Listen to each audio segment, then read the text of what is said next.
Yo, Atlas speaking, and welcome to part 3 of What If I Was Reincarnated in the Naruto world as the legendary Konoha outsider. Let the tale begin. Chapter 42, Shadows Cover the Future. Takuma couldn't completely escape the sweeping sword.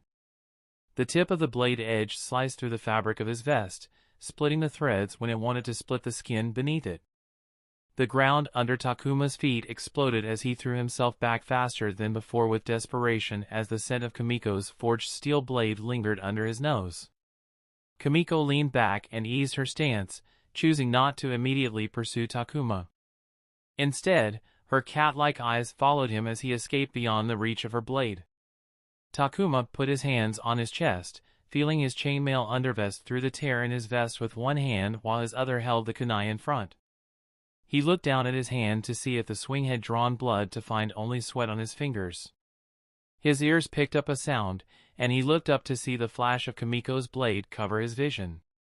He brought up the kunai, and sparks flew as metal met metal. Takuma took a step back to stabilize himself as he felt the weight of the heavier long blade pushing against his wrist. He looked up at Kimiko and he was close enough to see the specks in her yellow eyes. So he headbutted her in the face. Ugh! Kimiko disengaged and fell back away from Takuma, who threw the kunai at her that she deflected with the sword. Takuma rushed forward and slashed at her with the kunai, aiming to end the fight early. Kimiko shrugged off his first and second strikes with the edge of her blade and sent a jab to Takuma's stomach. He sidestepped as his kunai altered the stab's direction. Takuma stepped in further, grabbed the wrist of Kimiko's sword arm, and bent it. Kimiko mirrored the move and they grappled, tripping and falling in the first. There was a scramble, a dropped sword, a gut punch, a curse, a retrieved sword, and a heavy kick, and then both were back up, circling. Takuma didn't waste any time and rushed in to overwhelm her. A poor choice as a horizontal sweep almost cut Takuma's face off. He fell back and touched his nose to this time find blood on his fingertips. He eyed the blade that granted Kimiko an extended range he lacked, and he decided to keep his distance. Kimiko had the opposite plan as she closed in the distance again, keeping her sword parallel to the ground and aimed at Takuma's chest. Takuma did his best footwork to avoid the sword. A slit appeared in his sleeve above his shoulder as he pulled back. Takuma hurled the kunai in his offhand in a shoddy throw and it flew a little above than intended. Kimiko shifted her head to let the kunai pass. For a moment, Takuma had breathing room as he escaped out of sword's range. But then Kimiko swung her sword and Takuma saw red. The sword passed by, missing him by an inch, and yet a spurt of blood gushed out from a long wound that suddenly split open on his chest in the same place where Kimiko had ripped his vest. Even if he mistook the blade missing him, the light chainmail under his vest didn't do anything, and as Takuma fell down, he could see the clean continuous line slit from one side to the other. Kimiko eased her stance, and without sparing a glance to her blade, she deposited it into the sheath as she peered down at a trembling Takuma who was looking at his bloodied hands. "Get up," Yoshio said as he arrived beside the pair. Takuma, writhing on the ground, tensed his muscles for what seemed like an excruciatingly long moment before he forced himself to get up with his face twisted into an extreme grimace with sweat pouring out of his body at an alarming rate. His vision blurred as he raised his bloodied hand to form the seal of reconciliation. Kimiko had to adjust her part of the seal to grab his shaking hand. Then, without saying a word, Takuma started walking away from the group with no one other than Kimiko tailing behind him. She didn't help him even as he struggled to take steps, swaying dangerously from side to side, almost falling down many times. Ew, now that's a nasty one. Takuma's destination was the Shady Guy Shinobi who worked as the basic training's medic as his qualification as an Irionin medical shinobi. Shady Guy got up from his foldable chair as Takuma collapsed on a stretcher under the medium-sized tent with 3 tents and a few boxes with supplies. "You got lucky," Hug Early, snipping him just in the right place to make him lose blood, said the Shady Guy as he pulled off Takuma's vest, chainmail shirt, and cotton undervest, causing him to scream in pain as it disturbed the wound, sending a sharp screeching pain through his body. "I don't get lucky," Kimiko muttered with her sharp eyes narrowing. Shady Guy chuckled as he checked Takuma's wound. He weaved hand seals for an iridescent green glow of Shosen Jutsu, mystical palm jutsu, over his hands that he placed over Takuma's wound, and after some time, the blood stopped leaking out of the exposed internals. Shady Guy stopped his healing jutsu and then proceeded to clean up the wounds. He then cast another Shosen Jutsu to finally close Takuma's wound before dressing the semi-stable recently healed wound that could still catch infection or other complications. He then walked to one of the cold boxes and pulled out a glass vial with a dark brown opaque tint whose contents he made Takuma drink. There, all good again, Shady Guy slapped Takuma on one cheek to snap him out of his dizzy haze. Takuma didn't feel all good in any form. He wasn't used to the feeling of getting an injury, only for it to be healed within the next 20 or so minutes. His head felt heavy and a shiver gripped his body as he got up from the stretcher to return back to his team as mandated by Yoshio. The feeling was horrible. Every time someone was injured, they were sent to Shady Guy to get healed. If the injury was minor, like a shallow cut on the arm, people could return in a couple minutes as if they had never been injured. If the injuries were major, like a deep cut that hemorrhaged blood to the point of serious blood loss, they would end up like Takuma. There were worse cases as well. No one was allowed to help the injured party drag themselves to the medical tent if they could do so themselves, even if barely. The person who had inflicted the injury would accompany the person in case they collapsed. Yoshio wanted them to get used to what he called functioning under damage. He wanted them to function unaided after they were gravely injured to secure themselves away from danger and survive until they were patched up. He then wanted them to operate to a competent degree right after getting healed so that they wouldn't become an absolute burden.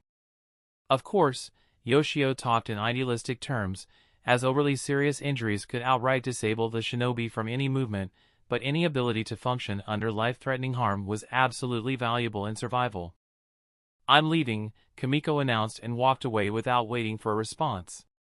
Takuma didn't feel like replying to her and focused on trudging his way back to the group, where he dumped himself with his team, lying down on the ground with his arm over his forehead.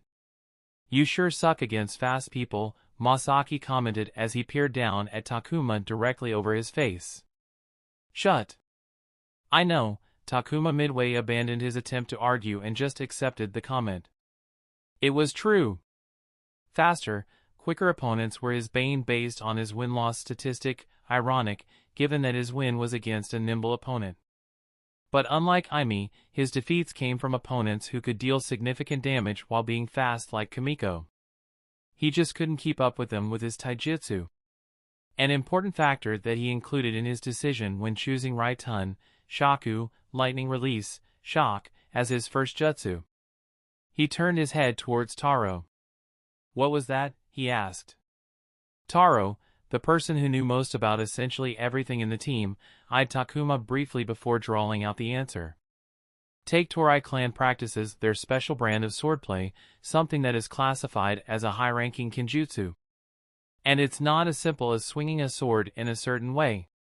There are actual jutsu combined with the swordplay that makes it a high-ranking bukijutsu, he shrugged. She simply used a jutsu from her clan. She didn't weave any hand seals, Takuma mentioned his observation. This time, it wasn't Taro who answered, but it was Masaki who spoke up. "It's bukijutsu. Kenjutsu is a type of bukijutsu. A lot of it is based on top of a fuinjutsu base. Maybe there's something in her sword. If not, then there are a few instances that don't require hand seals at all.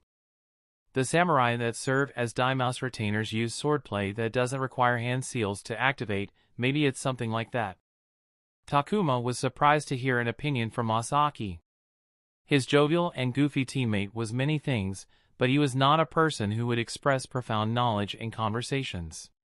His reputation was a strong guy who operated more on polished instinct than learned understanding.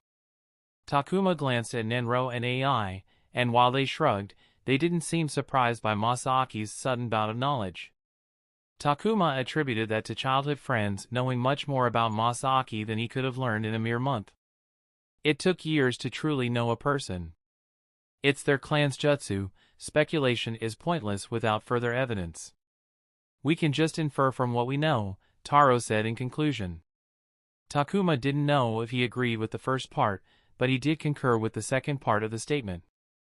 He now knew that Kimiko could potentially slice her opponents even if the blade of her sword didn't reach him, essentially extending the reach of her blade. Was it a wind element jutsu? Or something elementless that simply created a cutting surface on top of the sword? Whatever it was, she could extend her range. The important question that needed to be considered was the upper limit of the extension. Was it a couple inches, or could she seemingly double the length of her blade, maybe even more? That headbutt was funny. Masaki laughed merrily. Ugh, I felt that from here. My nose felt warm when you did that, AI grimaced as she glanced toward Kimiko's team. She's lucky that you didn't break her nose. I tried to do just that, Takuma said with a frustrated sigh. She ducked her head at the last moment. He had gotten his chest cut open, the least she could do was get her nosy bloody.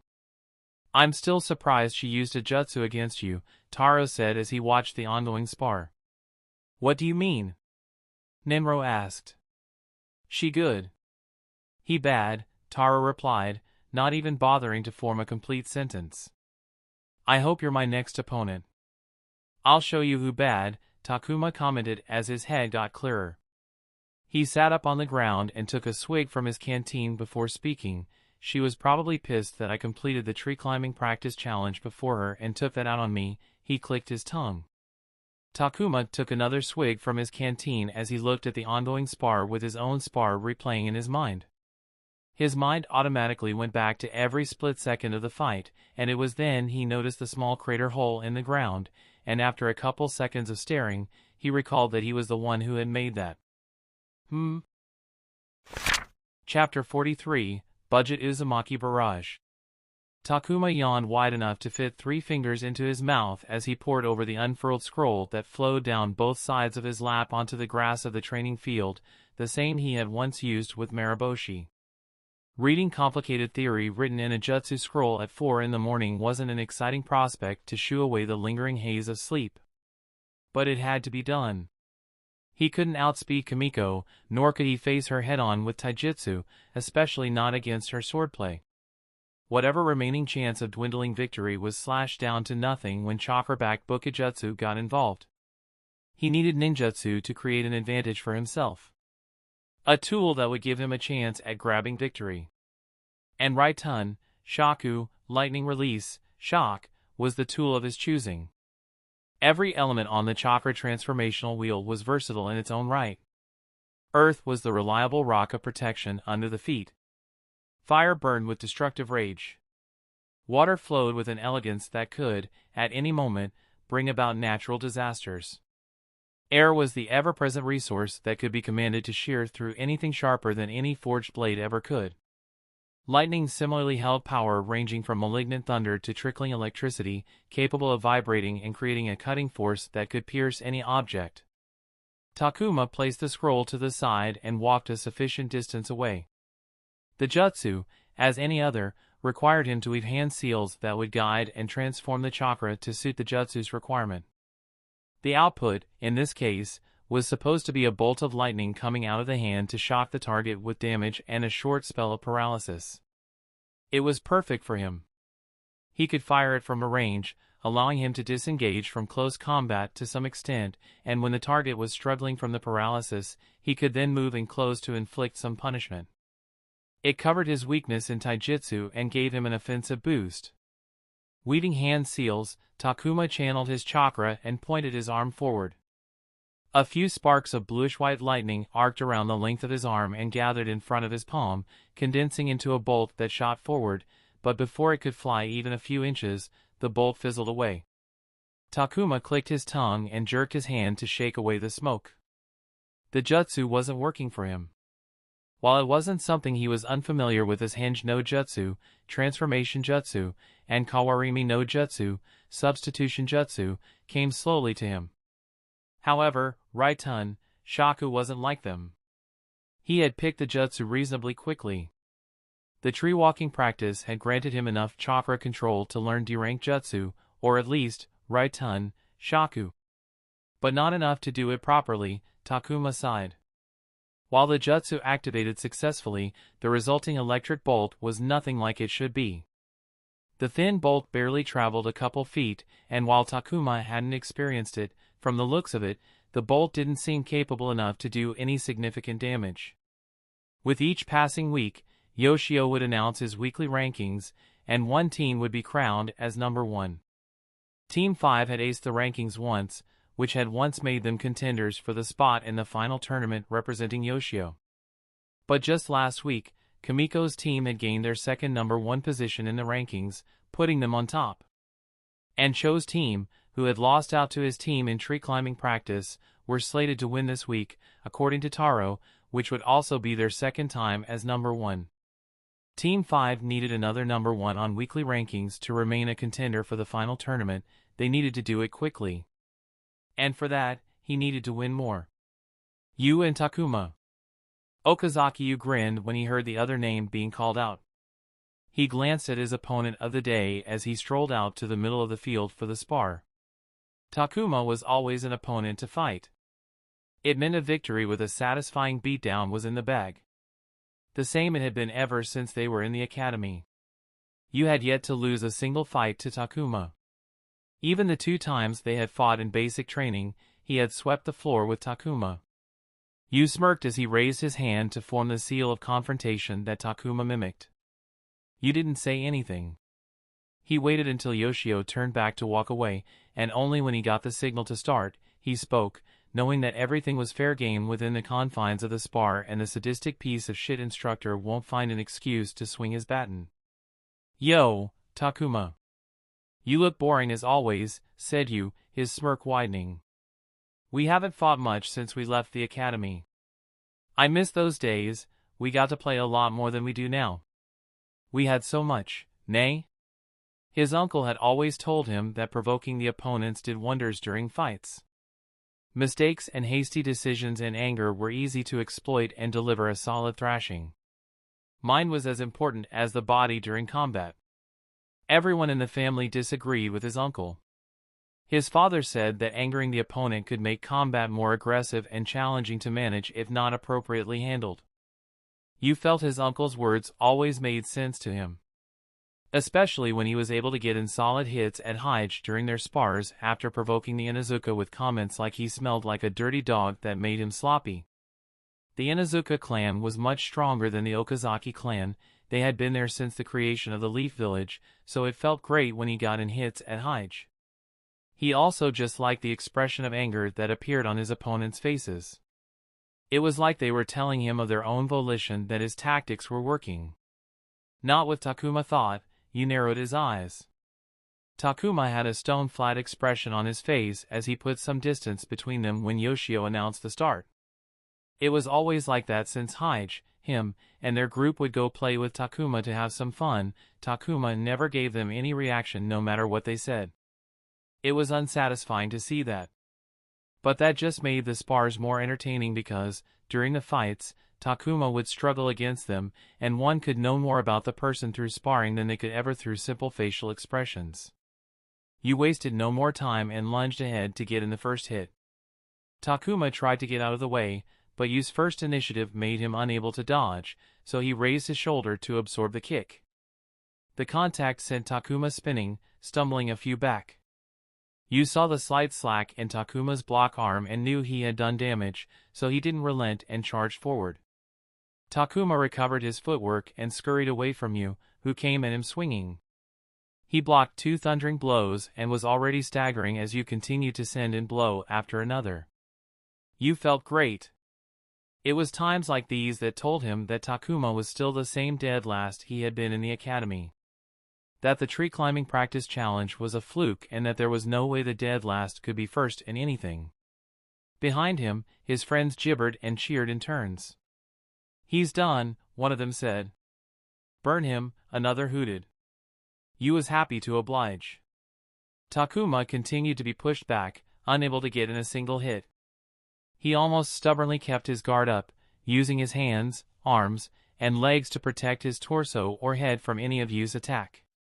He seemed so desperate to stop the incoming attacks that he tried to unsuccessfully grab Yu's punches and kicks. You whipped his dominant leg with all the power he could muster from his muscles, and he was sure he could see Takuma's body curve around the place on his arm where the kick made contact. A grin made its way to Yu's face as he pulled his back, intending to get another kick from the same leg in quick succession. But suddenly, he couldn't separate his leg from Takuma's arm for a moment, and when he pulled, Takuma got dragged along. Only for a moment, though, as the next second, his leg was back to the ground, and Takuma was swaying as he staggered on his steps. What was that? You thought. Did something on his shoe catch the fabric of Takuma's clothes? Fuck it, he heard a crude whisper. You couldn't think forward as Takuma sucked air into his lungs, bellowed, and ran for you. The crowd cheered, and you didn't move. He stood there and launched his foreleg into Takuma's chest with a front kick. Takuma folded like a book as he flew back. Poof! A thick cover of white smoke erupted in front of you and obscured Takuma completely. What? You backed up and alarmingly looked at the smoke, his eyes darting left and right to see through the haze to locate Takuma. Suddenly 4 Takumas emerged out of the smoke. They had jumped high and were coming down at him with kunai in their hands. As the smoke cleared up, 6 more Takuma ran out of the smoke, charging toward him. Clones. Yu's mind immediately identified the jutsu in front of him. How did you identify the real from the clones? Shadows. But did the clones in the air cast shadows? What if the real Takuma was among the ones in the air? Before you could do anything, one of the clones in the air came down with his foot facing his face. You moved to the side to dodge, and his eyes moved to the ground. No shadow, it was a clone. He was about to lightly push the clone to release the jutsu when he heard footsteps. You immediately turned back and saw Takuma cocking a punch toward him. He ducked and launched a punch on instinct that went through the clone. He looked around, and all Takuma were attacking him. He felt overwhelmed because he didn't know which one was the real one. It was then that he felt a kick to the back of his head that rattled his teeth and sent him to the dirt. Before you could react, he felt another kick to the side of his head that rolled him face side up. You could no longer tell if the Takuma looking down at him were clones or if his blurry vision had multiplied many times over. Fuck you and that mutt, he heard Takuma say over the piercing ringing noise that had started after the second kick. Takuma dropped to his knees and then started dropping 12 to 6 elbow strikes down onto Yu's face, who had one hand pinned down under Takuma's knee while the other hand was fended off by Takuma's other hand. You couldn't even tell when everything went dark. Stop! Takuma forced himself to get another elbow strike down on Yu's bloody and battered face and stepped away from his academy bully, feeling the aches in his body from all the hits he had taken. All for nothing, Takuma clicked his tongue. Boy, you didn't hold back, did you? Yoshio said as he squatted near the quivering Yu, who suddenly stopped shaking and went still. Ah, got knocked out, lucky for him, his friend will take him to get treated. Right, Takuma? Takuma knew the rules. The assaulter would go with the injured to the medical tent without helping them. But if the latter party was knocked out, then the assaulter would need to carry them to the tent. He slung Yu over his shoulder and stomped his way to the medical tent. Oh my, even his mother couldn't bear to look at him. You did a number on him, boy, shady guy commented after Takuma dumped Yu on the stretcher. Takuma didn't reply or wait and walked back to his team and sat down with his team. Why were you sulking? You won, you know, said AI. I had to use clones. Takuma spat. I wasted it, damn it. Bunshin no Jutsu, clone jutsu, was supposed to be a one-time surprise tactic. Overwhelming his opponent with 10 or so clones who didn't know it would come as no one used Bunshin no Jutsu in fights wasn't going to work when his opponent knew that he could use that. Now that he had used it, everyone in the group knew to look out for his clone blitz. A wasted one-time game changer, wasted. And his experiment wasn't even successful. Takuma wrapped his arms around his knees and stared at the ground. He needed to get better at Raiton, Shaku or find a different way to get stronger before the final tournament. Chapter 44, The Ultimate Planner. Takuma dumped his backpack onto the ground beside his foot as he looked at the large board tied up on the metallic chain-link fence with barbed wire weaved not only the top but also through the chain link that made up the fence's body. Training Ground, 42. The board also had warnings about the area being a restricted property, only for shinobi use, stay out, danger, and many other notices all pointing to turn away, all written in bright red, not the feel-good Coca-Cola red, but the kind that screamed hazard. Seeing the trees with trunks as thick as houses stretched over multiple stories tall with canopies so dense with green that not a single ray of light trickled down to the ground, Takuma was completely fine obeying the warnings and returning home. Alas, orders were orders and needed to be obeyed. Takuma! Hearing his name, Takuma turned away from the grim-looking forest to look at the trio of Ninro, AI, and Masaki walking towards him with Masaki waving his hand above his head like an excited child. "Mornin'," he said. Even though it was still dark, with sunrise a couple hours away. "You sure pack light," AI said, looking at Takuma's backpack. Takuma glanced at the trio's backpacks on their shoulders and saw that their packs were larger than his and packed to the stitches. To him, it looked like they had overpacked. "I travel light," said Takuma. He had been taught to pack light, carry only essentials, and be resourceful for anything else needed at the moment. "So, this is it, huh?" Ninro gazed at Training Ground number 42. "What can you tell us about it?" Takuma stared at the roots of the trees to see if he could spot some mushrooms. He had researched the area when packing his supplies as he was taught. But then Takuma noticed that the trio was looking at him. "Huh, who me? Who else? None of us are from here." Takuma blinked. It was true. To everyone else, Takuma had always been a Leaf Village resident and even he had been living in the Leaf Village for over a year. "I don't know much," said Takuma. "Never got to explore the restricted parts of the village, wasn't allowed, you know." He glanced at the looming forest, but from the looks of it, the training ground is a forest-type terrain to maybe emulate deep forest to practice. From what I read, some risky flora and fauna roam there, creating a somewhat dangerous ecosystem for outsiders. So, not your average forest. An abundance of poisonous fruits and mushrooms, a special species of blood-sucking leeches, spiders that can blend in the environment, invisible to predators but attractive to prey, so yeah, there's a lot of interesting. Takuma looked back. AI looked pale and blue. "Oh, should I have not said something?" he asked. "She hates leeches." Ninro wrapped his arm around AI and rubbed her shoulder. "We once slept at a dairy farm, and in the morning, she woke up to find 6 leeches stuck to her, sucking blood." Takuma wrinkled his nose. That sounded horrifying to wake up to. And it looked like it left behind a trauma on AI. "Well, there's something we can do to keep them away," he said to AI. "Really?"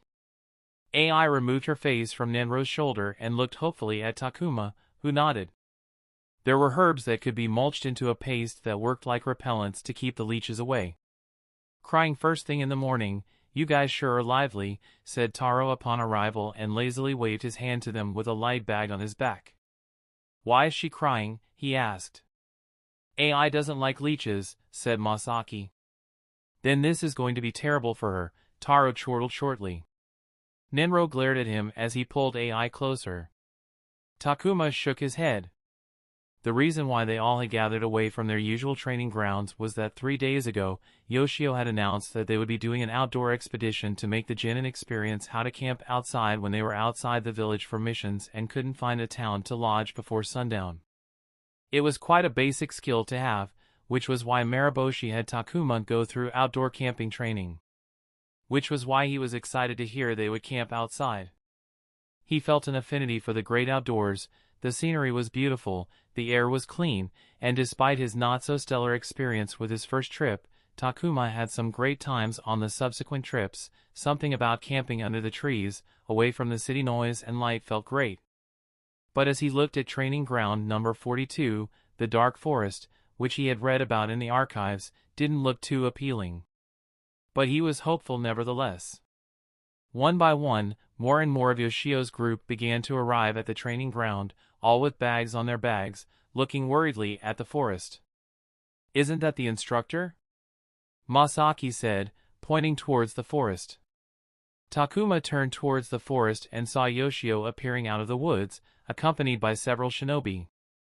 He walked through the gate in the fence and faced them. "Looks like everyone is here," Yoshio said after peering at them. "Welcome to training ground number 42. As you can see, it's a forest, and you all will spend the next few days exploring it. Do some fun activities. Have a great time together in the great outdoors." "I don't like this. He's going to screw us over." "I can feel it," Taro muttered loud enough for the team to hear. Takuma couldn't agree more. There was nothing fun or great about how Yoshio had said those words. What did he mean by fun activities? The objective of this excursion is for all of you to get used to operating outdoors during missions or simple traveling. It was for that reason training ground number 42 was chosen, but that's only the part reason why we're doing this, Yoshio continued as a smile appeared on his chiseled face. "I previously said that you'll be traveling with your teams." "I lied. Everyone will start separately from each other, so if you prepare your supplies jointly, too bad." Takuma saw that the trio looked aghast. It seemed they had done precisely what Yoshio mentioned. Team 5 hadn't planned for joint preparation, but it seemed the trio had done so themselves. "Every one of you will get one of these 5 tokens," Yoshio raised his hand to show 5 tokens, each in a different shape. "All of you will start separately at different points of the fence, with the control tower somewhere in the forest as the goal. 5 tokens, each of a unique shape, are needed to enter the tower. The first 2 sets of 5 tokens will be granted entry and rewarded, while the remaining 15 will be declared failures and have to shovel shit in a stable for a week. They were made to queue and given a token each." "What did all of you get?" Masaki asked as he returned from the line. "I got the circle token." "Square," Nenro raised his triangular wooden chip. "Triangle," said AI. "Diamond," Taro showed his rhombus-shaped tile. Takuma walked to the group and saw his teammates' tokens before showing them his pentagon token. "We need to make a plan to converge somewhere in the forest so we can then travel together to the tower," he said. "Probably the right thing to do, but we don't know anything about the forest. How should we decide the meeting point?" Nenro said. Takuma slung his backpack off his shoulder and took out a scroll. He unfurled it to show a map. "So, as you can see, a river." "You bought a map with you?" Taro stared between the map and Takuma. Yeah. The day after he told us where we were going, I searched to see if I could find something.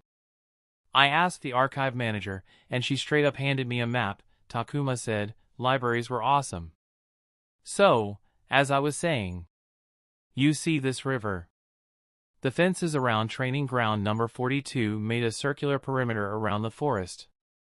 A river entered from the north and then split soon after entering the forest. The stream that headed southwest exited the forest in one piece, but the second stream that headed southeast branched one more time at 2 places. The tower that Yoshio mentioned was situated right in the middle of the forest. We don't know where we will enter, so I say we head toward the water." Takuma ran his finger over the river on the map placed on the ground. "We meet at this split and then head to the tower together." He pointed at the first split in the southeast stream, which was right next to the central tower. "So, wherever you enter the forest, head towards the water, follow the stream and make your way to this split. Don't try to tread the woods, it's dangerous. Yoshio told us we are going to be in here for 2 days. You need water for those 2 days, which is really easy to get if you're near a bunch of it. I will repeat, try to get to the water as soon as possible and then use it as a guide." Rivers were overpowered. They provided water and food, and as such, they were a great place to camp. And in the real world, civilization settled near water, which was why if you followed water, people could eventually get to towns or villages. "It will be difficult if we enter from the wrong position." Taro pointed out how the river streams were far from some places than others. "Cover as much ground as you can during the mornings," said Takuma. "Wake up at first light and utilize most of your time to cover as much distance. I hope all of you have brought some food." All of them nodded. Good, ration it out, so you don't have to waste time hunting for food, but don't let yourself get dehydrated. When you make camp, drink as much water as possible and boil enough for the journey. Don't drink standing water. Don't eat anything you don't absolutely know you can eat. He rattled off everything he learned from his excursions and made sure they made it to the point well and in one piece. You sure know a lot about camping. Takuma slung his backpack over his shoulder as one of the shinobi that came along with Yoshio called his name. I do. I was trained for it.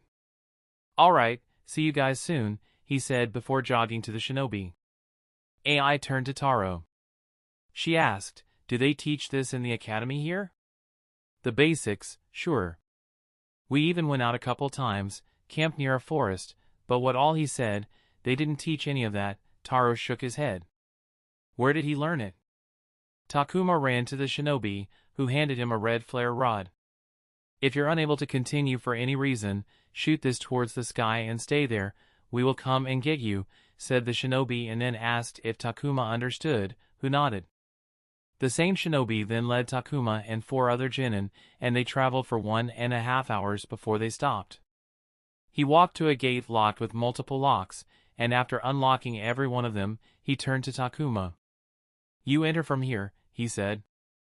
Takuma walked inside, and the shinobi then locked the gate behind him before taking the rest of the group with him. Takuma watched them until they were out of view, after which he turned towards the forest. He looked at the sky. The sun was about to come up, meaning it was time to start covering ground.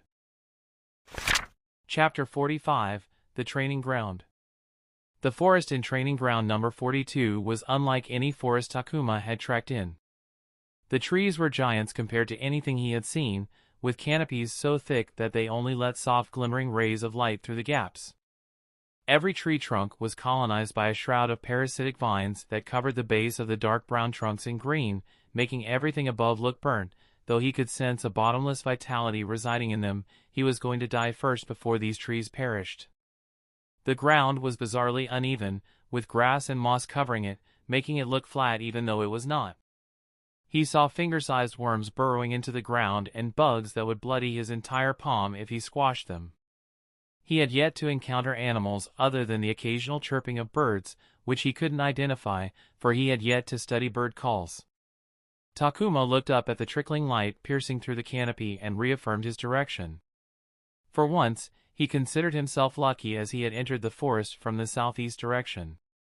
According to the map, he had 2 river streams closest to him, one that flowed to the south and one that was more in the general east direction. He didn't know exactly at what point the shinobi had dropped him, so he couldn't identify which river stream was closer to him. Takuma flipped a coin and decided to head northwest towards the stream that flowed south. Not only did it flow close to the central tower, but it was also a straight path to the meeting point. He wondered where his teammates had entered the forest and hoped that none of them got a northeastern entry, as that was the most challenging region. The nearest river stream was only accessible through a deep trek through the forest, which wasn't ideal. The longer you stayed in the woods, the higher the chance of encountering potential dangers. He himself had been trekking a couple of hours and felt that it was only time before he encountered something problematic. Though he kept his fingers crossed and wished for another bout of luck to reach the river without any hiccups along the way. Crunch. Takuma immediately turned towards the sound. Was it a wild animal? He preferred not to encounter any predators, for he had yet to fight one and had no idea if he could win, or win without injuring himself to a point he couldn't continue. Cursing himself for jinxing a perfectly good situation, Takuma tried to pinpoint the source of the sound. He heard it again and, this time closer, turned himself back to find that the source wasn't an animal but a group mate of his. Keyed. Takuma glanced at her hands, which held a gleaming kunai in each hand. She peered at him cautiously while darting her gaze at the surroundings. "It's Yumita for you," said the tall girl with long limbs that granted an advantage in close combat. Something Takuma was envious of. He had long legs, but his wingspan was only slightly above average, making his reach sometimes somewhat lacking. "Yumita, it is, then." Takuma trailed off when he noticed that Key didn't have her backpack on her. He knew she had it on before. he remembered seeing her carry one. She didn't look scruffed up or injured in some manner, which probably meant she hadn't lost it. The realization struck him suddenly. He could be wrong, but Takuma said it anyways. I don't want to fight you. Keith's eyes sharpened as she and Takuma moved around in a circle, observing each other. And yet you take out your kunai, she said. Takuma gripped the kunai he had just taken out. You can't blame me for protecting myself, he said as he threw his backpack behind him on the ground. Let's just part ways peacefully. There's no need for us to fight. There's no shortage of those tokens. Every team has the right combination to get into the tower. You don't want mine. I'm assuming that's what you want, he finished. Not really, Keith said, smirking. I don't need your token. I just need to separate it away from you. As you said, all teams have the tokens to make it into the tower without fighting the other teams.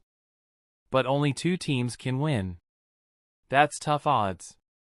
However, if I'm to get rid of even a single token from another team, an entire team is suddenly out of contention. The odds have suddenly improved.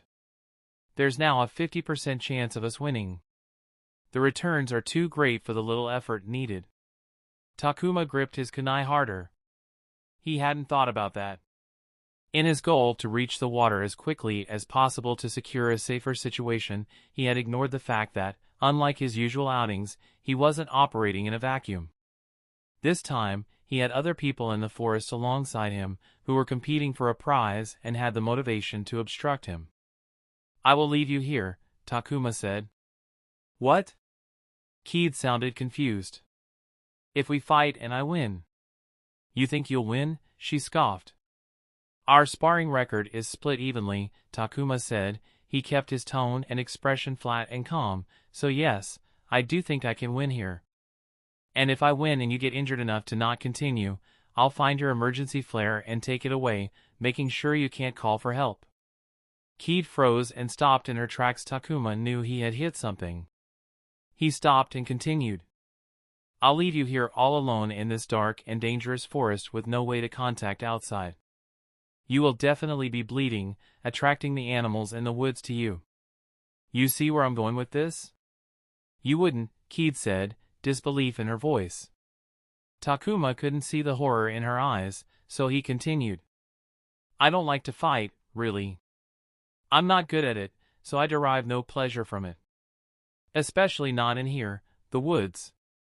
So, if you force me to fight and I win, and if I know myself well, which I do, I'll take revenge because you forced me to fight and put my life in danger here in the forest.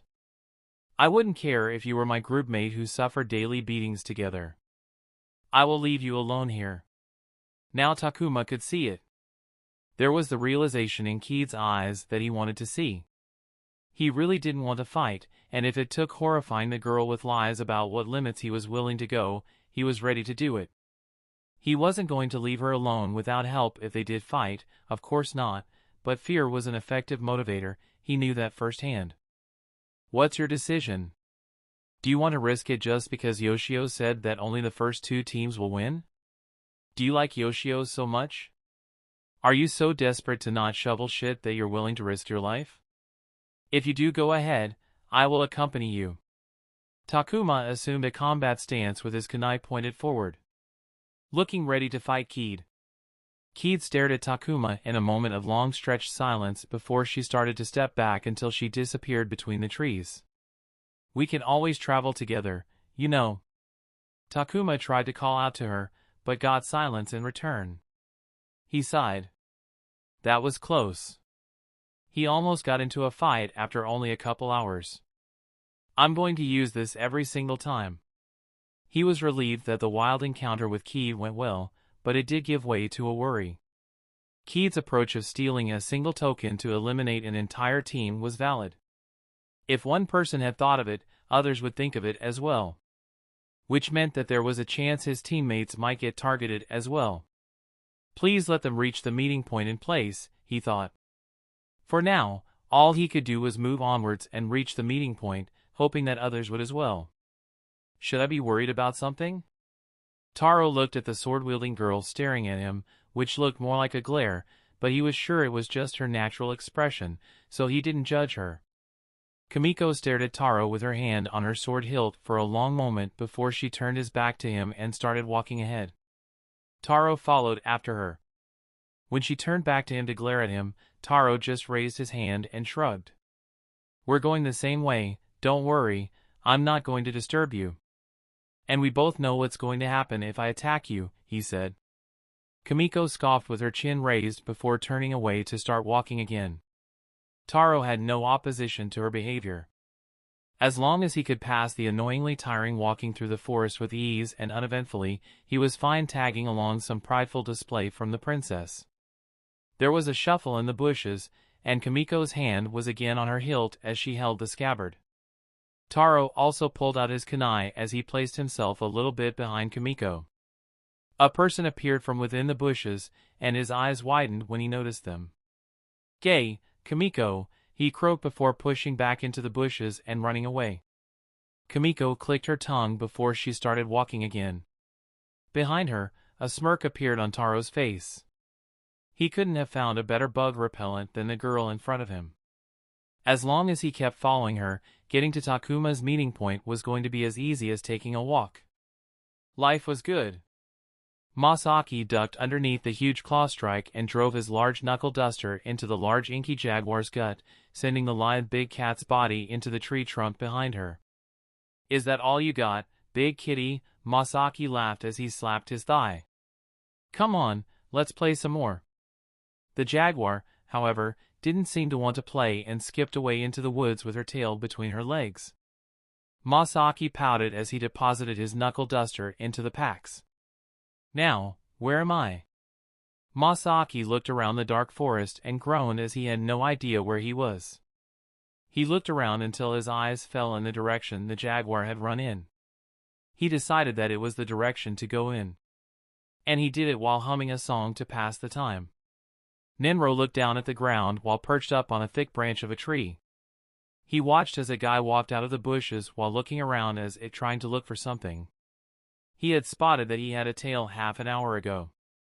He tried to lose the tail, but whoever it was, kept glued to him, no matter how much he tried.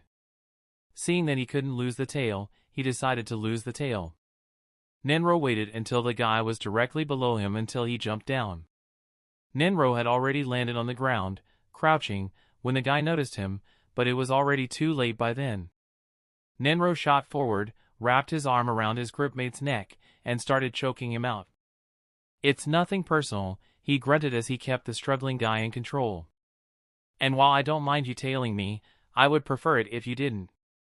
The guy flapped his legs and arms, trying to claw at Nenro's arms, trying to hit him from the back and everything to escape until he couldn't do it any longer and just dropped unconscious. Nenro dropped the guy to the ground and then knelt beside him to find the token, which he pocketed. He then took out the emergency flare from the guy's backpack and aimed it at the sky. "Sorry about this," he muttered before pulling the tab. The flare tore through the canopy and rose to the sky before bursting up in a bright red light. And after making sure the guy was safe until he was found, Nenro left, continuing on with his journey to Takuma's meeting point. AI looked up at the bright red flare lighting up in the distant sky. Already, she thought, surprised at how quickly the first flare had been fired. AI wondered who it was for a moment before continuing onwards. AI's time in the forest had been an uneventful one. She had seen a couple baby foxes along the way, but she avoided in the fear of facing the ire of their parents, who she was sure were nearby. Other than that, her journey had been smooth sailing. "Oh!" AI heard a trickling sound.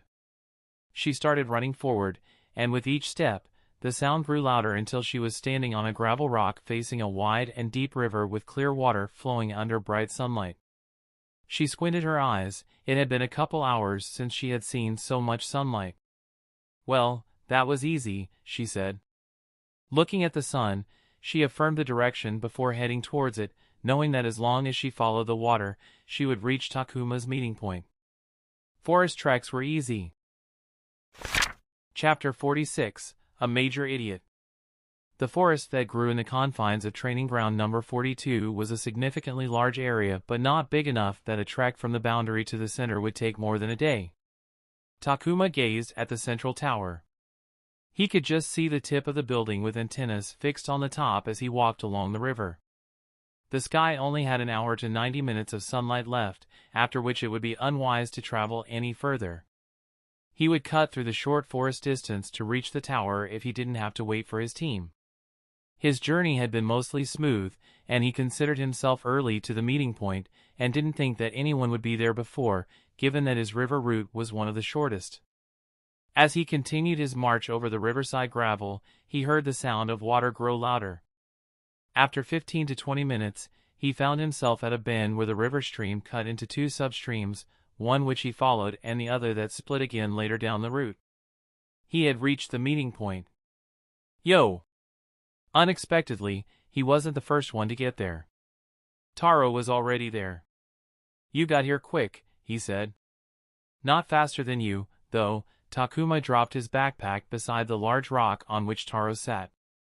I just followed her. Taro pointed his thumb over his shoulder. Beyond the gravel, under the tree line, sat Kimiko with her eyes closed and her sword laid in her lap. It looks like others had the same idea as you. It's basic to follow the water for direction, Takuma shrugged. Taro pulled a face as his shoulders dropped. She didn't follow the water, he said. I had to follow her through the forest until we reached here. It was horrible, so horrible. He sighed before asking in a more serious tone, did you meet someone along the way? Twice, said Takuma. I negotiated with one to part ways peacefully and hid from the other. Pacifist Strat. What about you? Pacifist, Strat, what? Whatever, I don't want to know.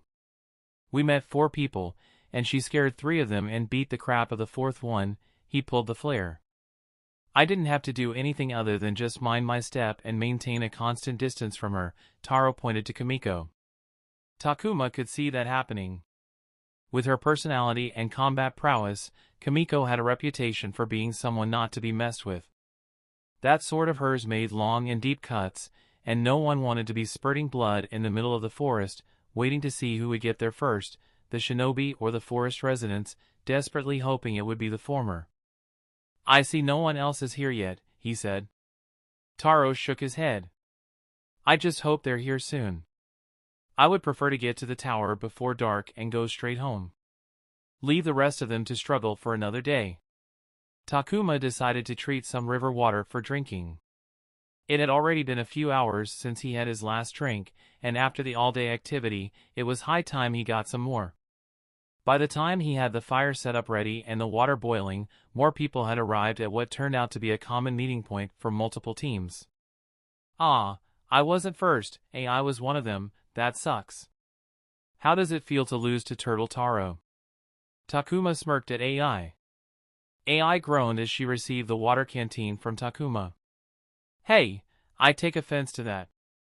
And it's not like you can say anything, I arrived before you as well, said Taro. That's only because you had the killer rabbit Kimiko's help, Takuma bantered as he kept an eye on the other who had arrived. There were a total of 3 teams at the meeting point. Takuma, Taro, and AI from Team 5. Kimiko was joined by one of her teammates. And finally, there were 2 more members of another team. None of them had their complete teams, which meant no one could move forward to the final step of entering the tower. They were in a deadlock until every member of the team arrived at the place. Or maybe we're wasting time here, and the other 2 teams are already in the tower. The 3 teams remained in their area. Kimiko and her teammates sat beneath the trees.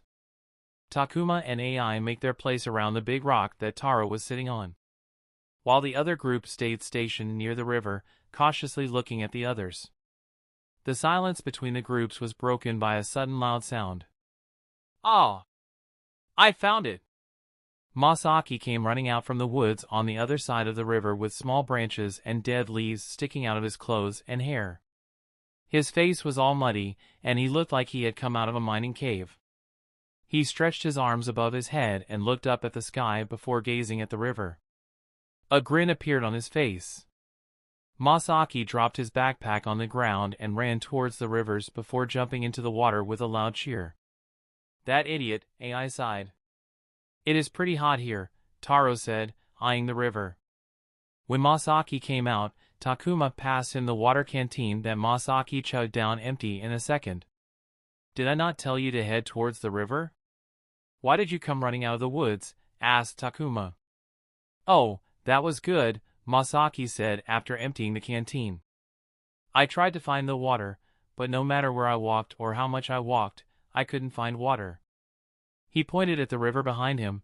I did find this river, though, and I found you guys, so I guess it's all okay. AI saw that there was a tear on Masaki's clothes. Worried, she asked, did you find others on the way? No, I didn't find anyone. I did meet a couple of cats, though, said Masaki, grinning. Played with them a bit. They scratched me up a little bit. He lifted his backpack to show a large rip in the fabric. Takuma stared at the rip in the bag, and even without his experience in fabric stitching, leather work, and equipment repair, he could tell that rip didn't come from the claws of a wee bit cat. But Masaki looked fine, so he decided not to pursue the line of questioning. Now, we just need Nenro, and we can go to the tower, said AI as she handed a dry towel to Masaki. Taro looked up at the sky. The sun had already pulled halfway down, and blue had already begun to blanket the sky. Let's hope he can make it soon, or else we might have to camp here for the night, he said. Takuma nodded with pursed lips. He would have been perfectly fine and happy camping by the river for a night, admiring the starry sky with his teammates, if not for the fact that they would have to shovel shit for a week.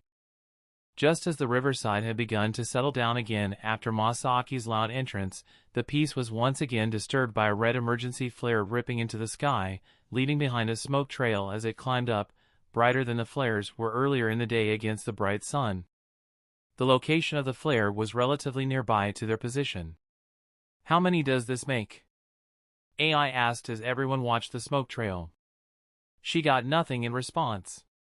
No one knew the exact number. While the flares made it to the sky with the canopies blocking the view, the people inside the forest couldn't tell all the time when the flare was launched. But they all hoped no one from their team had been eliminated. What are they doing? Said Taro suddenly. They all looked and saw that the two near the river had gotten up and walked to Kimiko and her teammate. Kimiko was up on her feet before they could even reach her with her sword in hand.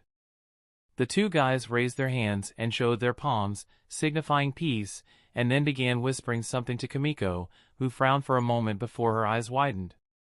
Get ready. They might strike, said Takuma. Why? Masaki asked. No fucking idea, but we need to be ready. They didn't stand up and assumed combat stance, but all four of them did keep an eye on the others. There was silent tension between the two parties that grew louder with each passing moment. Does anyone know how to read lips? Masaki asked. If you shut up for a second, we might be able to hear something, Taro whispered at Masaki. Takuma tried to strain his ears to listen to what they were and even tried to look at their lips to see if he could make it out words, regretting that he didn't have friends in his life who didn't play the lip-reading challenge with loud music pumping through headphones. Eventually, one of the guys from the other team walked toward them. Be cool, AI whispered to them as she crushed Takuma's arm in her grip. But it was also she who suddenly shouted, What do you want, Rei? Hey, I have a proposal for you guys, said Rei with a smile. I have a bad feeling about this, Taro said out loud. Rei shook his head. No, this is beneficial, definitely, and seeing that they were listening, he continued. The four of us, he pointed back near the trees, are ready to go to the tower and need one more member to come along with us, and we will get inside and get the number one. What are you talking about? AI interjected, frowning. You can't just gather 5 random people and enter the tower. You need to do it with your team. Takuma nodded. The first 2 out of 5 teams entered the tower to not get punished, and hopefully, got some reward. Taro suddenly whispered, Oh no, he closed his eyes and sighed deeply, Oh no, he said it. Yoshio said it. How did I miss that? It was there in front of me. Takuma frowned. What was Taro talking about? The instructions from Yoshio were clear. Every one of you will get one of these 5 tokens. All of you will start separately at different points of the fence, with the control tower somewhere in the forest as the goal. 5 tokens, each of a unique shape, are needed to enter the tower. The first 2 sets of 5 tokens will be granted entry, while the remaining 15 will be declared failures and have to shovel shit in a stable for a week. Takuma's heart leaped up his throat as he recalled Yoshio's instruction. The first 2 sets of 5 tokens. He looked up at Rei. Nothing in the instruction said anything about the team. What? AI frowned, confused. I don't understand. Takuma looked behind Rei at Kamiko and company. He could see why they had joined hands. His team already had 4 members assembled, with only Nenro remaining. Expecting 3 members to arrive faster than one single person from another person was a tough wish, especially not knowing who was eliminated. So when Ri and his teammate approached Kamiko and her teammate, he could see why she so readily agreed. Which token do you need? Taro said to Rei. 4 people meant 4 tokens. The Rei-Kamiko coalition needed 1 more token, meaning they needed only 1 more person. The Pentagon. Taro. AI. Masaki, all their heads turned as their eyes fell on Takuma. Takuma, on the other hand, could feel the token with negligible weight grow heavy in his gear pouch. Chapter 47, Teamwork. Takuma could feel everyone's eyes on him as he stared at Rei. I'm assuming you have the Pentagon token, said Rei, smiling. Come with us, and we will sleep under a proper roof tonight. Who knows, maybe we may very well be back at our homes by the end of the day. What do you say, let's go? Takuma didn't remove his eyes from Rei as he asked Taro, how sure are you about the rules? You're considering it? AI exclaimed in disbelief as she stood up. Takuma didn't respond to her. Instead, he turned to Taro. Kamiko, Rei, and their 2 teammates believe the rules to be 2 sets of 5 tokens, not the first 2 teams. In the moment, he didn't know what to think, and Taro seemed to be the best person to ask for an opinion. Hey, Takuma. They possibly couldn't mean any 5 people. The instructor must have meant teams. He must have misspoken, said Masaki, but even he sounded doubtful. AI nodded in agreement. Yeah, let's not overthink it. Takuma kept his gaze fixed on Taro. A shinobi must look underneath the underneath. Taro repeated the quote that Takuma remembered seeing on the academy walls, one of the shinobi rules. Taro! AI shouted at him. She knew as well as Takuma knew what Taro meant to say. A shinobi was supposed to discern the truth of any situation, and in this case, the truth was dangling right in front of them, without hiding. Takuma squinted his eyes shut as he rubbed his face. If you're worried about Yoshio's words, you don't have to, you know. Rei took out the triangle token from his person and held it in front of them in his palm. The tokens are not customized in any way to distinguish between the teams. I compared mine against the other 4, and there are no special signs on any of them, which clearly tells us that Yoshio really meant any set of 5, not teams. AI, your token. Takuma turned to AI, who had the triangle token in their team. AI snorted and turned away from the group, clearly unwilling to participate in whatever was happening. Takuma asked again, but she refused. AI, please, Taro also asked. You, too, why? We need to confirm if he's telling the truth. If we can confirm there's a difference between the token, then we can put this behind us and wait till Nenro arrives. AI gritted her teeth in frustration before throwing her token at Taro and walking away from the group, but not before giving Takuma the stink eye. Takuma felt bad, knowing where she was coming from, but he quickly turned to Taro, who was comparing the tokens. They are identical, said Taro. He looked at Takuma. What are you going to do now? I don't know, Takuma sighed. You tell him to turn the hell away and not disturb us. AI yelled from a distance. We should hurry, you know, said Rei, not sparing AI one look. It'll be getting dark soon, and who knows, someone might come along and take away the chance. The meaning was clear. This was a transactional operation. They needed 5 people to get to the tower, and he only happened to have the token they needed. The moment someone else with the Pentagon token came along, they would offer them the same deal. Takuma thought about it. There was a reward on the line. Knowing Yoshio, it would be mission points, which Takuma desperately needed. Raitun, Shaku, lightning release, shock, wasn't coming along as he expected. It was now functional but nowhere near usable in real fights. If he couldn't get into the final tournament to win the C-rank jutsu, he better start his mission point savings early to buy one on his own. More powerful jutsu meant a boost in combat ability, which he desperately needed. Even if he didn't know the future, the world of shinobi was chaotic and thus dangerous. He needed to get stronger to secure himself by getting stronger, or else the chances of him finding himself lying in some ditch leaking blood remained rather high. He had to make a decision. He looked at Taro, who stared at him impassively, giving out nothing. Masaki, the person who could shine in the darkest of woods, looked worried as he gazed at Takuma, but he didn't say a word to dissuade Takuma. On the other hand, AI didn't even look at him, her frowning gaze fixed on the river water with her arms crossed, showing her closed body posture. And even though Nenro wasn't here, Takuma could picture the prince guy saying that he would support any decision Takuma made, because that was the kind of guy he was. "No, can't do it," he said with a long groan. "What?" Ray uttered in surprise. Takuma stood up, pressed his hands into his face, and sighed in resignation. "Thank you for the offer, but you'll have to find someone else to complete the 5. "I'll not be joining you 4, he said. AI turned her face to Takuma with her eyes glittering, her anger draining away as if washed away by the river beside her. Masaki's imaginary dog ears perked up as his entire person glowed. Even Taro sighed a breath of relief. "Are you serious?" Ray said as if he couldn't believe it. Can't believe it either." He recalled his days when he was in the academy. How he felt from the moment he entered the classroom in the mornings, watching everyone spend time in their social and friend group, how it felt to train alone in the evening, how it felt to return to the empty home and do the chores in silence. It was the same every day as he operated his way through the same day over and over again on his own.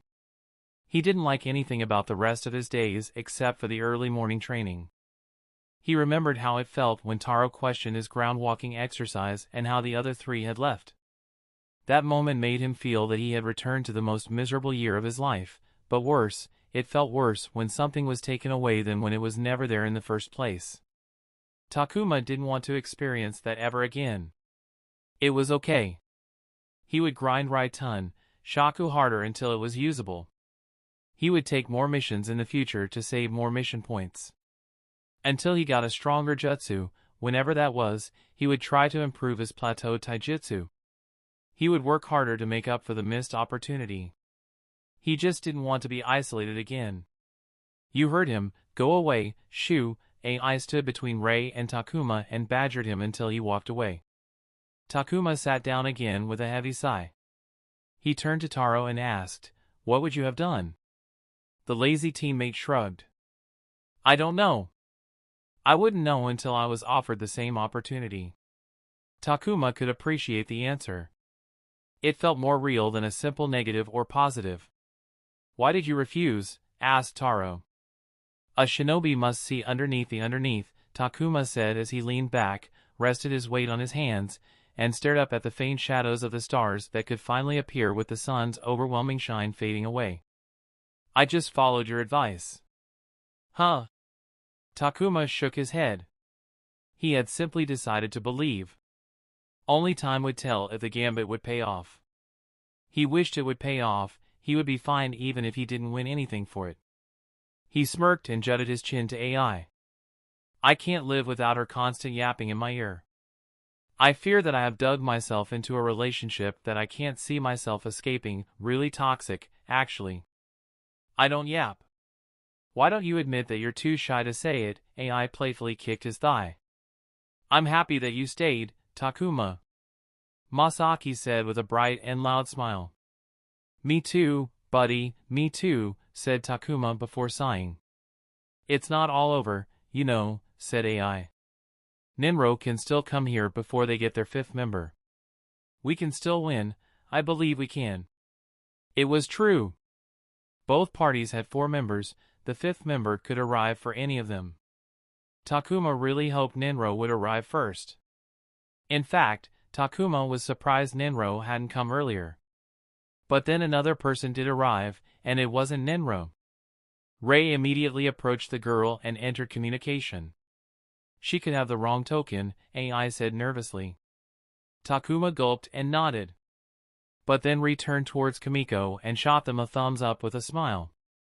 Upon seeing that, the group began to pack up, getting ready to move. Should we fight them? Masaki asked, looking between the team and the group about to leave. It'll be 4 against 5, and with Kamiko there, I can see mutual destruction as the only outcome. Not worth it, Taro said. I don't know about that. Mutual destruction seems pretty good right now, said Takuma, dipping a hand into his pouch that held his 3 explosion tags. He lipped one of them, ready to stick one on a kunai and chuck it toward the group. We should wait for Ninro and try our chances here rather than bleeding here so close to the tower, said Taro. Are we going or not? Asked Masaki. The team remained tense and still as they watched their competition until they disappeared into the forest. Shit, we just watched, Taro muttered. Well, Ninro usually makes the final decision, AI sighed and kicked the gravel. Takuma let himself lie down on the gravel and sighed. Now that Kamiko and Rei had left with another person, who very well could have been him, Takuma wondered if his decision was the correct one. Team 5 was a temporary assignment for basic training. They weren't like the Genin led by a Jonin who stuck together for years.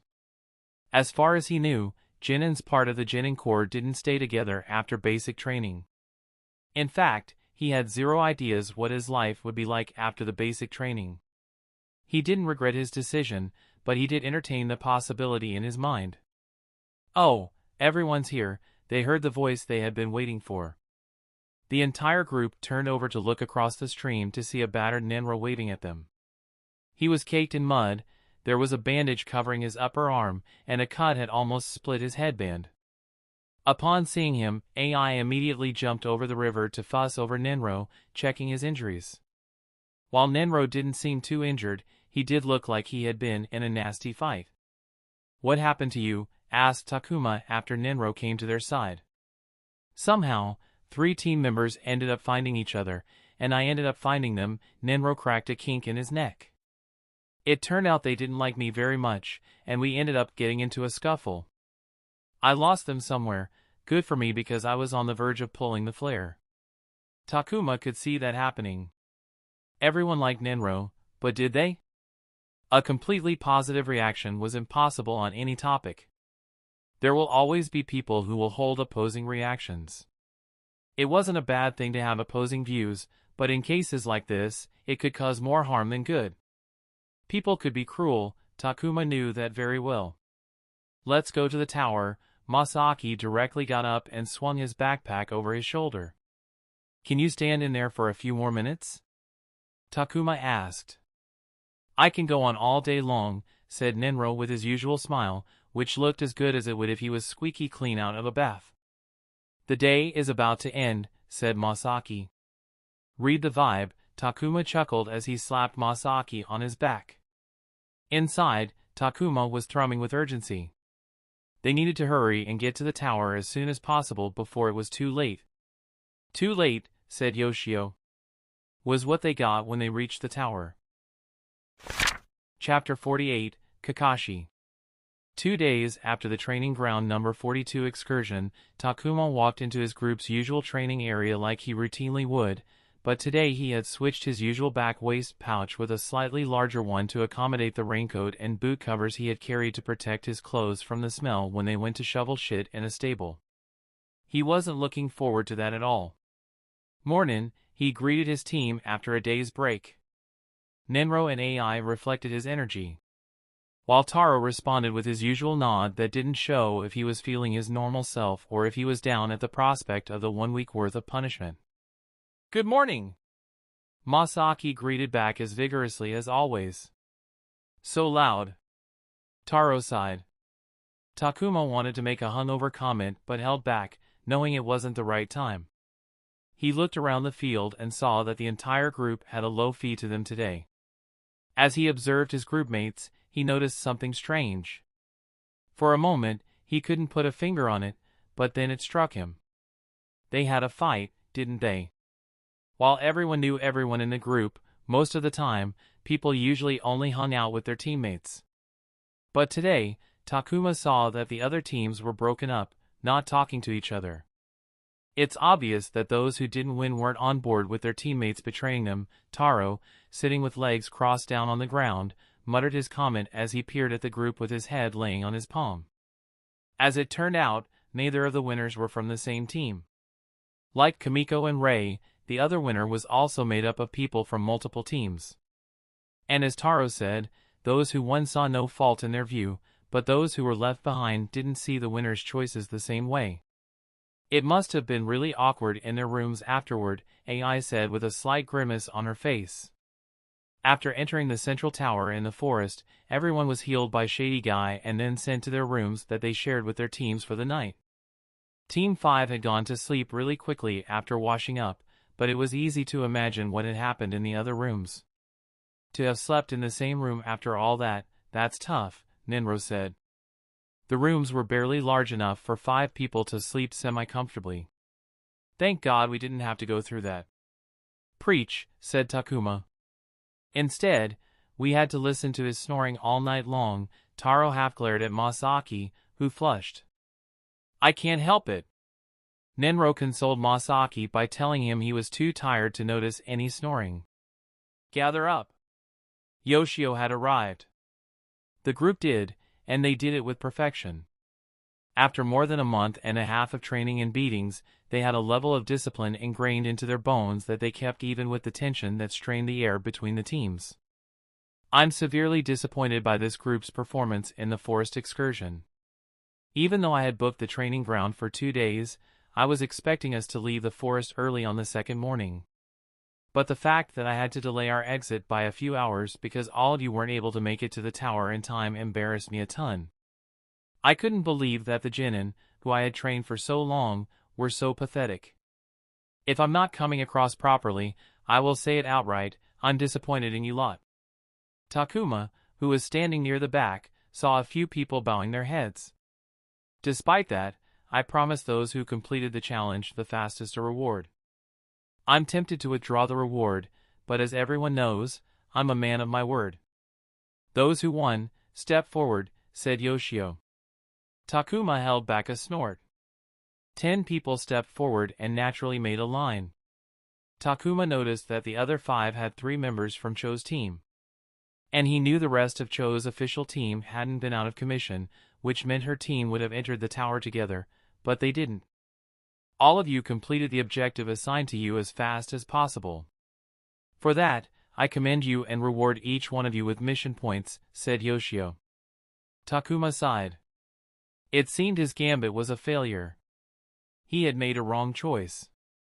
Cherish these mission points earned through the betrayal of your teammates, Yoshio continued. What? Takuma looked at Yoshio, surprise covering his face. I'm sorry, the usually taciturn Kimiko narrowed her eyes. The rules didn't say we have to complete the challenge with our teammates. We didn't betray anyone. Yoshio marched in front of Kimiko, and his large muscular frame towered over Kimiko as he stared down at her. Tell me I misheard you not saying sir as you addressed me. Did I mishear, take Torai Kimiko? Kimiko stared up at Yoshio for a moment before gritting out, sir. Yoshio grinned broadly before he said, indeed, there was no role in completing the challenge with your time. But answer me this, did you discuss the challenge with your team before you entered the forest? I did, sir, said Kimiko. Did your team plan to complete the challenge together? They did, sir. Did you at that time tell them about the possibility of you going off on your own without them? When Kimiko stayed silent, Yoshio pressed her, did you tell them or not, take Torai Kimiko? Kimiko's face twisted as she spat out the answer, no, I didn't, sir. So you plan to complete the challenge with your team but left that plan to complete it with other people. That sounds like a betrayal to me, take Torai Kamiko, said Yoshio as he leaned toward her before pulling away and looking at the other 9 people. All of you betrayed a part of your team for an unknown reward. I hope you understand what this says about yourself. What would it look like to your peers who will be part of the same mission as you in the future? Think about it, you treat others how you want them to treat you. Taro, who was standing in front of Takuma, leaned back a little and whispered, "Is that what you meant when you said, seeing underneath the underneath?" "Yeah, something like that," Takuma whispered back. In truth, he was hoping Yoshio would deem them as victors because they completed the challenge as a team and they would get a mission point reward, but he accepted looking at the humiliated 10 winners was an incentive. Yoshio continued, "I'm someone who appreciates loyalty, and in this group, only one team showcased it." He turned towards Team 5, and Takuma felt everyone's eyes on them, and he unconsciously perked up, which is why this week, I declare Team 5 as number 1 on the weekly rankings. Takuma's mind, upon hearing Yoshio's words, did some mental operations, and he came to a simple conclusion. Number 1 on weekly rankings equaled mission points. They were going to get mission points, he couldn't be happier. His gambit had paid off. It also meant Team 5 had their second win on the weekly rankings. We will continue today as usual, but the 15 who lost the challenge will follow me to the ranch after training to serve their penalty. Now get ready. AI cut off Yoshio and exclaimed, but sir, you said that we were loyal, shouldn't we be excluded from the punishment, sir?"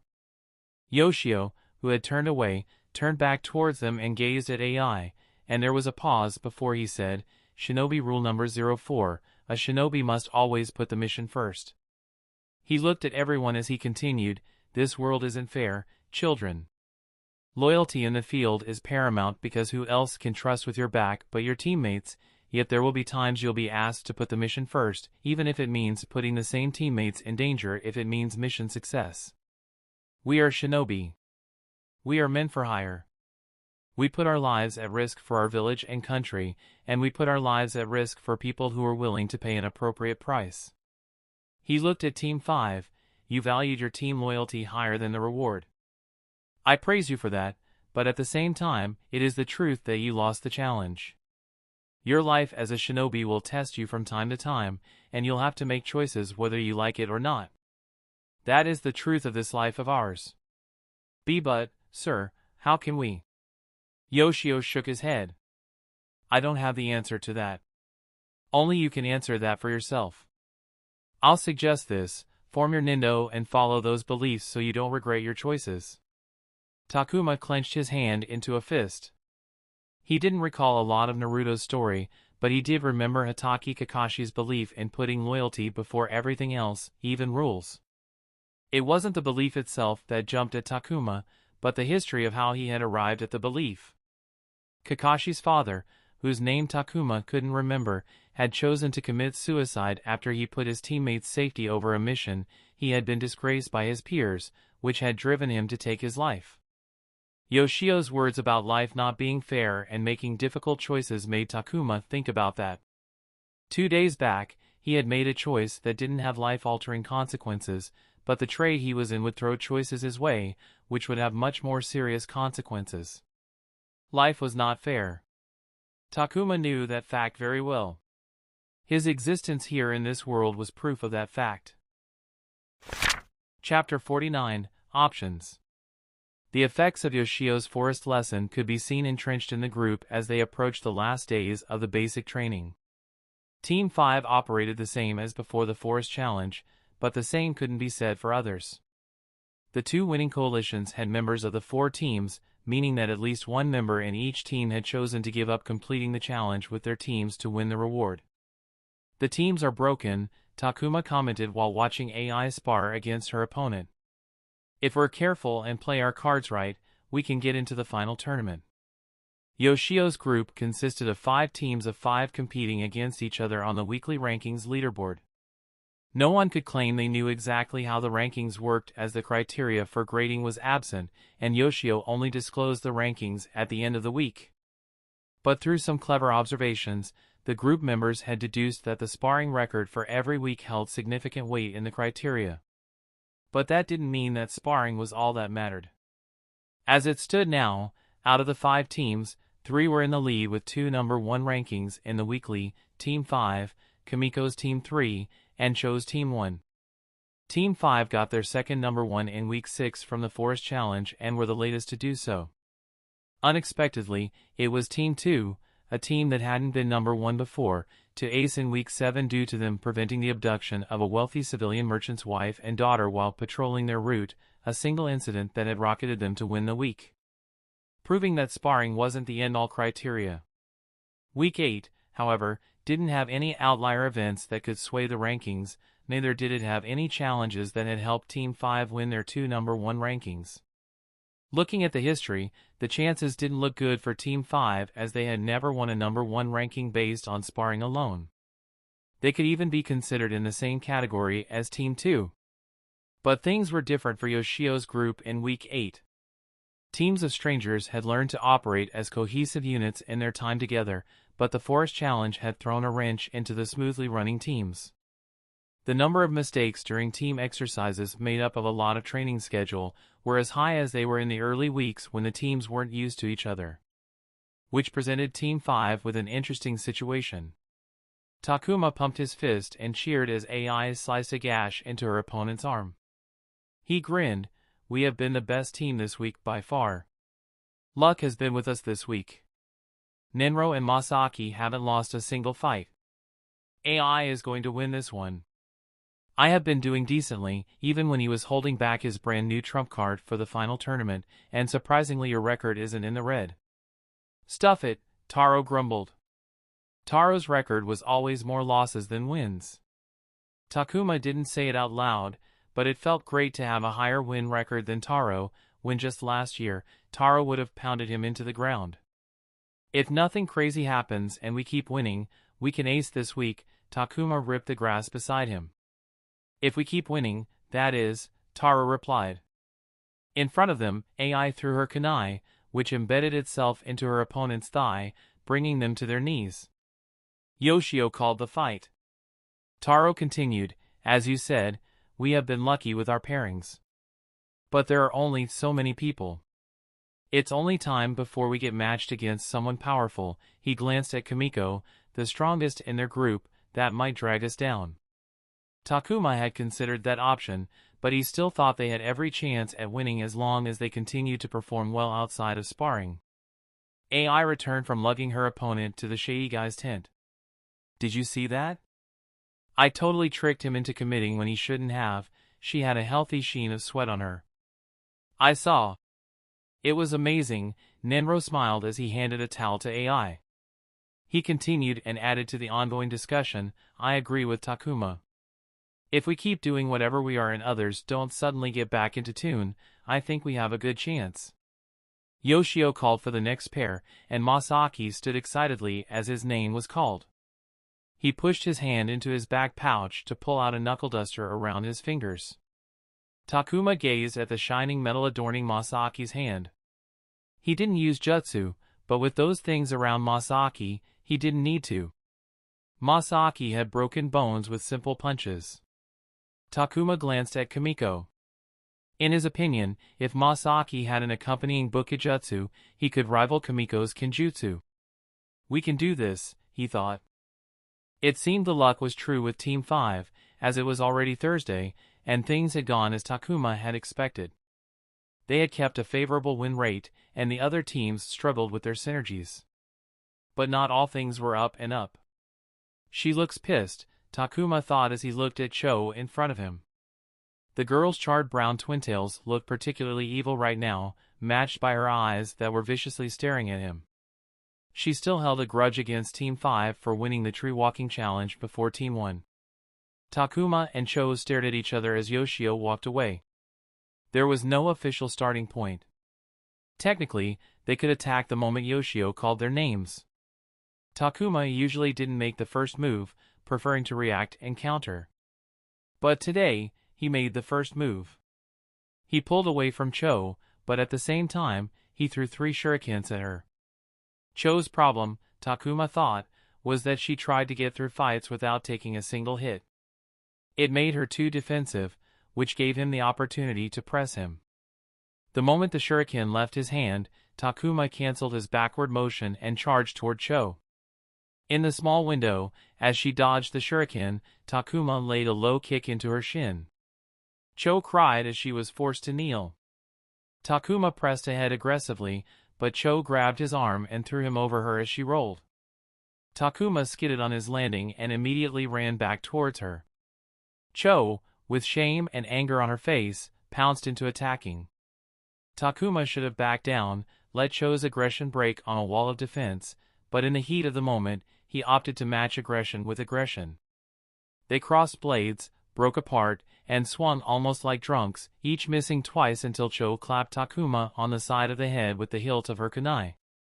Takuma wavered, and Cho hit him again, hard. He dropped to a knee, and Cho brought her kunai down, going for a killing blow. Takuma got his kunai up in time to block, then rolled away before lurching to his feet. Cho tried to give him no space, but she wasn't aggressive enough, and Takuma successfully traded blows to get into a position to defend himself. He decided to immediately gamble his newfound breathing space and went in for an elbow drill into Cho's shoulder, and then, as she hopped back in pain, he cracked her in the neck.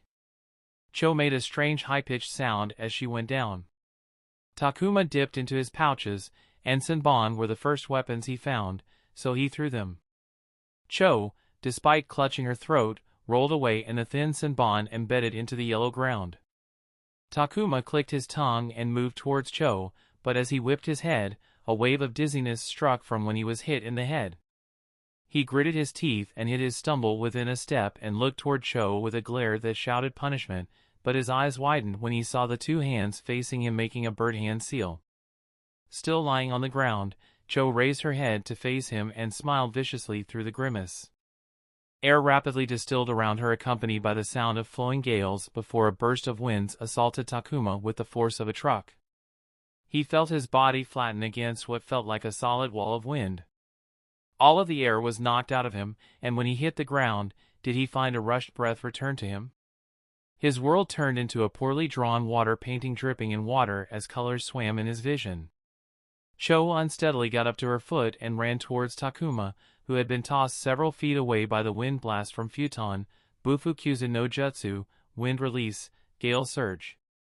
As she arrived near Takuma, he suddenly swung a kick and swept her legs, and the already unsteady Cho was sacked to the ground.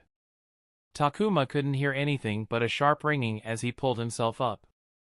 His vision was trying to make him puke his guts out. He straddled Cho and smashed her in the head, and luckily it hit despite his swarming vision. It would have been fine if Takuma had grabbed Cho's head and pounded it against the ground. But in the state of nausea and anger, he made the hand seals of Raitun, Shaku, lightning release, shock, that he had practiced so much he could do it in his sleep. It just wasn't his fault the jutsu didn't work well for him.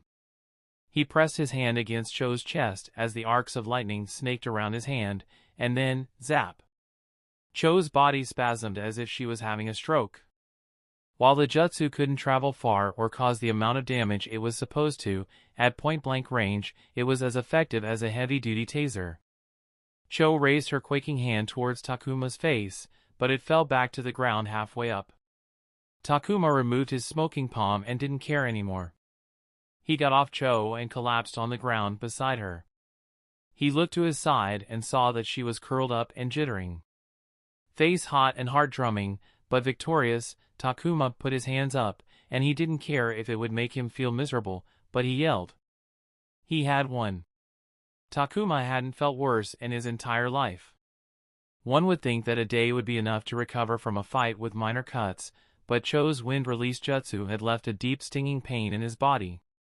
It was so bad that he loathed the idea of standing. Will you stop groaning? AI shot him a glare. Takuma groaned as he stretched his back and felt the pain in his bones. I can't do it today. If he makes me fight today, I'll throw hard. Fuck the final tournament. I don't need the C-rank jutsu, I'll figure it out, he whined. He had skipped his early morning training because of the pain. Takuma ignored AI and continued to groan and did it louder when she hit. He only stopped when Yoshio arrived, and they had to file into the grid. He met eyes with Cho and glared at her when she had the gall to glare at him when she was the one who had made his life miserable. "The final tournament is going to be held tomorrow and the day after that," were the first words that came out of Yoshio's mouth. For a moment, Takuma forgot about the pain. "I'm going to announce the weekly ranking for this week early," Yoshio continued. "The team with the highest number of wins will participate in the final tournament as my representatives. One of you guys better win. I don't appreciate getting embarrassed in front of my coworkers." Takuma felt more restless than ever. Why couldn't he just get to the point? Number 1 for this week's ranking is Team 5. Yoshio turned to Team 5. "That makes you a 3-time number 1, which means you're going to the final tournament." Takuma blinked as he stared at Yoshio's face. It felt so anticlimactic. "I disagree." Takuma turned towards the sword-wielding girl who had spoken up.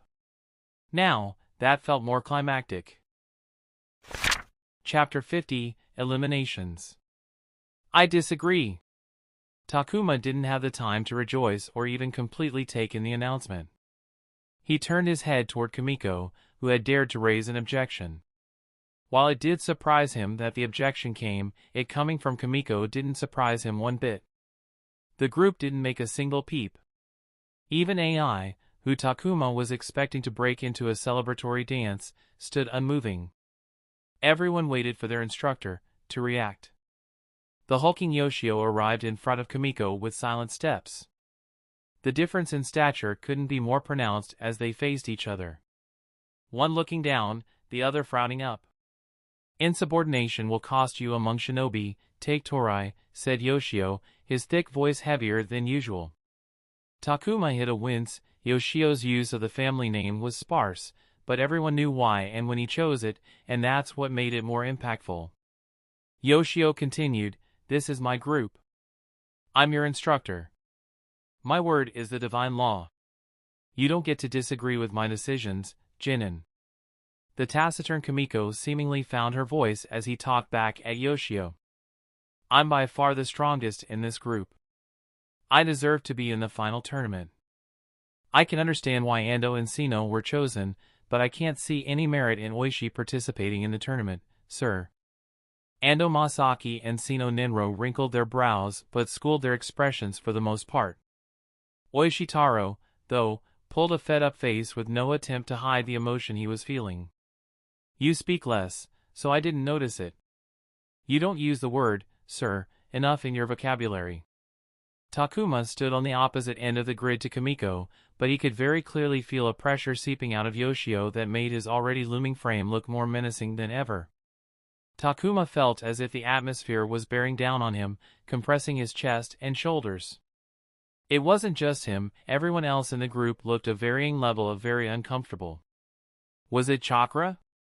It had to be chakra, Takuma thought as he glanced at Yoshio from the corner of his eye. He was scared that the feeling would enhance if Yoshio turned his attention to him. "Did you not understand when I said that the team on the top would represent me in the final tournament? I'm feeling frustrated right now. How can someone not understand words as simple as that?" Yoshio's words drummed in their ears. "I'm strong. I don't give a rat's ass if you're stronger, Jinin. It's my choice, and I will make it any way I want to," said Yoshio, thundering.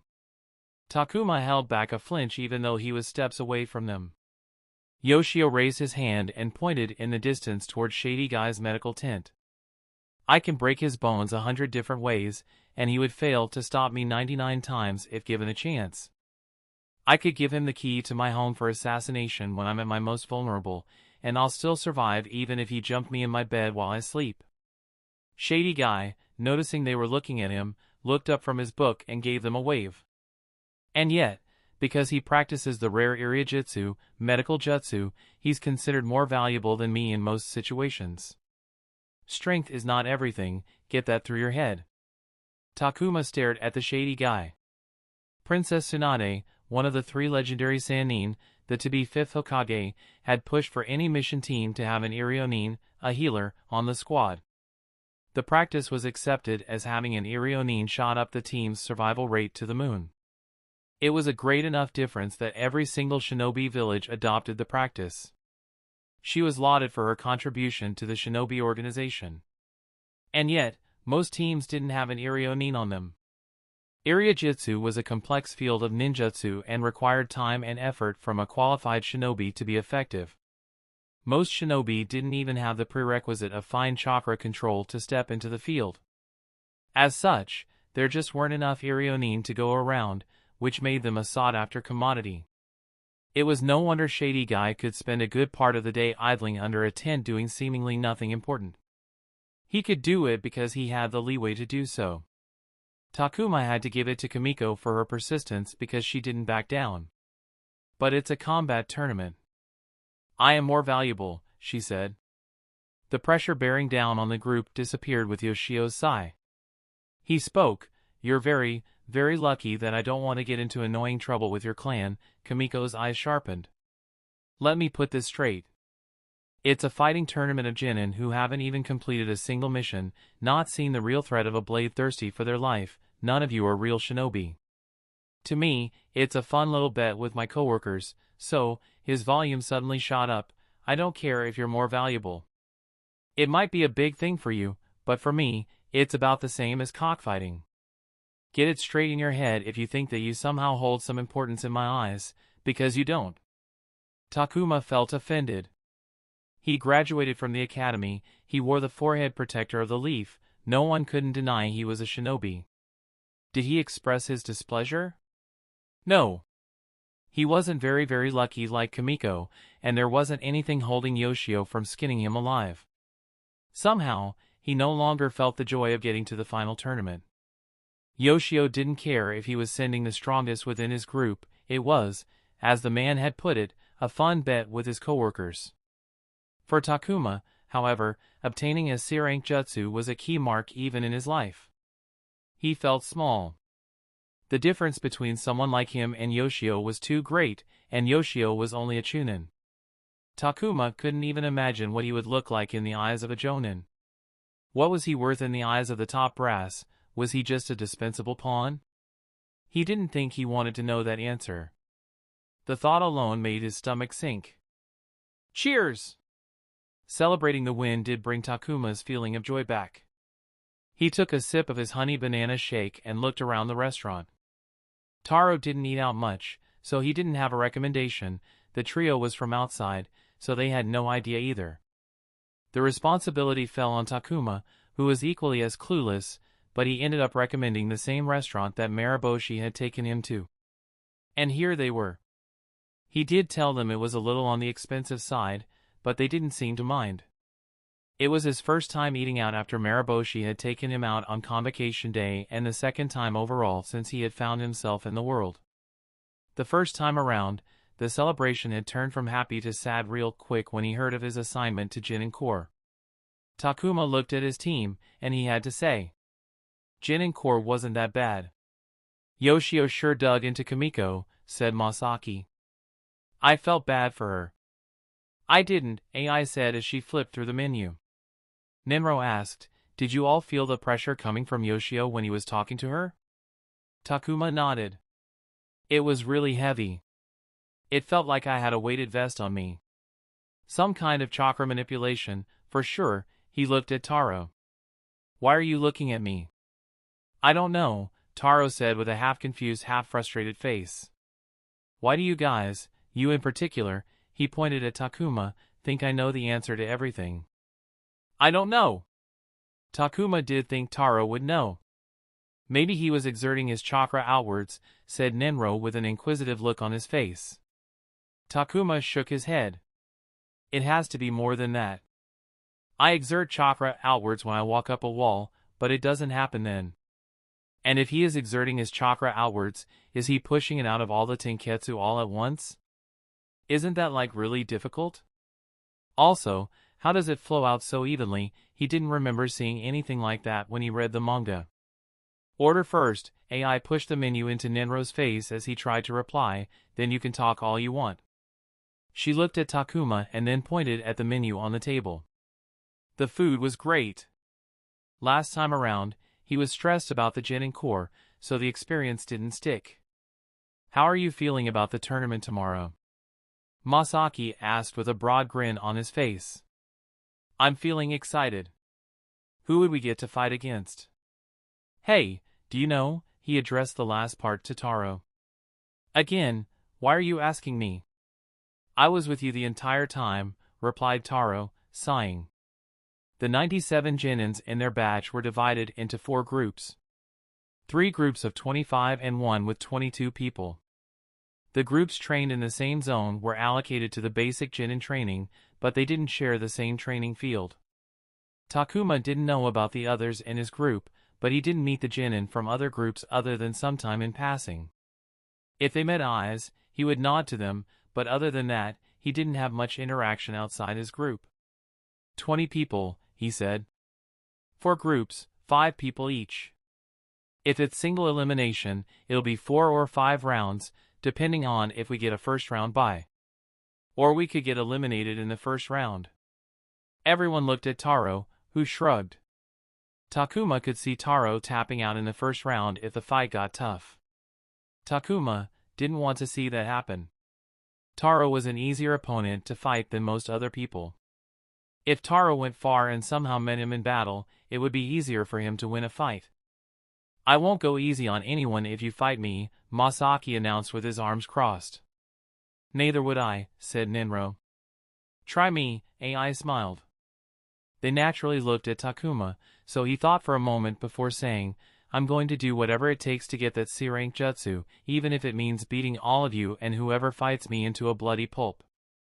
He had a faint smile on his face, but he was serious in what he said.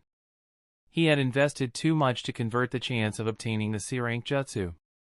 For the next 2 days, Team 5 would no longer be a team. Every man for themselves, no holds barred. Ah, uttered AI before looking sullen. When Nenro asked, she answered. Team 5 is over, isn't it? The teams were only supposed to hold until the end of basic training. Ah, Takuma had forgotten about that for a moment. For Genin Corps, missions were assigned by the Leaf Genin Resource Command. Everything from mission objectives to the teammates was pre-described for them. Today indeed was the last day for Team 5. There was a silence between the group for a moment. For the last 2 months, they had fought each other, they had laughed with each other, they had eaten together, they had trained together. They had spent a majority portion of the waking day with each other. It was a short time, but they had become a team. Doesn't matter. We will still be a team, even if it's not official, and we will still be friends. Nenro raised his glass of water and said, to Team 5. To Team 5. Chapter 51, Progress, Little by Little. Takuma furrowed his brow as he twirled the shuriken in his hand as he tried to locate the target. The thick white mist obstructed his vision, hiding the painted wooden stump from him. It was so thick he wouldn't walk outside with the visibility he was left with in the fear that a car would run him over. The quiet of the morning helped him focus as he tried to recall the position of the stump. But his mind had other plans as it let the thoughts of the tournament creep in. Less than 2 hours remained before he had to head to the training field for the tournament and fight like a prize fighter for the C-rank jutsu that was on the line. He was going to fight people who he had never seen fight before. Even his academy classmates and other groups were an unknown as he had only ever seen them use taijutsu. Rest of their combat style was a mystery to him. He needed to face 5, or 4 if he was lucky, people and win. He was worried. He had never won 4 fights in a row. His record was dotted with losses. Now he was going to face the best from each group, and the chances of him winning 5 straight against the elevated opposition didn't look great. But he had to win. Takuma threw the shuriken into the white mist, and a moment later the sound brought back the thud of the shuriken hitting the wooden stump. He walked through the mist and reached the tall wooden stump with the red and white target that had no shuriken on it. He had missed the target by an inch. He sighed. The nerves were getting to him.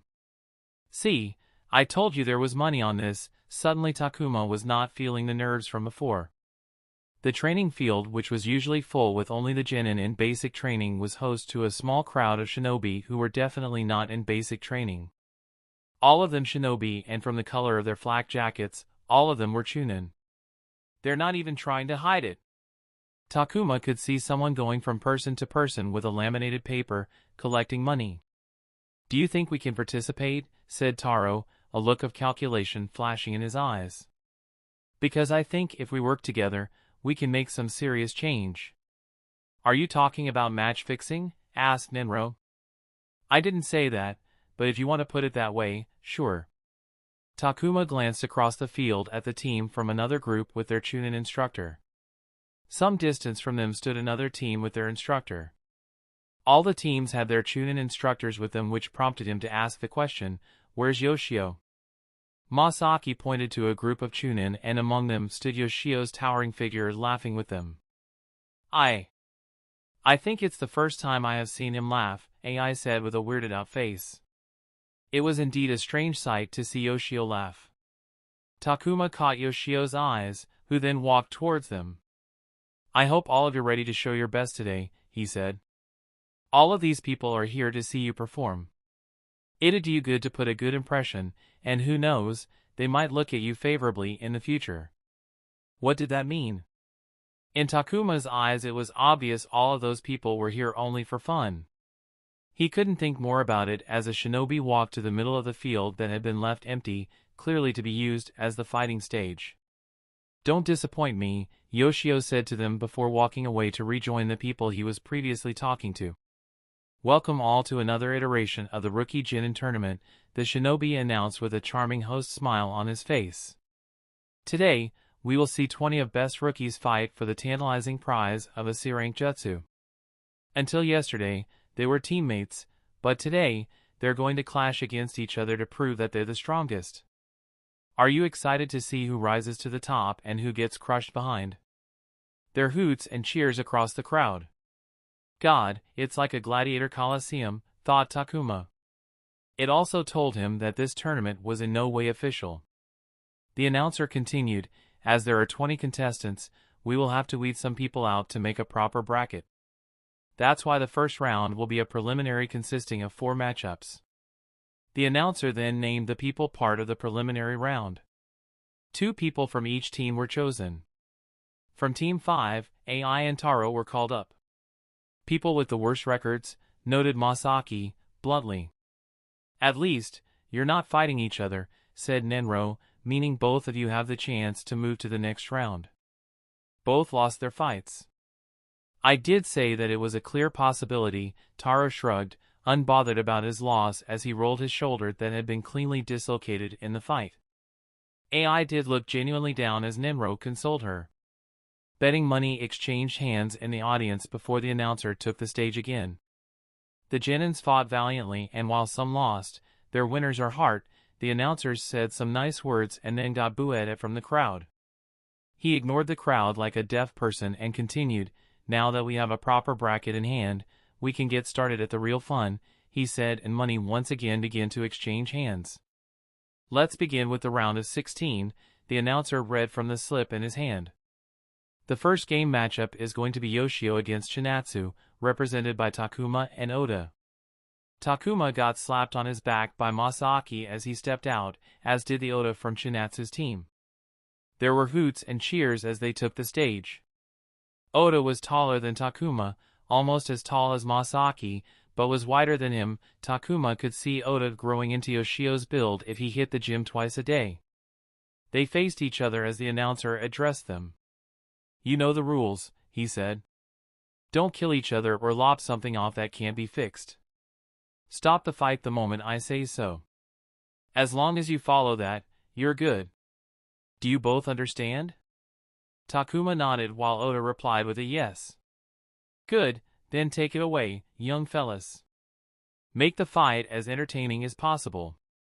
The moment the announcer moved away, Oda started to speak. "I heard you're a big loser." Takuma was surprised by the sudden trash talk, but he indulged after a moment's thought. "Oh, yeah? Do you know what I heard?" "I heard you choke big time, so this fight is going to be really easy for me," he said. Oda's team had 2 of his academy classmates, so he knew who must have said that about him. "Oh, who said that?" Your mom did, Takuma grinned, when I visited her last night, and you know what, she was doing the same thing as you, he then mouthed, choke. Takuma hadn't heard that since he had come to this world. But boy did it work like a charm. At first, Oda was surprised, but anger soon overtook him and he rushed like a raging bull. Takuma quick-stepped out of reach, avoiding a kunai slash to the face, and countered with a front kick to the gut. Oda folded in half as he flung backward, but he was as strong as he looked as he regained his balance before he hit the floor and landed with his feet dragging tracks on the ground. Oda snarled and rushed forward without skipping a breath. Takuma threw himself backward and Oda's swinging kick sliced air, a handspan from hitting. Following up, Takuma closed the distance, and Oda, having been enraged by Takuma's comment, attacked with unadulterated aggression. Takuma blocked every swing and hit, and though he was ratcheting up the pace, he did it slowly. If he was to take advantage of Oda's rage, he was going to do it thoroughly. He used no true attacks but blocked and countered with precision, while pushing the pedal on the pace. Oda's heavier build matched his fighting style, he wasn't a nimble fighter, and his heavy swings showed that he was power hit. The fighting style suited Takuma because he could actually keep up and control the momentum. Which was why even though he lost regularly to Masaki, he found AI more challenging. The needle on the pace had moved to a point where Takuma felt rushed, and he knew that Oda was slower than him. The rage and free space to attack was the only reason why Oda hadn't noticed how unfavorable pace had become. Takuma made his move. Oda swung his arm wide, Takuma ducked under it before taking advantage of the Oda's body's moving momentum to step in and stamp a fist into the face. Oda's aggression suddenly came to a panicked halt. Takuma danced on his feet, bringing himself to the side. He kicked behind Oda's knee. Oda, forced to kneel, hurriedly turned his torso back to bring his hands in a better position to block. He caught the late glimpse of a kunai coming down and then it was the pain that told him there was a kunai embedded behind his shoulder. The screams ripped through the gallery's cheers as blood spluttered out in the air. Takuma didn't let his feet rest for a moment. He glided from Oda's left to right and slipped two senbon into the base of Oda's neck, pushing them deep into the resisting flesh, avoiding anything vital as to not kill. He had spun a full circle around Oda and for the finishing blow he grabbed Oda's head and made him kiss his rising knee, caving Oda's face in. Takuma grabbed another kunai out to continue but he saw Oda drop to the ground on his back, falling on the kunai left in his back, digging it deeper. Oda passed out before he hit the ground. And, that's it, the announcer called the fight. Takuma let the breath go he didn't know he was holding and took a couple unsteady steps back. He could hear his heartbeat as he watched the two young Irionin in charge of injuries rushed in to take Oda away. Takuma stared at Oda's broken face and he stared at the pool of blood he had left behind as the announcer grabbed his hand to raise it as the victor. You did great, Takuma. Nenro greeted him with excited slaps on the shoulder. The knee to the face? A great touch, Masaki nodded in appreciation. How are you feeling? Asked AI. Takuma stared at his friend's face. What was he supposed to say? That it didn't feel real. Everything had gone by so quickly and smoothly. That he was expecting his plan to fail or at least face some hiccups along the way. That he had seen the fight go an entirely different way in his mind. I'm feeling. He thought about the last 2 months. He had worked hard. He had contributed to the team that had won in the group. He had been the first to complete the tree walking challenge. He had won some tough fights which he didn't think he would have been able to win 2 months back. The stunned disbelief gave way to something else as he thought about it. Confident. Chapter 52, The Small-Time Hero.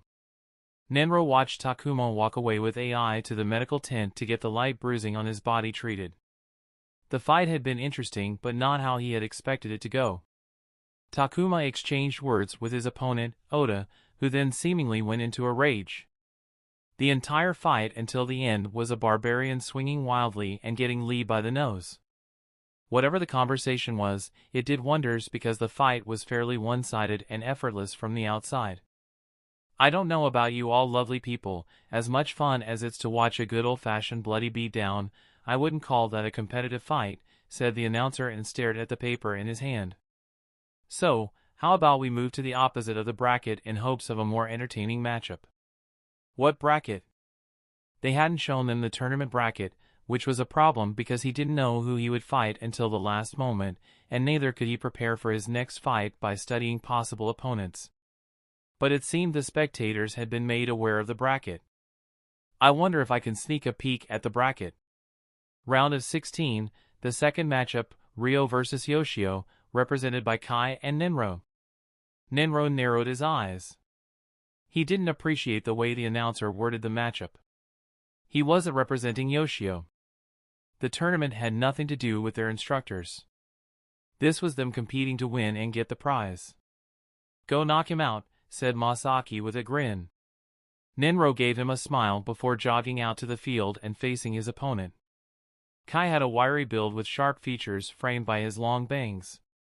Combat style unknown.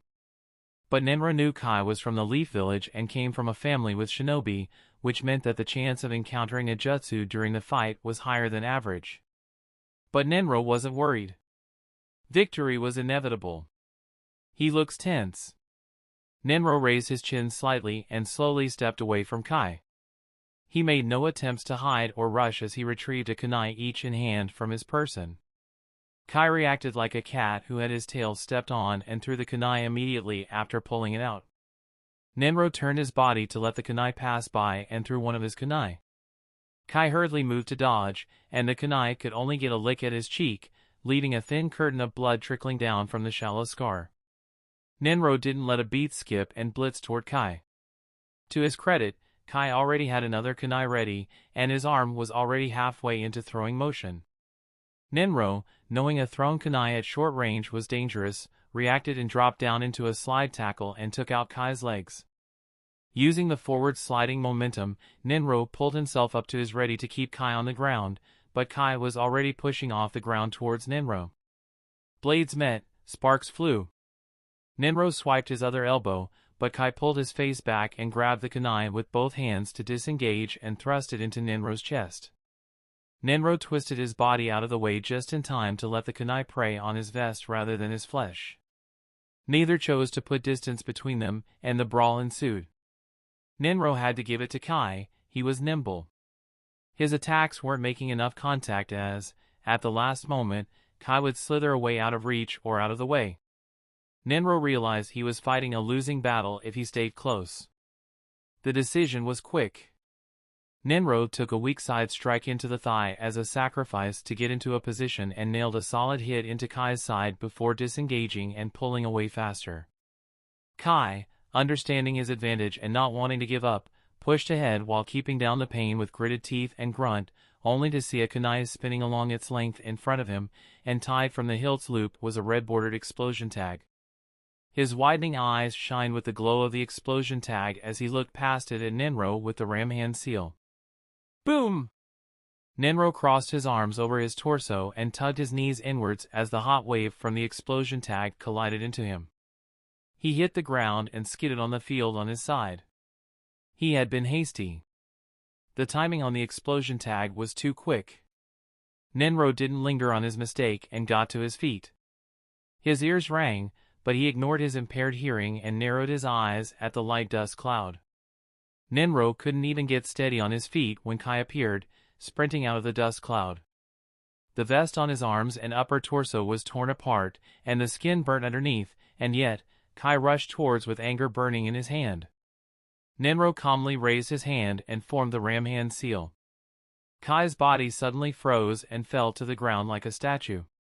His momentum skidded him forward until he stopped near Nenro's feet. Kai looked up at him with confusion and fear while trying to struggle to move as if there were ropes constricting his body. Genjutsu Shibari, Genjutsu Paralysis, complete. Nenro knelt on one knee before dangling a kunai above Kai's neck.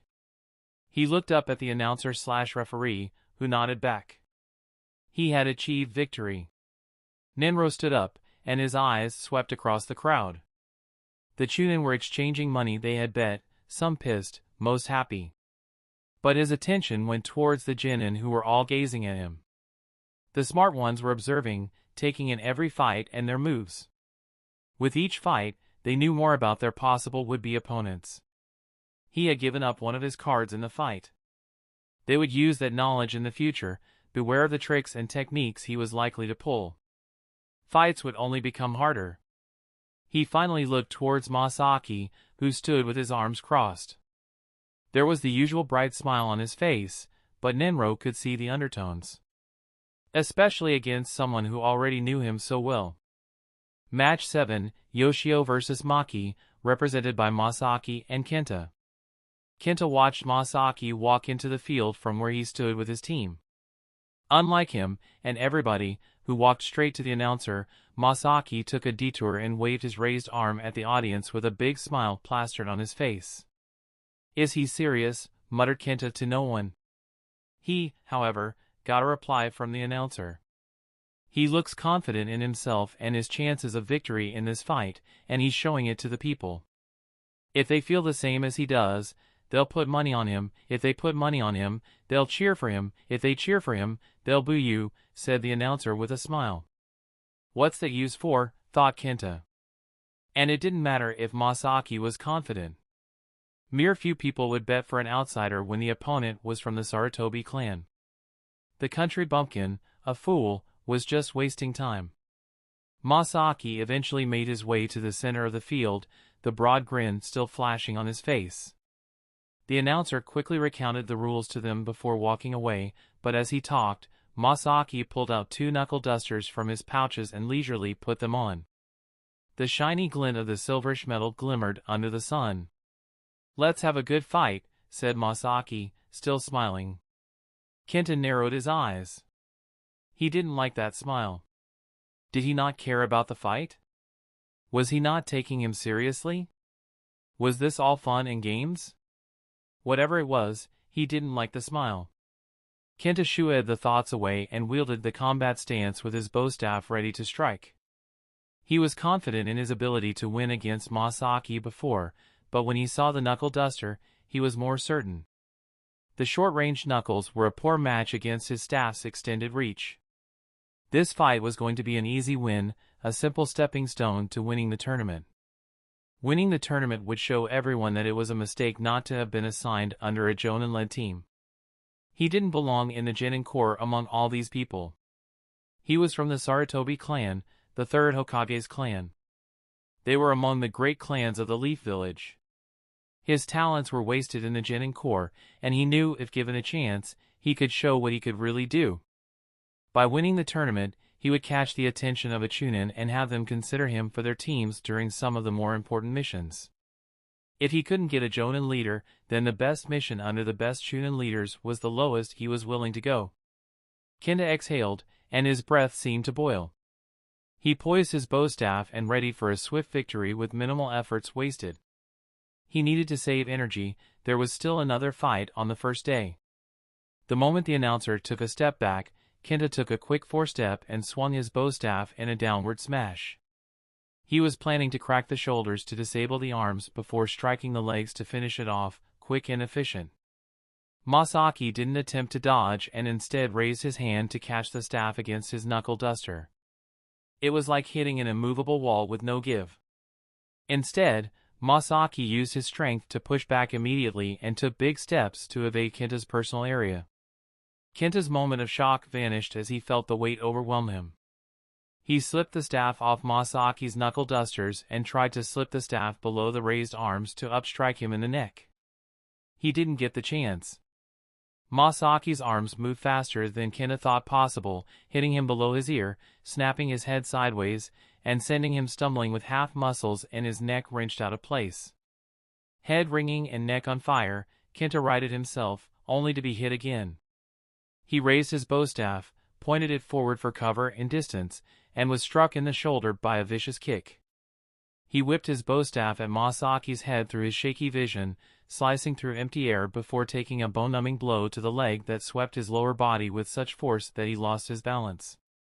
He reeled and limped back, swinging wildly. Masaki, out of reach and smiling, stalked him. Kenta's heart hammered, and his breathing was unsteady. He attacked anyway, but the swing was ducked under. He swung again and was dodged again, a torso pulled back. He heaved himself back, desperate to make space, and heard the noise of shouts. He looked to the noise's source, and his heart sank. It was the Chunin. They were cheering for him to be finished off, cheering for his opponent's victory. It made no sense, he thought. He was Sarutobi Kenta.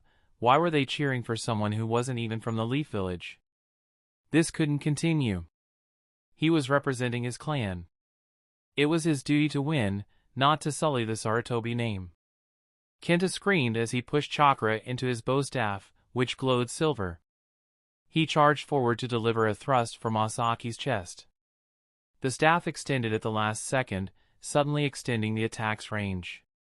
Masaki dodged, and Kenta corrected, his staff blasting back the other way, hitting nothing. He rebalanced, spinning low, whipping the extended staff to break Masaki's shin. It didn't connect, so he adjusted, ready to strike, and was battered to the ground by the hard metal flats of two steel punches. He gasped. The pain was excruciating, and for a breath, he thought his back was broken. It wasn't, but as the feeling in his body flooded back, it felt like someone had whipped hot coals into his skin. "Was that all the Bukijutsu you knew?" the outsider said, his voice booming. "What a disappointment." Kenta spat, tasting blood, and forced himself to his feet. He wouldn't be disrespected by the likes of the outsider. He surged up, staff first, screaming obscenities, and Masaki simply sidestepped, and Kenta staggered past, crumpling, then collapsing beneath the pain and blow to his shoulder from Masaki's downward elbow strike. "I guess that's it," Kenta heard the announcer's voice. He wanted to protest, to shout that he could continue. His heart burned to fight, but his everything else screamed mercy. He opened his mouth only to cough blood, and he couldn't get the words out. He chose not to get them out. The last thing he saw before darkness overtook him was the smiling figure of the outsider waving his raised hand. Chapter 53, Main Character's Clan. The atmosphere at the training field was like the peak of the cherry blossom season, and people had come together to picnic and view the cherry blossom, just that they weren't here to see the beautiful nature, but people duke it out in combat.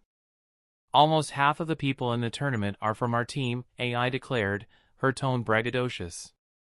Her nose almost seemed to lengthen from pride.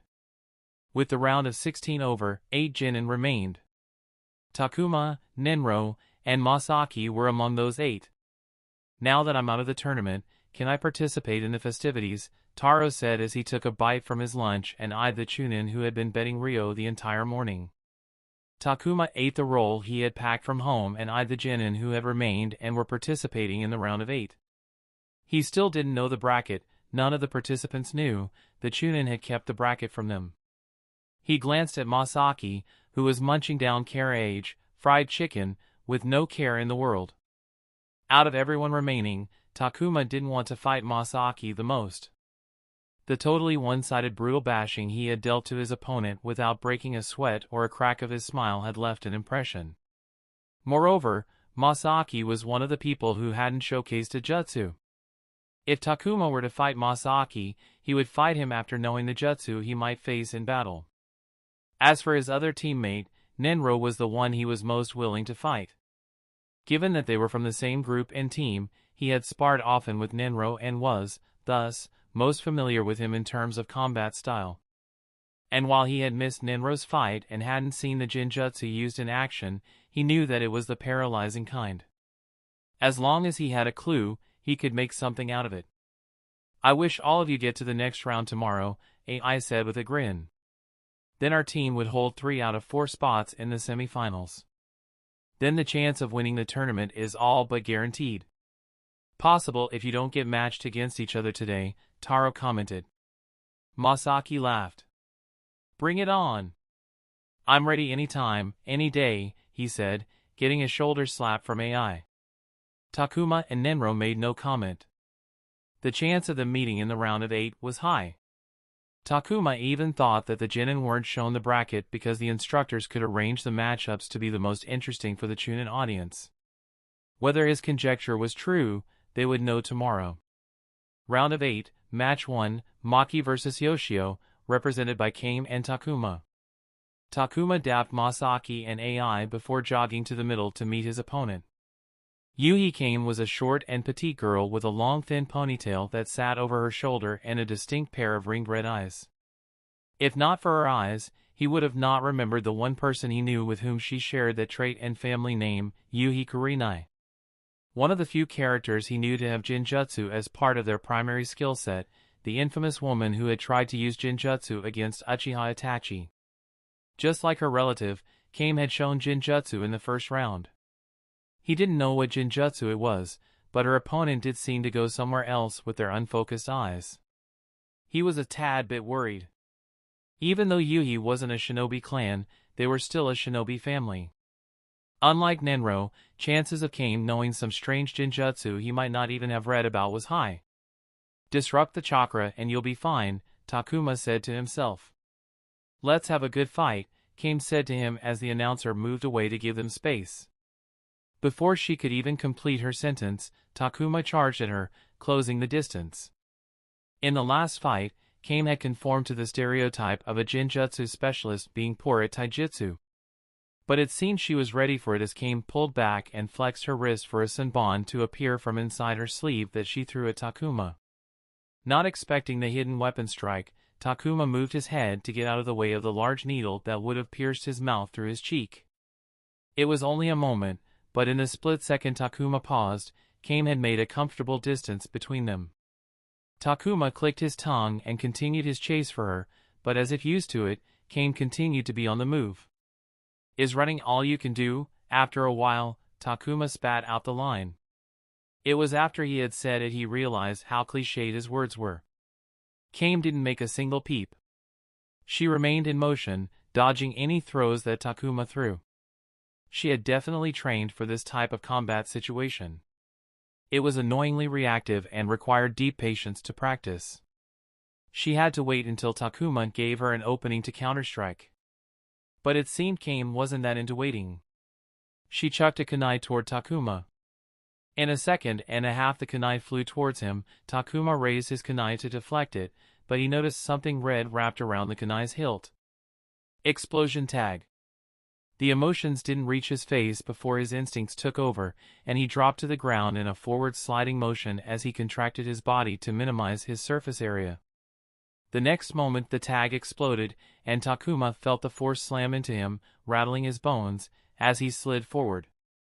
He pushed through the ringing in his ear and tried to locate Kame, to find her weaving hand seals. Shit! Blood drowned the world in red. The glaring rays of the afternoon sun were replaced by the eerie chill of a blood moon. Whatever wasn't red had taken over a shade of the darkest browns. It was a sight straight out of a nuclear apocalypse or what hell looked like. Takuma felt his heartbeat flare up as if a hand was wrapped around his heart, squeezing it to beat faster and faster, and faster. He frantically turned towards where his team sat, only to find that he was alone. The entire training field was devoid of human life, even the chirping of birds was absent. His only company was the whispers out of the woods framing the field. Where in the world was he? Where was everyone else? How did he get here? As soon as the thought ended, the ground shook, and cracks appeared everywhere in the field. Fingers poked out cracks, pushing the topsoil out of the way, and emerged from the ground were rock golems of various sizes, ranging from short quarterlings to towering monstrosities surpassing human limitations. Takuma's heart leaped to his throat as he looked at the horde of rock golems moving closer toward him. He wanted to run, but the golems approached from all directions. He calculated the possibility of fighting the golems, but their numbers only equated to certain death, for him. He was going to die. Why so soon? For what had he endured the last year? He hadn't even completed a single mission. Didn't this make everything not matter anymore? But as Takuma spiraled down deeper into darker thoughts, he found himself staring at Kame walking towards him. All of a sudden, his surroundings didn't look as they did before, the environment looked flat, and the golems didn't look as opaque. He remembered what his surroundings and situation looked like before, and the fear began to drain.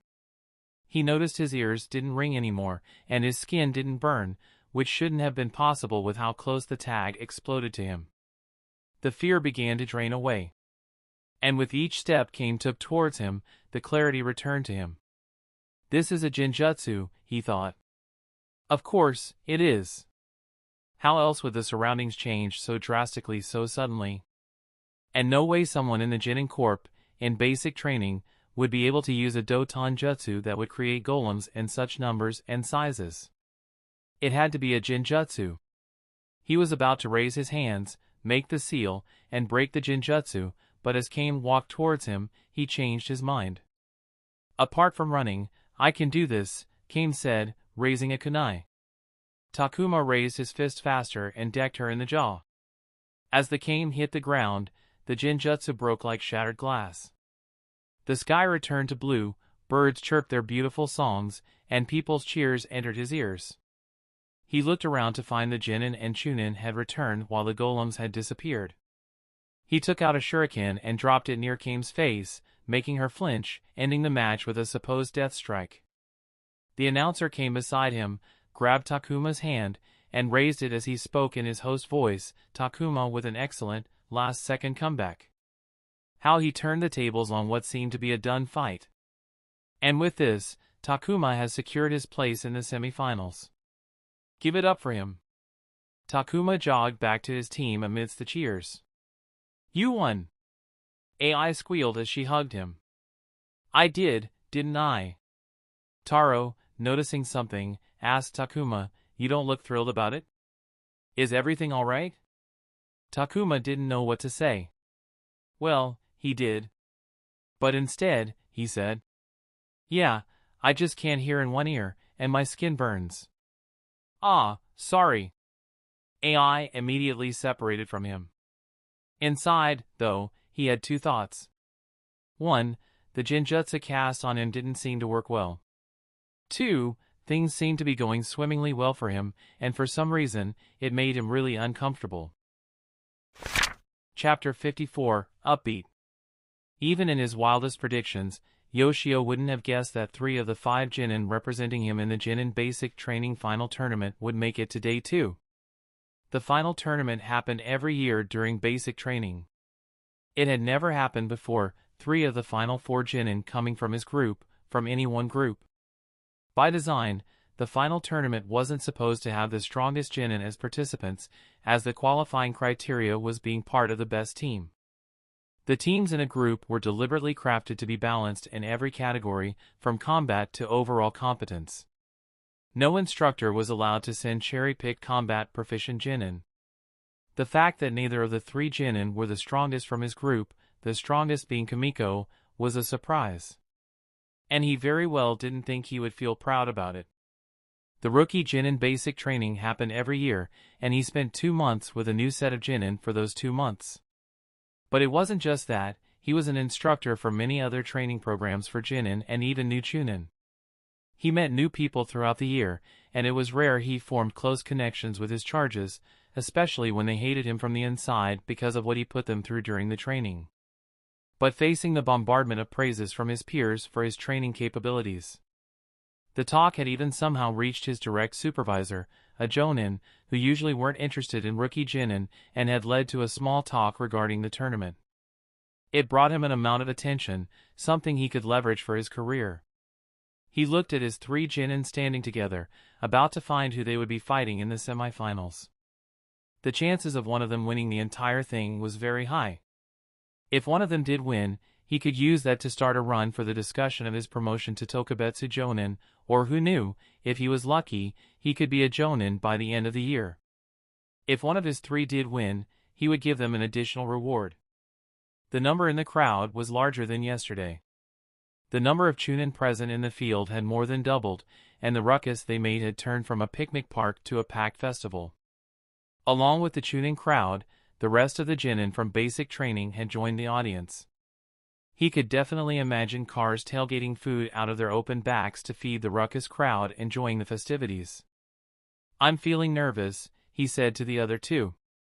Nenro, who was similarly scanning the crowd, nodded. This does feel a tinge overwhelming, he said. He raised his hand to wave at AI and Taro, who were among the crowd. Masaki, however, didn't look any different. He adorned his bright smile on his face, looking like he had enough energy to move mountains and still have something to spare in the tank. That confidence was something Takuma had grown envious of. If he were given an opportunity to steal traits, Masaki's sun-like self-belief would be one of the first things he would swipe. They stood beneath the familiar medical tent that all of them had seen plenty of during the basic training. The crowd had formed a ring to create a more than large fighting arena for the fights. While the tent was part of the ring, earthen walls were erected on either side to keep it away from the crowd. And with the medical tent came the shady guy, who sat on his outdoor recliner, watching the crowd without a worry in the world. Takuma's eyes naturally went to the fourth competitor, the one from Chunin Shinatsu's group. He knew her, she was his academy classmate, after all. Her name was Arisu. The girl had large but sharp metallic amber eyes with a head of shoulder-length green hair held up by her forehead protector. Like every other genin in the basic training, she wore the standard leaf shinobi gear, but she had one addition in the form of a sash with a black shuriken sigil marked upon wrapped around her waist. Takuma stared at the black shuriken clan sigil, recalling what Taro had told him about which clan it belonged to. Fuma Arisu, huh? It's not talked about a lot, but it's also not a secret. The Fuma clan are distant relatives to the Uchiha clan. Something that came as a considerable surprise to Takuma. They don't have the red eye thingy, of course, but if you trace it back, you can find their origins with the Uchiha. Also the reason why the Fuma clan is heavily involved in the Leaf military police force. It was also in the same conversation that he found that the Take-Torai clan, as in Take-Torai Kamiko, was a shinobi clan with close ties to the White-Eye Hyuga. While the Take-Torai didn't share a blood connection with the Hyuga as the Fuma did with the Uchiha, they shared a close political tie with each other. From what Taro had told him, the Take-Torai clan had been allied to the Hyuga from even before the formation of the 5 great hidden shinobi villages. However, it was Arisu who was Takuma's opponent today. He observed the girl. From what little Takuma knew about her from being in the same class as her for a year, she was a taciturn girl who only opened to those close to her. He could recall the fleeting times he had caught her conversing with Izumi and that small group of friends, but other than that, she was a quiet girl. As the Fuma clan didn't have a Kekkei Genkai bloodline limit, Arisa didn't have any genetically gifted special ability he needed to be worried about. But she was strong, he knew that from their academy days. Takuma looked between Arisu and Ninro and Masaki. He would shortly know which two would be his opponent today. Whoever it was, he was ready for them. Come on, Kakashi, don't drag your feet. We're in the prime of our youth. Wipe that sleepy look off your face and show me some energy, said the tall and muscular man with a strong jawline, a somewhat large nose, and black hair, but his most noticeable features were the shiny bowl-style haircut and thick eyebrows. Kakashi sighed. Just like after years of training, his ears had honed to pick up even the faintest of sounds, years of listening to the boisterous and booming voice, which was louder than many people's shouting voice, had made Kakashi's ears resilient to Guy's voice, which usually only had 2 modes, loud and extremely loud.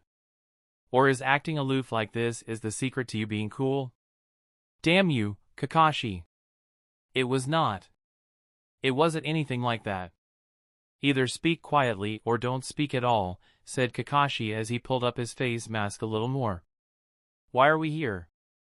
I'm not interested in seeing rookie Jinin fight. Isn't this only for Chunin? We can't be here anyway. He was sure many people here wouldn't be comfortable in the presence of Jonin among them when they were clearly gathered to enjoy and have a good time. Don't be like that. This tournament happens every year. I wanted to come here when I was a Chunin, but somehow I missed it every year because I didn't notice the time while training, said Guy as he peered at the crowd from the tree branch he spectated from. As ridiculous as it sounded, Kakashi could see that happening. Kakashi sighed. He didn't want to be here. He had returned from a particularly grueling mission as part of the masks, which had made him use the eye a little too much, and that had its effects. He wanted to use the well-earned break to rest, and not get pulled around the village by Guy. But he knew arguing with Guy rarely resolved matters in a peaceful manner. He also didn't want to fall into one of the competitions between rivals, as Guy liked to call every time he got the opportunity, so he turned to the other person who he could reason with. Kurenai, you see the problem. He stopped when he noticed that the red-eyed woman with untamed hair reaching her upper back and very unique red eyes, different from his red eye, framed by purple eyeshadow, dressed in red mesh armor blouse under the broad material that resembled bandages with a pattern on it similar to those of rose thorns. Kurenai, the Genjutsu mistress, was also peering intently at the crowd. Which one of them defeated came, she muttered to herself. It was then Kakashi realized why Kurenai had agreed to Guy's invitation. They originally didn't hang out much less after Asuma left the village to serve as part of the 12 Guardian Shinobi. She had tagged along because she was interested in the tournament. He sighed again. If he was stuck there, he might as well watch the tournament. He had never been part of a rookie Genin tournament.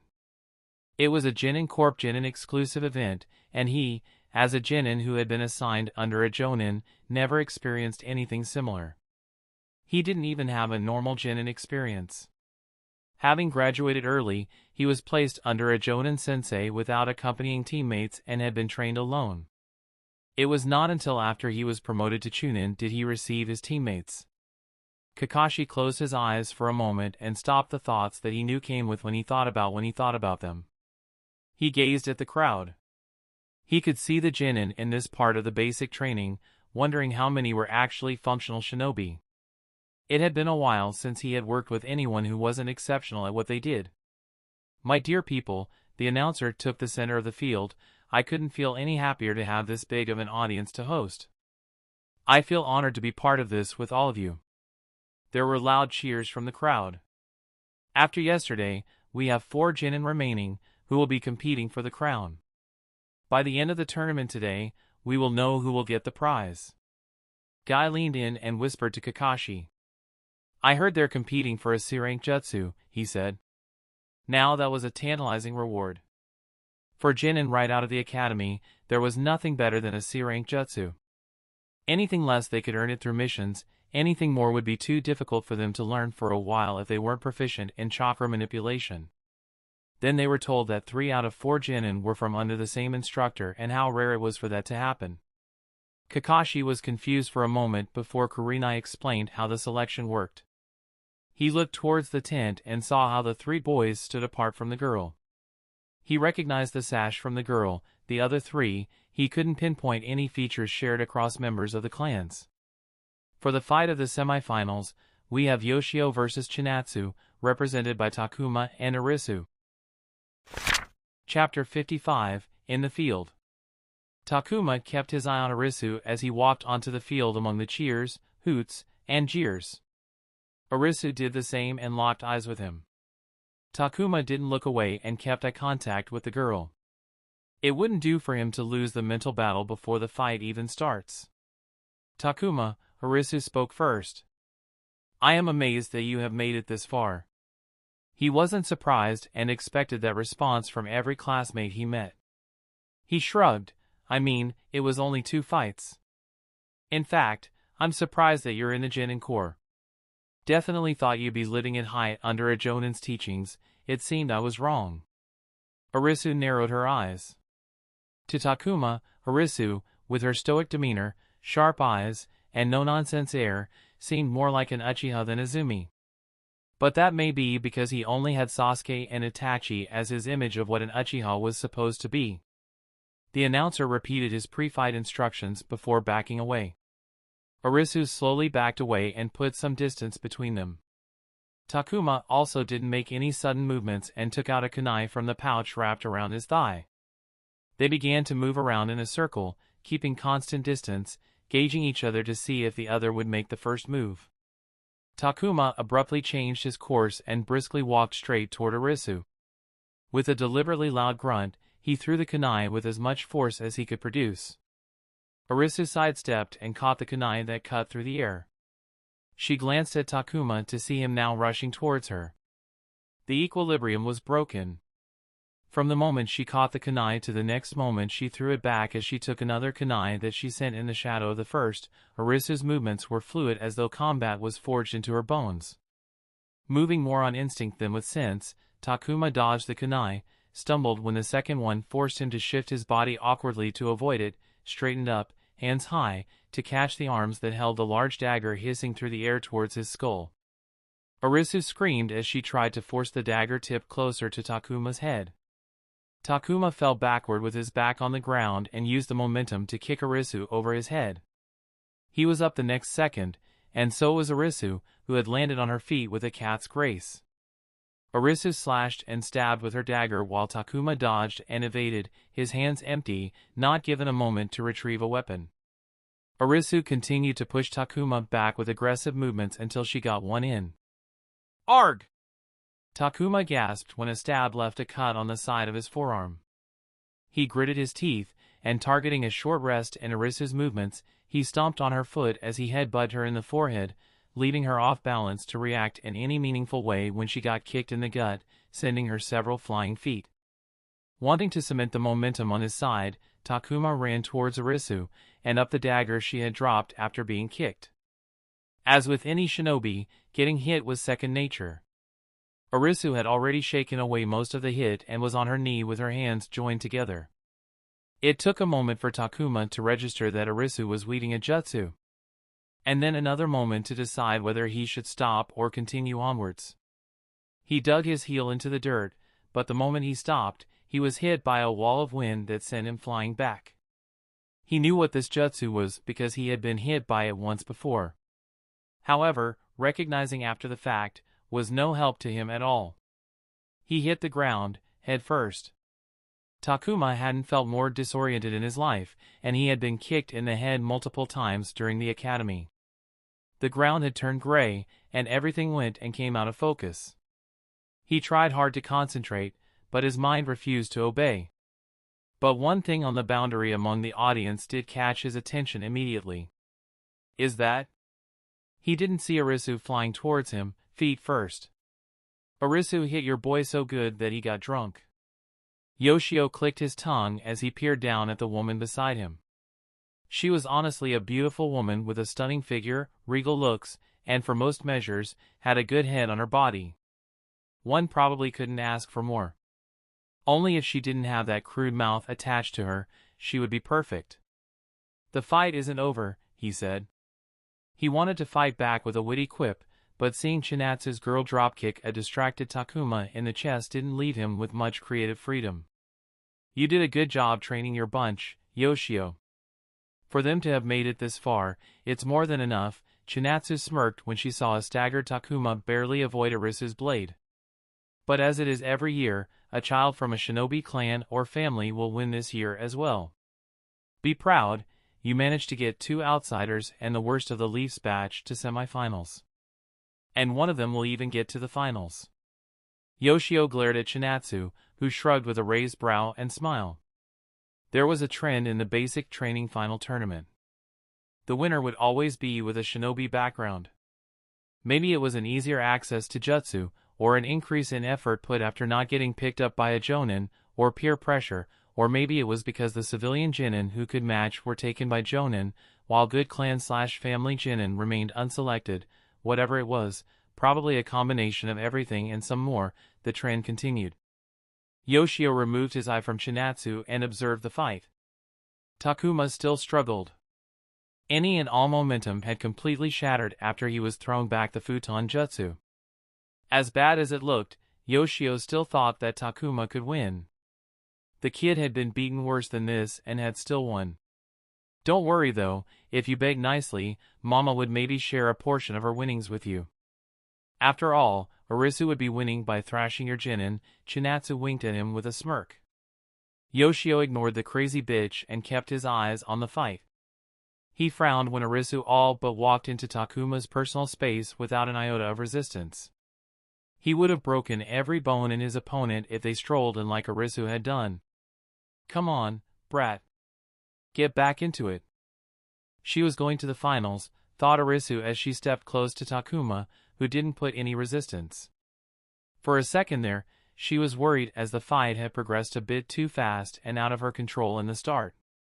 But fortunately, futon, Bufukyuzu no Jutsu, wind release, gale surge, had seemingly done the trick. She had casted the defensive jutsu to throw the approaching Takuma back to give her space, but she didn't think Takuma would become doozy. It seemed he had hit his head. A surprise much welcomed by her. She kneed Takuma in the stomach. He covered his stomach and coughed spit out. He was stubborn and refused to go down. She could have ended the fight by sticking a kunai in his gut and leave him bleeding to end the fight, but the comment at the start of the fight had pissed her off.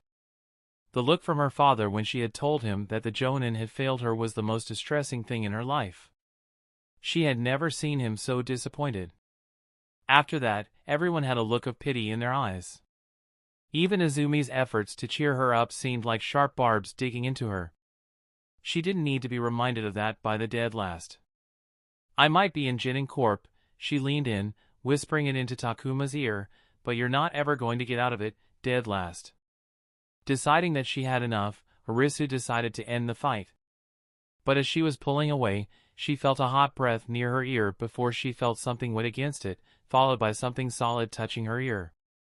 Her heart rate spiked through the roof when she felt a hauntingly clear sensation of teeth grip her ear.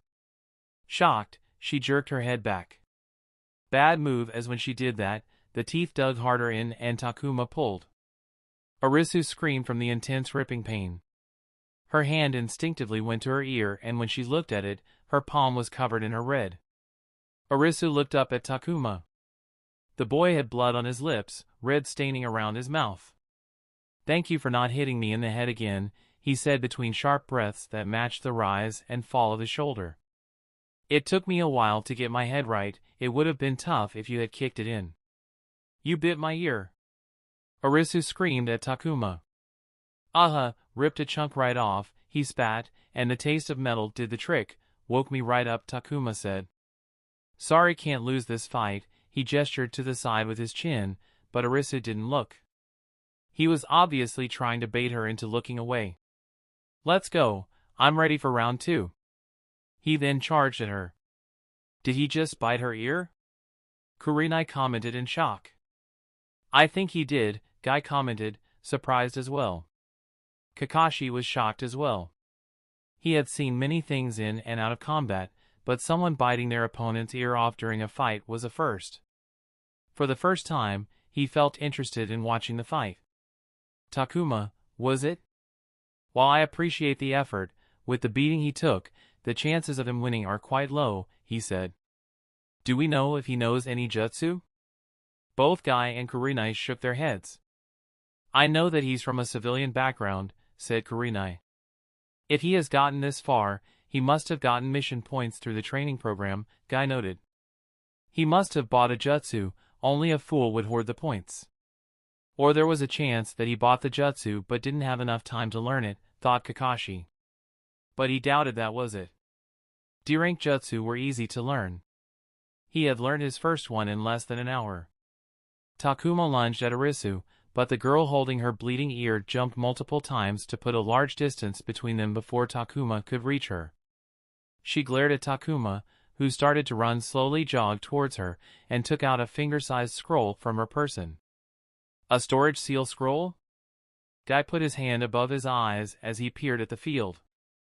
"Fuma Arisu," said Kakashi. He had picked up the name from the crowd ahead of them. Kurenai and Guy immediately understood and looked to the field as Arisu unfurled the scroll and planted her blood-soaked thumb onto the seal for a large weapon to appear with a puff of smoke. They didn't even have to look to guess that it was the Fuma Shuriken, Wine Demon Shuriken. Four curved blades as big as Arisu's arm attached to a large ring sat in her hand. All blades were pointing the same direction, but Arisu punched the dull side of the blades and the 4 blades rotated along the ring to align themselves into a cross shape, thus assuming the traditional shuriken shape, just much more terrifying than the one that could fit on the top of palm. Takuma stopped his run, a cautious look in his eyes as he stared at the large weapon in Arisu's hand. She wasted no time and rotated her body on her heels to generate centrifugal momentum to throw the large weapon. Kakashi could hear the blades cutting through the air from where he sat. While not exclusive to the clan, the Fuma Shuriken had been made by the Fuma clan. The sheer size of the weapon signified its use against larger opponents or against a horde of enemies who needed to be sheared down. The third Hokage himself was known to frequently use a straight double-edged Fuma Shuriken in combat. Takuma immediately ducked below the Fuma Shuriken, or else it would have lopped his head off. The next moment, he turned back and kept his eye on the shuriken. "He's observant, good," Kakashi nodded in approval. Many had made a mistake of treating the Fuma Shuriken as nothing but a large shuriken. Many of them had their heads lopped off without them knowing it. Arisa raised her hand.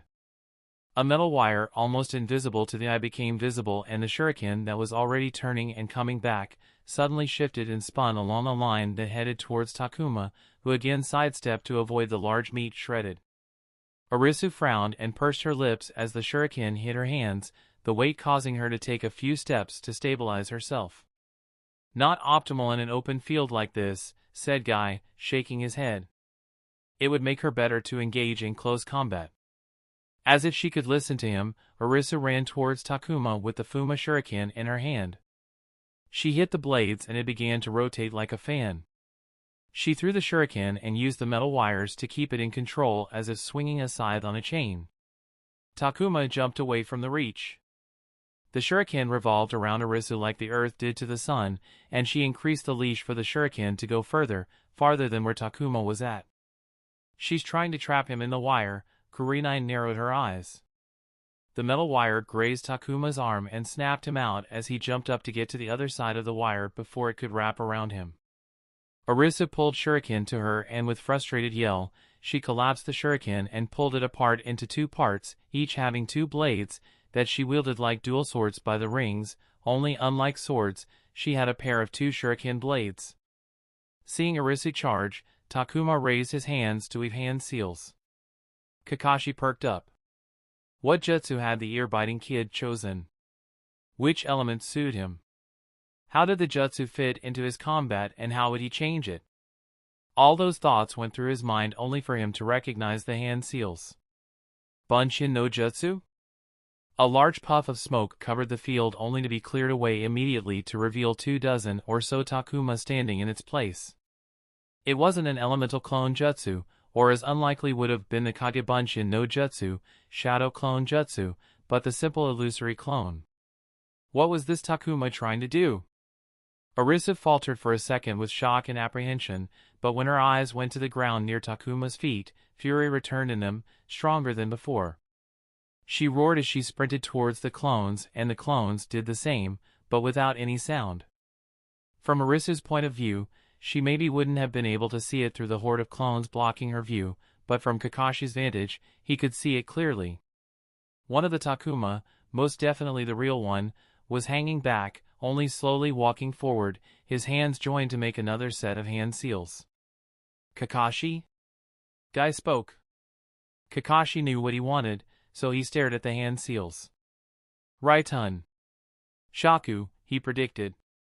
And as Arisu swung her wide blades to cut away the clones into non-existence, the real Takuma was revealed to her. They were only a few feet apart. Takuma had his right hand up, the left holding it. Snakes of blue lightning arced around his arm, meaning to concentrate in front of his palm. Before she could react in any meaningful way, the lightning orb turned into a bolt that zapped into her. She tried to put the Fuma blades in front of her, but the lightning bolt was faster and struck it in her chest. "It's weak?" Kurenai turned to Kakashi. Kakashi nodded. He knew the jutsu. It was one of the firsts he had learned to cast. But the jutsu wasn't this weak. He either hasn't practiced it much, or right-ton isn't his affinity, could be either, could be both, he said. Takuma briskly walked towards Arisu while weaving hand seals. Another lightning zapped into Arisu's body. Takuma didn't stop, and now only a couple steps away from Arisu, who had been forced to kneel, zapped another lightning bolt into her. But if you use a spoon enough time, it can dent the skull. Kakashi sent his friend a look at the analogy. But it was true. Takuma's weak lightning bolts did damage, and as long as they did that, pilling up would affect the body. Thinking about damage, Kakashi asked, "When is the finals?" "After lunch," said Guy. "Isn't that bad?" Takuma's body throbbed in 100 different places. Arisu might not have hit in the head, but she had absolutely thrashed him everywhere else. His legs screamed at him to let off the weight, but he couldn't fall just yet. He still had to finish this fight and win another one. He couldn't rest before it was all over. Arisa coughed and wheezed on her back as her body shook and quivered. Takuma had to give it to her that even after taking 3 lightning bolts to the chest, she was still holding onto her Fuma blades. "G give up," he said to her. Arisu cracked open eyes and stared up at him. She weakly raised one of her Fuma blade, her entire shaking badly as she did. Takuma shook his head. "You're not going to be able to do anything with." The base of one of the 2 blades glowed and the blade detached from the ring and shot into Takuma's thigh. He screamed in pure agony as the large blade shredded his flesh and grazed the bone before it exited his body. He fell to one knee as the shock overtook him. He didn't know that the blade could turn into projectiles. Arisu screamed through her pursed lips as she sat up and used one of the blades to prop herself. She dragged her feet towards Arisu. "Why you give up?" she said. Takuma felt the world go in and out of focus as he fell to the ground. His vision throbbed with his accelerated heartbeat. He truly felt like an avatar in an FPS game after they had been shot, but with the added pain, shock, and fear. But he couldn't lose. He bit his teeth and spat, "Fuck you," and swiped kick to take out her legs. What proceeded was an embarrassing tussle on the ground as both of them beat each other with bare fists after Takuma kicked the other Fuma blade out of Arisu's hands. The deep cut in the thigh went out against the 3 lightning bolts as Arisu got out on top and started beating Takuma's face in with punches that lacked any and all grace. Takuma started to feel drowsy and cold. He knew it was because he was leaking blood like a tap. He couldn't muster any strength to throw Arisu off. And as he got his face bashed in, red tainting his vision, he thrashed his hand around until he felt something that cut him. He grabbed around for it and felt a grip. He knew what it was, so he used it. Arisu felt something thump into her body, which then felt cold. It was the stabbing pain in her shoulder which told her that the first thing that she felt was a stab in her side and that her own dagger was now sticking out of her shoulder. Takuma, breathing through his mouth because his nose had stopped working, pushed Arisu to the side, blood leaking out of her. He stared at the bloodied sky and tainted clouds. Unknowing to both, the announcer had arrived near them. "Whichever one of you gets up first wins the fight. I'll give you a count of 10. If neither of you gets up, both of you lose," he said. Takuma didn't hear anything beyond "win the fight." All he could feel beside pain was his heart thumping in his chest. The pain overtook his sense of touch, so he didn't know when he had gotten up until he was staring down at the blurry silhouette of Arisu. He looked at the announcer, who spoke something which sounded like gibberish to Takuma, who hoped that it was something about winning because he collapsed on the ground unconscious the very same second. Chapter 56, Betrayal. When Takuma opened his eyes, he was staring at a moss-green tarp roof. One eye blink later he remembered where he was and he shot up, for tearing pain shot up from every part of his body. He groaned and grunted painfully as his body forced him to fall back on the stretcher bed lying upon. "It would be unwise for you to move, young Takuma." Takuma's groaning stopped as he turned his head to rest his eyes on the familiar wrinkled face that he had associated with the answer to any question he could ever have. "I knew I wasn't conjuring you up because I hit my head," he croaked his words with a smile that only went halfway because his face hurt. It had been 2 months since he had seen his mentor, but it felt like an eternity. It was because of the basic training which consumed his life that he hadn't noticed how much he had missed his mentor. Seeing Mariboshi was also one of the reasons he hadn't given up when he got his leg absolutely shredded. He had fought many spars, and he had lost in front of many people, but Mariboshi was the one person who hadn't seen him lose, except to the man himself, and he preferred that his mentor never saw him lose. And apparently, he was willing to go to some lengths because his body was killing him. "That would have been worrying if you imagined me because of a head injury," said Mariboshi. Takuma wanted to chuckle but groaned instead when the pain spiked in his leg. He subconsciously braced himself by clenching his muscle, which set off pain receptors throughout his body like nothing. "I worked hard to fix you," came another familiar voice, "and I'd appreciate it if you don't worsen it so quickly after." Takuma glanced at Shady Guy, who wiped his hands with a bloody cloth. The lanky Irionin looked as shady as ever with his do-rag and blackout glasses. Is he in condition to continue? Mariboshi asked the Shady Guy. What do you think? I won. I mean, I'm fine. I can fight. Takuma interjected, feeling the rush of elation of victory that was then taken over by a worry of not being able to fight in the final. Not fighting in the finals wasn't an option, he had too much invested in the tournament. Sunk cost fallacy could fuck itself for all he cared. He wasn't going to give up now after the beating he had taken just to get to the finals. What's happening with Masaki and Ninro? Is their fight done? They are fighting as we speak, said Mariboshi. I have to see it, Takuma said as he attempted to get up, but Mariboshi gently pushed him back to the stretcher. I believe being in a condition to fight is a prerequisite to participate in the finals. If you truly want to fight, it will be best for you to rest. But Takuma shut his mouth. Even if he did manage to scout something by observing the fight, if he couldn't haul himself to the fight, all of it'd be for naught. He turned to the Shady Guy. How long before I'm able to move without pain? He asked. Not today at least, said the Shady Guy before an expression of thought appeared on his mind. Though I believe I can always give you something extra to dull the pain enough for you to move around enough. I'll take it. Now Takuma, you do not have to participate. Give me the painkillers, Takuma interrupted. The Shady Guy and Mariboshi shared a glance before the former nodded and walked away, leaving the mentor and student alone. I don't know what that was, but I still want those painkillers, Takuma yelled after the Shady Guy. He turned to Mariboshi and narrowed his eyes. I'm fighting in the finals, he declared. Mariboshi stared down at Takuma, who had his face and half of his body covered in gauze bandages. Takuma didn't look more like a mummy than a patient under care. Is there nothing I can do to have you change your mind? Asked Mariboshi. Fighting in an unstable condition can be dangerous. Shinobi are resilient and Iriajutsu can be miraculous, but the body must not be treated lightly. Every tool needs to be maintained meticulously for optimal performance. The thought of asking a C-rank jutsu as the condition to forfeit crossed Takuma's mind, but he squashed the thought.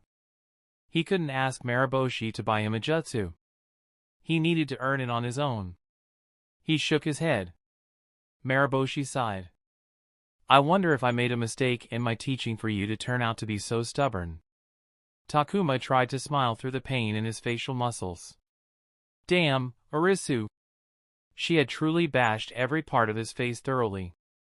If he was a basketball player, he would have absolutely rocked a black face mask as he felt out to play. Black Mask Takuma, dropping daggers on the dime.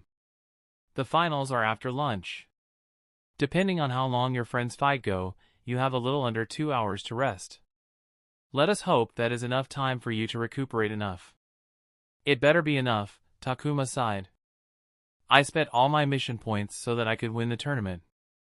I'd be behind by a lot if I don't win. He turned his head to the side to look in the direction of the fight. In the distance, the crowd of shinobi blocked him out from seeing anything that was happening in the fight. Nenro clutched his arm as he looked cautiously at Masaki, who shook his head with a jerk. Nenro felt his arm through his fingers. He could still move it, so it wasn't broken, at least not completely, but he had close to no feeling in it. He was careless.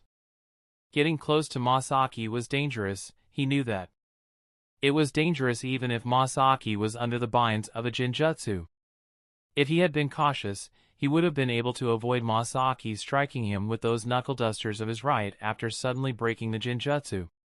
You almost got me there, Masaki said, an excited grin resurfacing on his face as he raised his fist back into stance. Should have known to be clear of your genjutsu in the first place. Nenro didn't chuckle. No, he couldn't. He felt like he was on pinpricks waiting for Masaki to suddenly make a move. Everyone hid their skills and cards for the final tournament. Masaki had done the same. Everyone who had fought Masaki knew how powerful the punches from him were, but they didn't know the upper limit. No one knew because he hadn't shown them. But Nenro knew. That's why he had to be careful. Every strike potentially meant a chance for the start of the end of the fight to begin. If Masaki got a solid swing in, he could use that to drag him to a painful loss. That's why he had a sturdy vambrace under his vest to soften the metallic blow of Masaki's knuckle dusters. As he predicted, Masaki charged at him without warning. Nenro tried to get out of the way, but Masaki predicted his movements, so he was forced to twist his body to make the fist miss by a fraction, but Masaki quickly used his fist, and Nenro was forced to block with his arm. The contact spun him around, putting him on his ass, and the pain was instant. It vibrated up his blocking arm, into his shoulder, and down his back. He jumped to his feet, scurrying away from Masaki, who came at him swinging like a charging rhino. Nenro blocked 2 thundering blows and could no longer feel his forearms. But he couldn't take a single moment to rest. Masaki came on. Trying to shake some feeling back into his arm, Nenro danced out of the way of his larger friend's next swing but had to use his arm to block Masaki's follow-up. The collision of knuckle duster and the vambrace came close to tearing the protection from his arm. Nenro could feel his soul almost leaving him. He had never been hit harder. Every hit vibrated his body like a damn bell. But he needed to continue. He sucked air into his lungs and faced Masaki, who swung his fist in a wide swing. He ducked beneath the arm and thrust his fist into Masaki's gut. Masaki stepped off the line of the thrust and swiped it with his other fist. The punch belted Nenro aside, lifting Lift off the ground and flinging him through the air. He hit the sand hard and the air was blasted from Nenro's lungs. Head spinning, chest burning, he rolled to his knees. Masaki was still coming from him. He knew winning a close combat was impossible against Masaki. Even Kimiko had to utilize the complete length of her sword to keep Masaki at a length because even a glancing blow could do bruising damage. So, he needed some space. Masaki closed in on Nenro and was only a few feet until he was within striking range when something was flung towards him. His eyes instinctively followed and it was Nenro's vambrace. But what made Masaki's eyes shrink was the explosive tag stuck to the surface. Masaki came to a screeching halt and jumped to the side as the red tag burnt and an explosion ripped through the field, throwing Masaki away like a rag doll. There was a gasp or two across the audience. Nenro stood up, staggering sideways as his feet betrayed him after the explosion from a higher grade of explosion tag that he had prepared for emergency use. He would apologize to Masaki for it later, but right now, he needed to win the fight. He began to weave his hand seals with his shaky hands immediately, knowing that he didn't have long. He kept his eye in front and as he expected, even before the bloom of dust could clear up, Masaki jumped out of it. He no longer had a smile on his face. This was it. Nenro sucked in all the air he could into his lungs and with the last hand seal, he could feel his chakra move to the tenketsu in his lungs, transforming the air. He let it go and breathed out a cloudy mist that shot out in a stream for a length before fanning out. Katan, Enbu no Jutsu, Fire Release, Mist Waltz Technique. Masaki again stopped and immediately looked to both sides, but before he could make a move to escape out of the mist, something entered his periphery and he caught a kunai out of the air. He looked down at it and his pupil narrowed when he noticed an explosion tag hanging from it. Masaki couldn't have been quicker to throw the kunai away and crouch down into a fetal position to minimize damage. The kunai flew through the mist as the tag burnt, but it didn't explode. Instead, at the emergence of the first spark of the flame, the entirety of cloudy mist caught on fire. Nenro coughed as he got rid of the leftover residue combustible mist from his lungs. Katan didn't suit him, it never did from the start. But it was the right choice for the situation. It should be over now. His breath caught. He felt a wave of vibration pass through his body and a split second later the fire plume was cut in half, revealing the figure of Masaki with singed hair, darkened skin and parts of his clothes still on fire. He cocked his arm and the knuckle duster bathed his fist in a white light and when he punched another vibration wave cut through the air, pushing the fire away from Masaki. Nenro knew that Masaki practiced Bukijutsu. He had known that from when they were in the academy. It was a retired shinobi who had given Masaki the knuckle duster, taught him how to use them, and was probably also the person who gave him the jutsu that he just used. But that wasn't the part that Nenro was focused on. Masaki already had a wide frame, but right now, Nenro could see that his muscles had bulged even further. This was it. Masaki was going serious now. He needed to be careful now. Every attack from now on was going to be brutal. He could lose the fight if he missed even a beat. If he was hit. Masaki took a step forward and covered several feet in a single push. Nenro watched Masaki close in on him, but it was only when Masaki was a couple feet from him that he could react, and Nenro acted, only to be full-body tackled by Masaki before he could even move. Nenro couldn't win, not against this. As he flew through the air, he thought to call for mercy and end the foolishness before Masaki killed him. But he couldn't lose because he always won.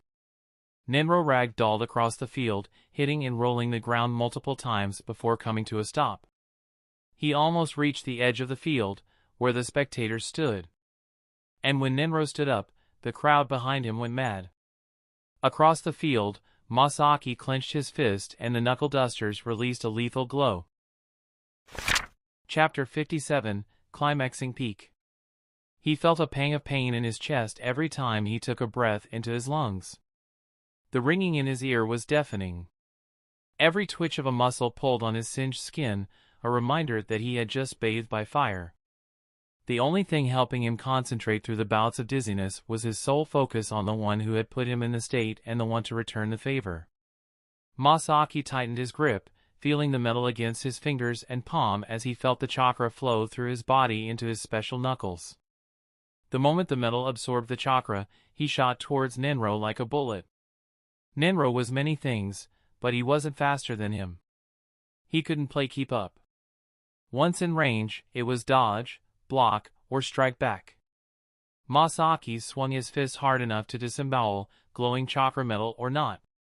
Nenro dove to the dirt, letting the swing spin the big man half around, and then Nenro was back up, slamming his foot in the weak space below Masaki's ribs. The kick hit Masaki square, struck the bones. The crowd howled, their rapture rising as Masaki looked down to see where he'd been hit. The explosion tag had hurt him to the bones, the kick just made everything worse. His eyes thinned to slits and his fingers dug over his knuckles, pushing more chakra in. He cocked his arms, and went for Nenro. Nenro gripped his kunai with one hand, his body facing to the side as Masaki ran towards him, the stance indicating that he was ready to stand ground and fight. When Masaki closed in, Nenro jumped back and twisted his body to reveal a paper ball in his other hand that had been hidden from Masaki's line of sight. Once again, Masaki's full-on forward charge threw him into the path of the incoming paper ball. Masaki recognized the paper ball instantly because he had helped Nenro making them at home. But it was too late as the ball exploded in a burst of black smoke. "Fight me openly, Nenro," he roared. Despite knowing it was a simple smoke screen, his instinctively stopped, but only for a moment as Masaki ran again. The moment Masaki was out, he caught sight of Nenro who stood in front of him, not running. He checked to see if Nenro was holding something annoying yet again only to find his hands joined to make a hand seal. "You!" Masaki felt himself bound by ropes that snaked around his body, not leaving a single inch unrestricted. He moved his eyes down and saw ropes around his body, but as he looked longer, he noticed how they were translucent. Jinjutsu! It was Nenro's Jinjutsu Shibari, Jinjutsu Binding. There were no ropes, he just needed to break it. Nenro dropped the kunai and dipped both his hands into his back pouch to retrieve all the shuriken he could fit in his hands that he hurled them towards Masaki. The moment Masaki interrupted the flow of his chakra in his body to break the Jinjutsu, half a dozen shuriken dug into his torso. He let out a howl as the sharp metal tips dug and clung onto his body. He dropped to his knees and fortunately, half of the shuriken came out. The fight couldn't go out like this. He wasn't smart like Taro, he couldn't talk like AI, or make friends like Nenro, he didn't know strange things that according to Takuma every shinobi should know. But he had one thing, he could fight. Masaki, you're a strong child, these will make you ever stronger. The old man at the smithery had so himself when he had given him his knuckles. He was stronger than anyone in the academy. Everyone had said the same after he had beaten everyone back at Inaho. But when they came to the Hidden Leaf Village, the Jonin they tested against had rejected them. AI and Nenro hadn't made any mistakes, none that he had noticed. It made him think, was it because he wasn't strong enough? No, that couldn't be it. Maybe it was because no one knew him in the Leaf Village that they didn't know. It was a mistake that the Jonin hadn't selected him, AI, and Nenro. He was going to prove it. The first step was to win the tournament and show everyone that he was strong. Masaki roared as he swiped his hand and dislodged the remaining shuriken. He scrambled to his feet, but Nenro moved with speed, the kunai-bearing arm already swinging. Blocking was improbable, so with no other choice, he dipped down to one knee to avoid the deep stab and returned to have the blade graze his shoulder, adding to his already agonizing injuries. Masaki looked up at Nenro and with the momentum of his entire body with him, he dug a chakra-infused uppercut into Nenro's body. The blow sent Nenro flying and he crashed into the dirt on his back, but then forced him to tumble head over heels until his face was on the floor. Nenro groaned and coughed into the dirt as he tried to get up and failed. On will alone, Masaki dragged his feet towards Nenro. The world was tilting, his chest was a maze of agony, and he still hadn't caught his breath, but he lifted his fists and he pointed it at the man he called his best friend. Nenro had somehow gotten up, vomiting a mouthful of blood as he did. He couldn't even stand properly on his feet and swayed left to right. Nenro punched him. Masaki didn't feel anything. Nenro hit him again. The punch was so weak that even his pierced front didn't feel anything. He knew the fight was over. Nenro could no longer fight. I win, Masaki raised his fist. And fell to the ground. Takuma was conversing with Mariboshi when Shady Guy's apprentices rushed in with 2 stretchers. He was lying down so he couldn't see, but it only took a moment for him to realize that only 2 other people were fighting today. And he knew it was Nenro and Masaki when AI rushed into the tent a second later. He laid on one side of the tent with Arisa's stretcher bed beside him. Masaki and Nenro's bed were placed across from them. He fought through the pain and got up despite Mariboshi's protest to look at his teammates and friends. They looked terrible. Both of their faces had begun to swell and through the tears on their clothes, he could see nasty cuts and tears. The sight of Masaki's burns made him grimace. If not for the miraculous power of Iriajitsu, Takuma would have felt heartfelt pity for the damage done to their bodies would affect their quality of lives moving onwards. AI, he called, his voice breaking. She looked towards him. Her eyes were filled with worry, her features wrought in agony and distress. She wasn't crying. That would be ridiculous. Everyone knew what they were getting into from the day Yoshio announced unrestricted combat. It was only natural for them to injure each other miserably if they tried, such was the power they wielded. But that didn't spare anyone from seeing their loved ones batter each other to the ground in front of their eyes. She glanced at her childhood friends once more before walking over to Takuma. They seemed to have gone overboard, he commented, trying to smile, in spite of knowing how ugly it would look on his face at that moment. AI half chuckled. You don't look any better. I came to see you before when you were still unconscious. Taro wanted to come, but they only let one person in, she said, touching Takuma's bandaged face. They fought really hard. Even you. Too hard, you know. I can see that, he paused before asking, so, who am I beating next? Nenro, AI sighed. She looked neither happy nor upset about it. Now that surprised Takuma. He was 100% expecting Masaki to clean the floor with Nenro, but it seemed he was mistaken. He looked at Nenro, who in many ways looked worse despite Masaki's ghastly condition. And again, he had missed another one of Nenro's fight. And it wasn't like the event was live-streamed or even recorded where he could pull up the VOD to see what he had missed. The fact that he wasn't present during 2 out of Nenro's 3 fights was worrying. While they did regularly spar outside of Yoshio's sparring matchups, the difference between light sparring and the real deal putting the body on the line fighting was a wide chasm. Takuma broke out of his thoughts and noticed AI looking at Maraboshi, who was observing the treatment going on Masaki and Nenro's side. AI, this is my mentor, Maraboshi Kosuke. I won't be here today if not for his tremendous help and support every step of the way, he said.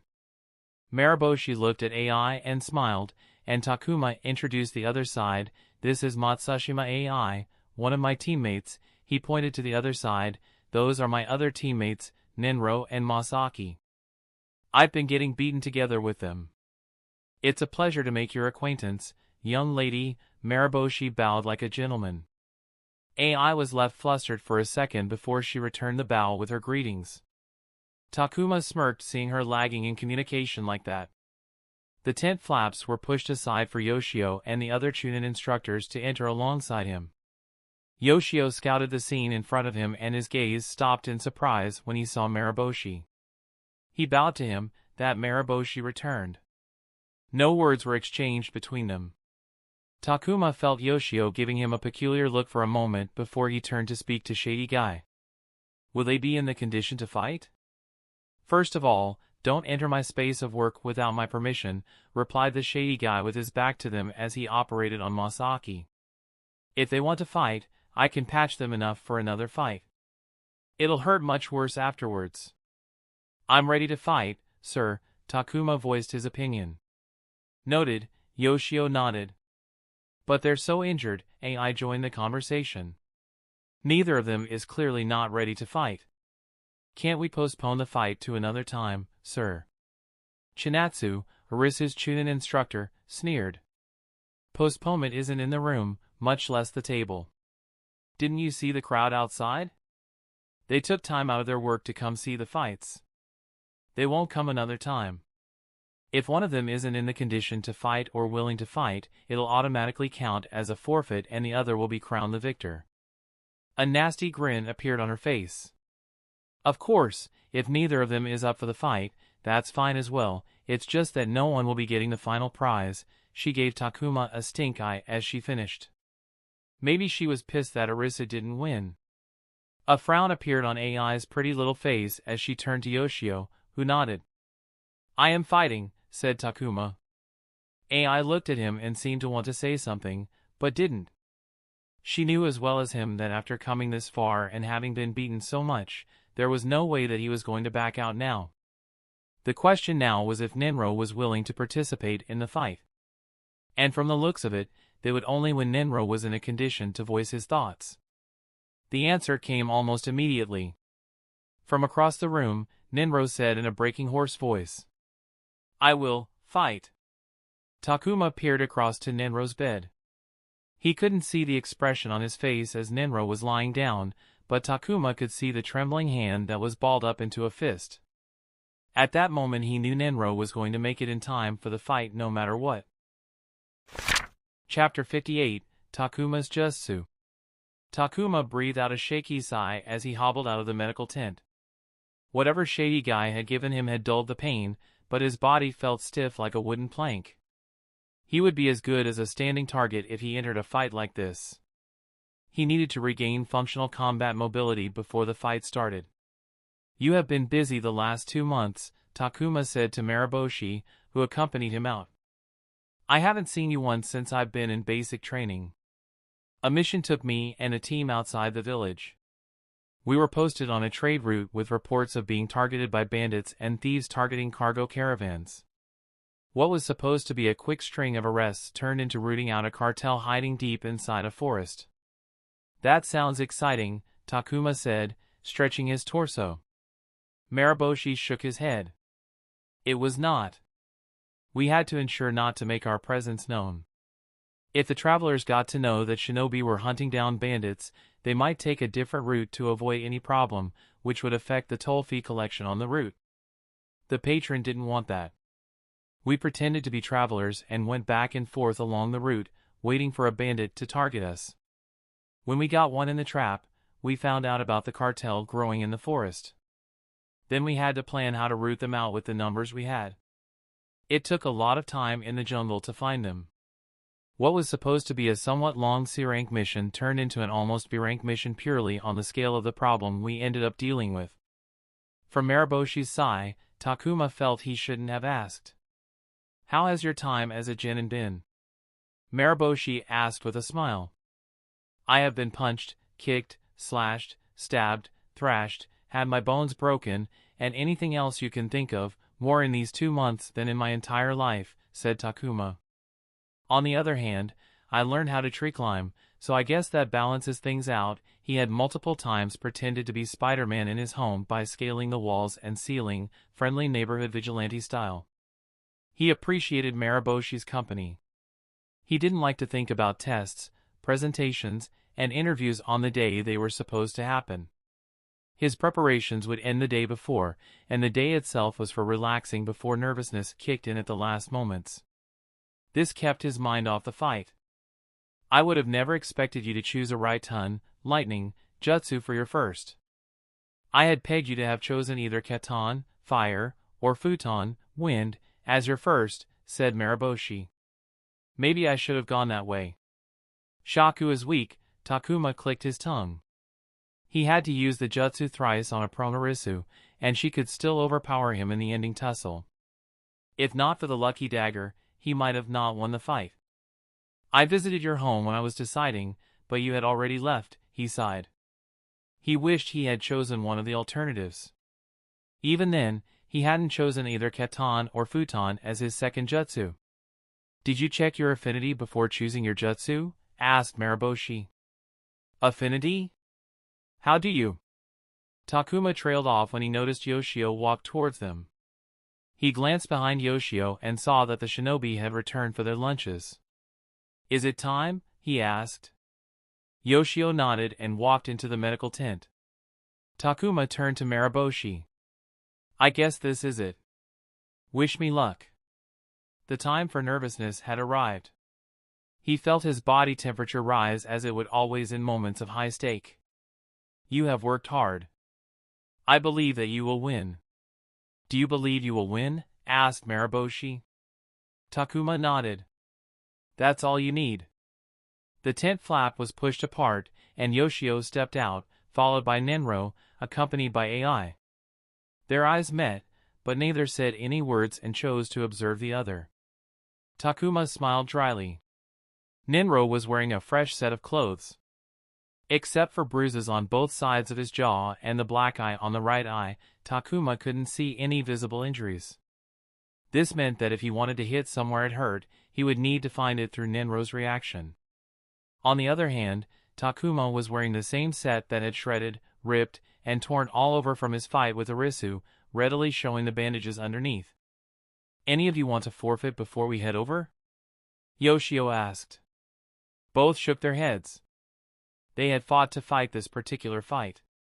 There were more people in the audience than before lunch. The line around the field had thickened, and many more shinobi were perching in the trees to observe the fight from a distance. A few people went around the crowd, collecting money for the rampant betting that was the main attraction of the tournament.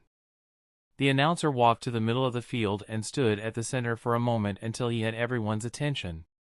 Every year, a new batch of genin joins the shinobi, pledging their services to the Hokage, the village, and the nation. To protect those who need safety, help those who need assistance, and strike fear in the hearts of our enemies, said the announcer, and the shinobi around them replied in agreement. "We put these genin through training, and at the end of that, we chose the best, and they participate in this tournament to prove themselves. The one who prevails gets rewarded. Yesterday and today, we saw these genin fight, and now 2 of them remain." The announcer raised his arms, pointing to Takuma and Nenro, who stood on the opposite sides. Takuma and Nenro, both of them fought valiantly. Even now, they're injured, coming straight from the medical tent. Isn't this what being a shinobi is like? Facing danger when you've just barely got out of another with your life? The response from the crowd was the loudest. "I think I have said enough. What remains is for these 2 shinobi to decide the victor," said the announcer before stepping back. Takuma didn't hear a word that came out of the announcer's mouth. His attention was focused on Nenro, who had his eyes closed. When the announcer finished his opening speech, Nenro opened his eyes, Takuma stood from his kneel, and both walked into the field. Takuma observed Nenro. Was there a limp in his leg? Which side was he preferred? Was there an asymmetry in his arm movements, or anything that would tell him where to focus his strikes? But Nenro seemed to come prepared or had been healed well because he gave nothing away. As they approached closer, Nenro's stride fastened until he was running towards Takuma, who silently pulled out a kunai. Nenro, racing into range, leaped for him, and Takuma feinted with a kunai throw before raising his leg to kick, catching him somewhere in the side. The power in Nenro's jump and the angle of Takuma's kick took them tumbling to the ground, and then they were rolling and fighting, with Takuma trying his best to batter or stab Nenro. He jabbed a senbon into Nenro's calf, pulling it out immediately to draw blood. The heavy smell of blood no longer made him retch. They scuffled a little more, and Nenro got his legs around one of Takuma's thighs and pushed off. Takuma screamed, pain assaulting him. Desperate not to get body-locked, Takuma thrashed around and caught Nenro's chin with his foot. He scooted back, scrambling to his feet, his left knee ready to give out from under him. Nenro dipped into his weapon's pouch, and as the arm pulled to the front, Takuma caught the sight of something red. He was already sprinting before he even completely processed that Nenro was pulling an explosion tag. Surprised by Takuma, Nenro's arm holding the tag at a kunai froze for a moment too long. He couldn't throw it now without getting into the explosion's range. The hole changed, and he slashed it at Takuma, who twisted out of the way, but not without pulling the fluttering explosion tag away from the kunai. Both realized that the position had switched. Takuma tried to pull back, but Nenro stuck to him. It took one fist to the face and two to the chest for Takuma to realize that holding the tag had essentially handicapped one of his hands. If Takuma couldn't use the tag, he needed to get rid of it. So, he let Nenro tear it. Nenro grabbed the tag the very second it came into his rage. As his eyes went to the tag, he missed the elbow of Takuma's other hand smashing into the side of his head. The tag was ripped in half, but Nenro stumbled only to get a spinning hook kick to assault his face. Takuma then completed the combo with a straight kick into the chest that sent Nenro flying several feet. Takuma, not wanting to exploit the opportunity, chased after Nenro, but as he took one step forward, his leg exploded in pain.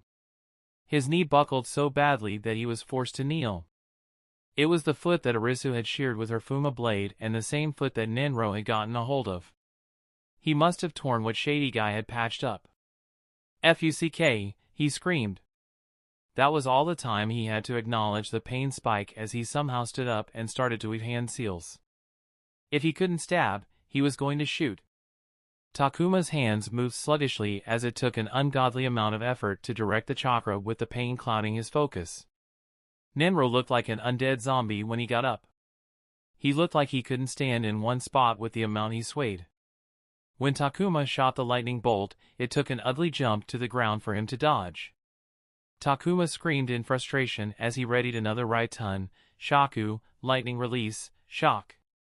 But as the lightning bolt formed in front of his palm, Nenro threw a bunch of shuriken at him. Takuma bit his tongue as the shuriken flew toward him. He couldn't hold the lightning bolt and shoot at command as it only zapped forward the moment the orb was complete. He waited till the last moment, hoping for the jutsu to complete before the shuriken poked holes in him. He dropped to the ground to escape the wide spray of shuriken, and the lightning bolt, finally ready, shot toward the sky. The pain in his leg made Takuma dizzy. As he got up, his vision blurred, and he almost fell back down. By the time his vision was back up, Takuma was watching Nenro forming hand seals.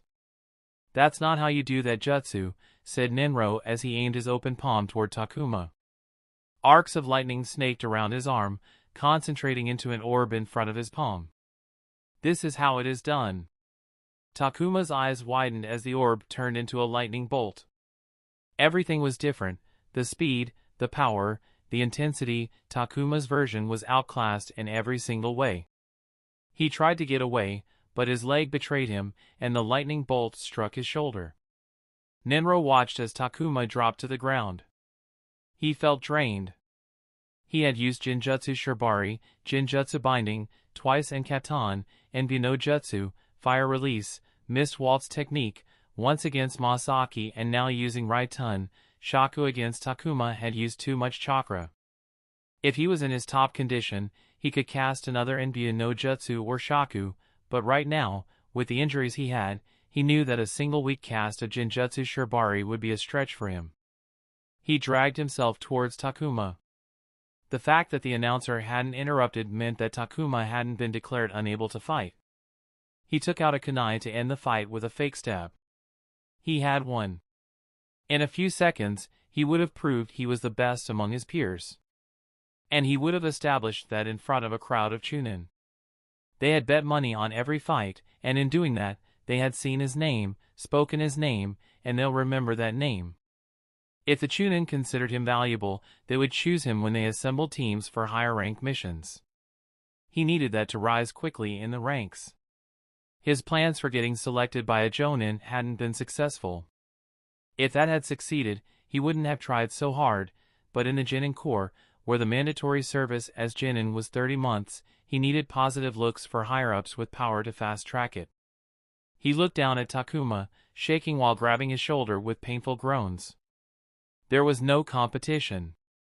Takuma had fought well, but Nenro knew from the start that as long as he survived Masaki, he would win. "I will treat you to lunch later," he muttered and knelt to end the fight.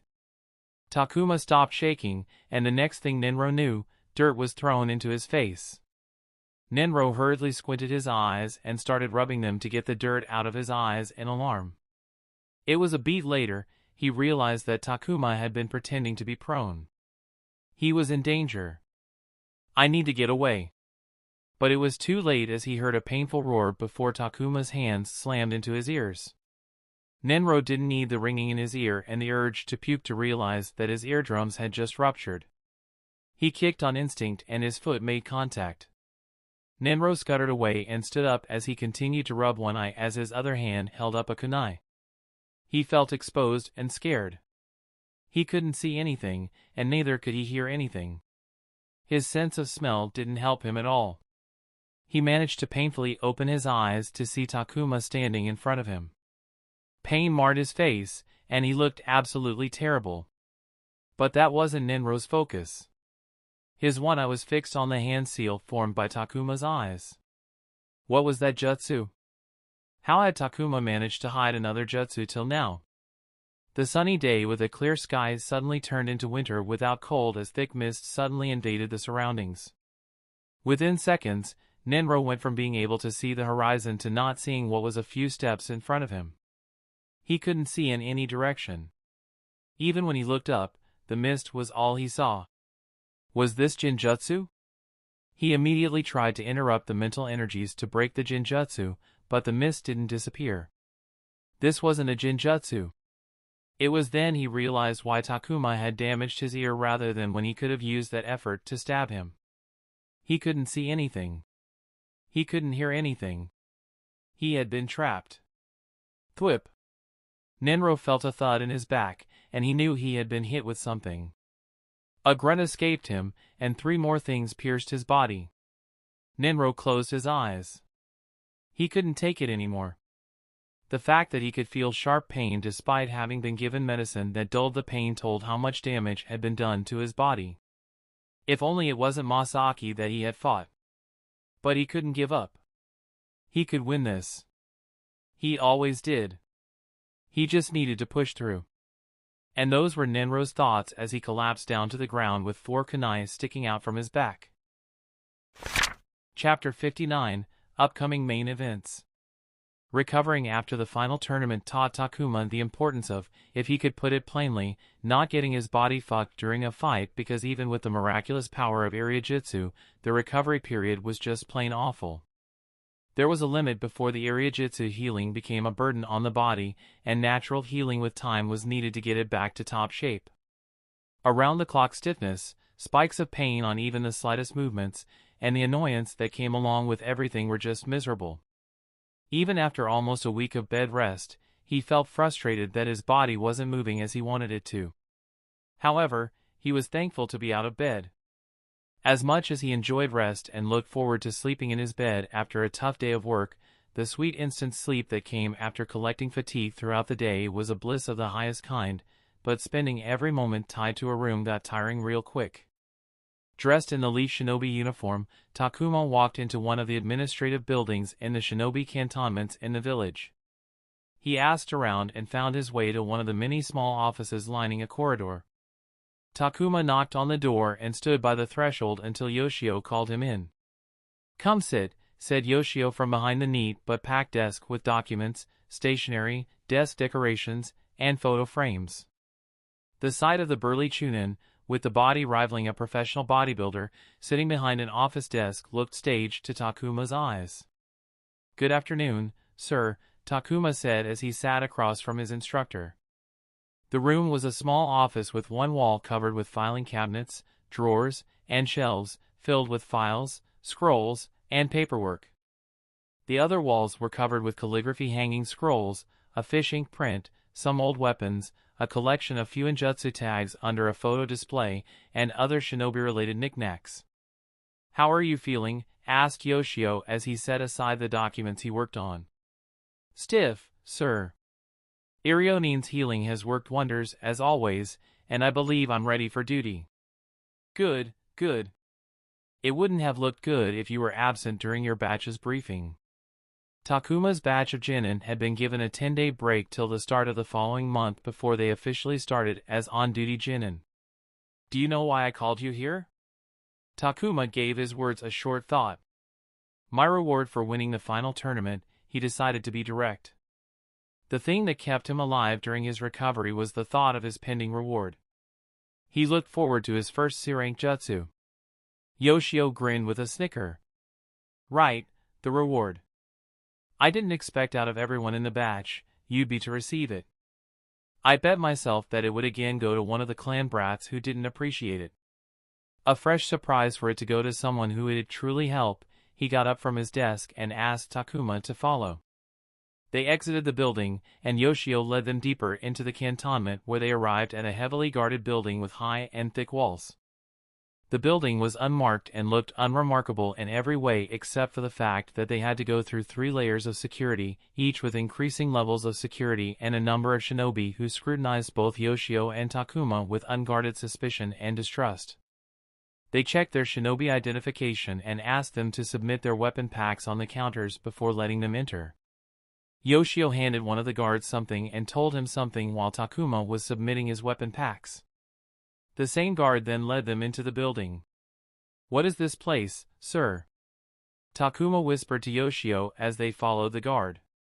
"It's the C-rank Jutsu Archive." Yoshio didn't hush his voice. Takuma couldn't have been more shocked. The D-rank Jutsu Archive hadn't been anything like that. He had been let inside the archive after a simple ID check. The amount of security seemed overkill. Takuma wanted to know more, but the vibe of the place kept him silent. He would ask more questions when they got out of the premises. They were led to an empty room with nothing but a small desk and a few chairs with a single shelf fixed on a barren wall that held a few binders. Yoshio told Takuma to sit down before turning to the guard, who handed Yoshio a square slip of paper. As Yoshio sat down, Takuma looked at the guard, who didn't go out and continued to stand near the wall next to the door, staring at them. He made hard eye contact with Takuma, who was the first to avert his eyes. "Here, hold this." Yoshio handed the slip of paper to Takuma. The paper was rough, unlike the commercial paper made by machines. Instead, it felt like handmade craft paper with an uneven surface. It had a dirty, dull grayish tone and was smaller than a standard post-it note. Takuma looked up at Yoshio, confused, not knowing what to do with the slip. "Your right Tunjutsu, it doesn't work good for you, does it?" said Yoshio. "You must have felt it difficult to learn and improve your proficiency in it. Nenro used the same jutsu, that's how it's supposed to work and not how you do it." Takuma pursed his lips, feeling bitter. He had looked back on the fight in his recovery.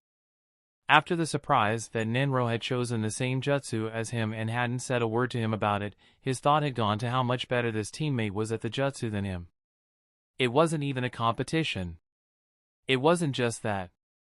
Ninro knew 3 jutsu, 2 ninjutsu and 1 jinjutsu, and from the sound of it, he was better at the other 2 than he was at Raiton, Shaku, lightning release, shock. It filled the quota for the regular dent in his confidence. Don't feel bad about it, it's only partially your fault, Yoshio said.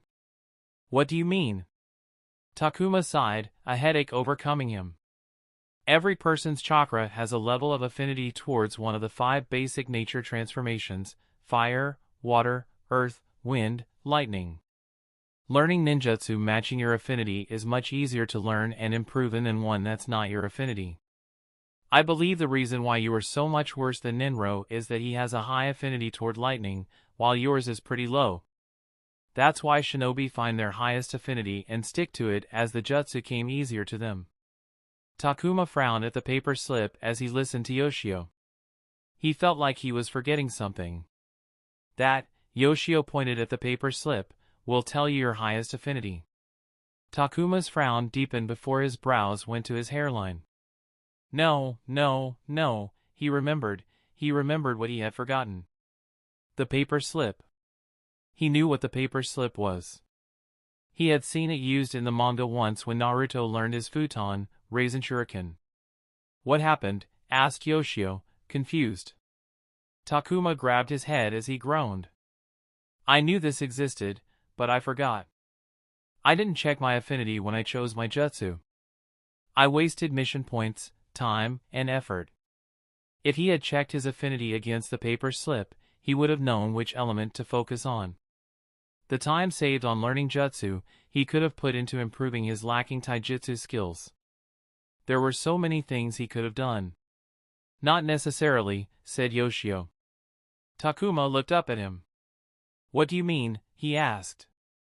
Yoshio pointed at the paper slip. Do you know how much one of these small slips costs? If you bought one, you wouldn't have been able to buy your jutsu. Chakra induction paper is made from a special tree grown and fed with chakra. The tree needs to reach maturity before it can be processed into paper, and the maturity period is 20 years.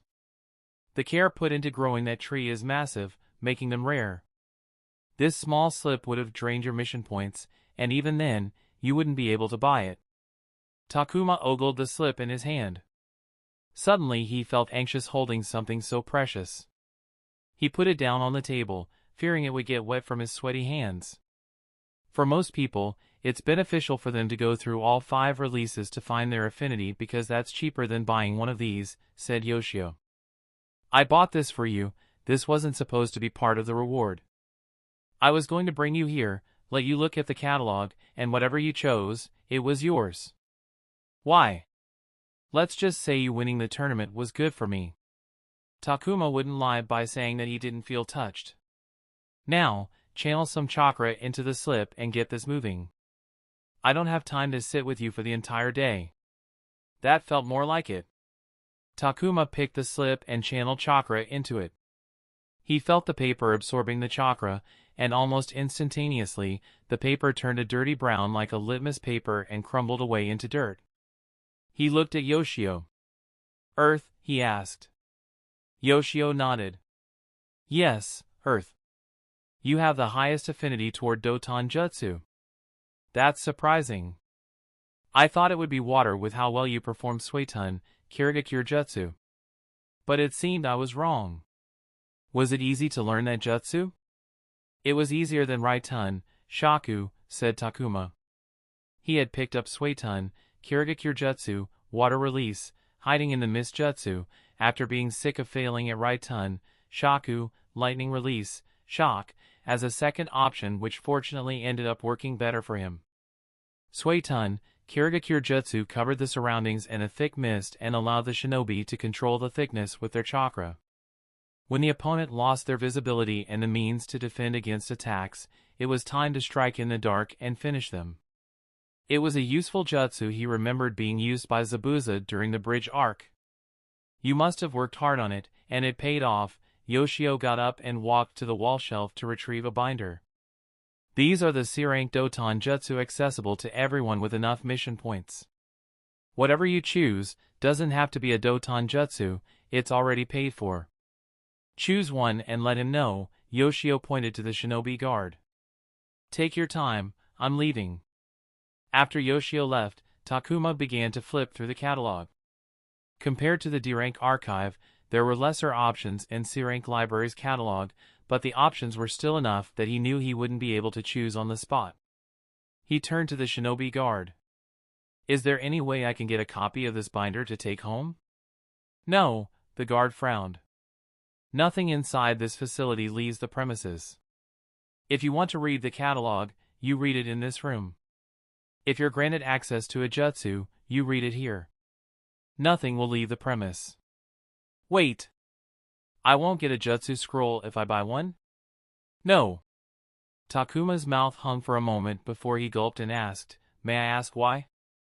I mean, I got the D-Rank jutsu scrolls to take home.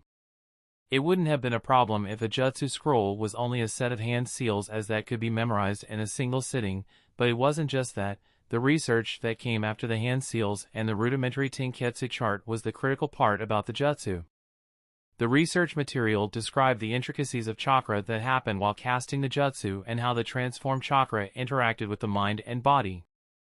For Raitun, Shaku, there was an entire section on how the lightning bolt was made and how making a mistake during the casting could electrocute the user. There were specific instructions on how not to do that and what to do if the casting was interrupted in the middle so that the shinobi could avoid a backlash. The Suetun, Kirigakure scroll had vital information like how to dynamically control the density of the mist after casting. If he didn't read that portion of the scroll, he wouldn't have been able to adjust the mist's thickness, and it would come out a random thickness as he wasn't skilled enough to get it right every time during casting. Do you want to be kicked out? Asked the shinobi guard. Takuma promptly shut up, even though he thought the guard was rude. He could guess why the jutsu scrolls weren't issued for those who purchased them. Giving out copies of jutsu meant inviting piracy and illegal copies. The state wouldn't like a black market of powerful jutsu scrolls floating around in the wild. A large disclaimer on Takuma's D-Rank scrolls warned him not to copy the scroll's content and sell the copies, or original. Everything was forbidden, highly illegal, and a criminal offense punishable by law. And Takuma didn't want to do that. The shinobi court of law wasn't kind to those who broke its rules. The punishments were much more severe than their civilian counterparts. The only thing you could do with the scroll was to sell it back to the state, who did buy back the original scrolls if a shinobi wished to sell them back. He sighed again. With no choice, he opened the catalog and began reading. It looked like he would be visiting the C-Rank Jutsu archive a lot in the future. Chapter 60, Moving Forward. The first day of Genin Corp had arrived and all the rookie Genin, dressed their best, had gathered in a large hall to start their journey as shinobi of the Hidden Leaf. Takuma glanced to his right at his friend, wondering how he should start. He felt awkward, he didn't want it to be, but after what had happened, he couldn't blame the vibe between them to be such. He decided to keep it simple. Healed? He asked. Taro and AI had visited him during the recovery period. Even Masaki had visited after he had somewhat healed from his less serious injuries. He got a yelling from AI for it. Nenro, like Takuma, was on bedrest. Neither could visit the other as they recovered. Nenro, who was gazing around the complex, looked at Takuma. For the most part. Did some training with Masaki yesterday. There was some sluggishness here and there, other than nothing much. What about you? A little stiff in the shoulder, said Takuma. Was it just him who felt awkward? Nenro didn't seem to be any different from usual. It made him feel awkward for other reasons, but he also felt better that nothing had changed in their relationship. Instead, Takuma even felt closer to Nenro after exchanging serious blows. He lightly chuckled, training with Masaki? What did you do, chase around butterflies? Masaki was as eccentric as he was strong. One moment he trained as if his life depended on it, but then the next moment he would stare at the clouds with a listless stare or get distracted by the simplest of things. He wanted to spar, Nenro sighed. He came on so hard I was sweating in seconds. If he had used his Bukijutsu, I would have been sure that he was treating the spar as a rematch. Speaking of Masaki, the guy was standing among the group of girls, AI's kunoichi friends, with his arms crossed as he towered over them, listening to their conversation with a serious expression while they laughed and giggled. It was a chuckle-worthy sight. Takuma looked to his other side at his other friend and asked, "So, what's going to happen today?" Squatting on the ground was Taro, who looked up at Takuma. "Listen, I appreciate you all thinking that I'm some sort of know-it-all, but it's not good. You're building up this unrealistic image of me. One day one of you will ask me something that I won't know, and that high pedestal that you've put me on will crumble. I'll be fine because I know I don't know anything, but you guys will suffer, come face to face with the fact that the image of me that you perceived as reality was all a lie that you yourself wove. It touches me that you think of me so highly, but it also breaks my heart thinking of the inevitable bitter future to come." "So, do you know?" Nenro asked. Taro hung his head for a moment. He sighed. "It's nothing special. We will be shown the mission desks, given a tour of the facilities, and told what we have to do every day until the day we die. I don't know, Mom didn't tell me much about it. She did yap a lot about working hard and making the best of my time." Takuma leaned towards Nenro and whispered, "We should visit Taro's mom with gifts and offerings. If we get into her good graces, we won't need Taro anymore. We can just ride her coattails to an easy life." Nenro imitated a great serious nod which would have looked real if his lips weren't twitching up. "It's not whispering if I can hear it," said Taro. Takuma smiled. Team 5 was no longer a team, but he was glad they could still hang around like this and joke around. A part of him was afraid that he would be left alone with Masaki, Nenro, and AI would go their own way and Taro would return to his academy friends and he would be left alone. He was glad that didn't happen. "Attention!" A loud voice cut through the chatter in the large hall. Everyone turned to the speaker and saw a girl in her mid-teens dressed in the shinobi gear. The little identification strap on her uniform told she was a genin. She was accompanied by a guy of similar age to the girl. "I'm Saki and this is Nobuo," she pointed to the guy. "We will be giving you a rundown of the general rules that you'll have to follow while in the genin corps. We will be starting immediately.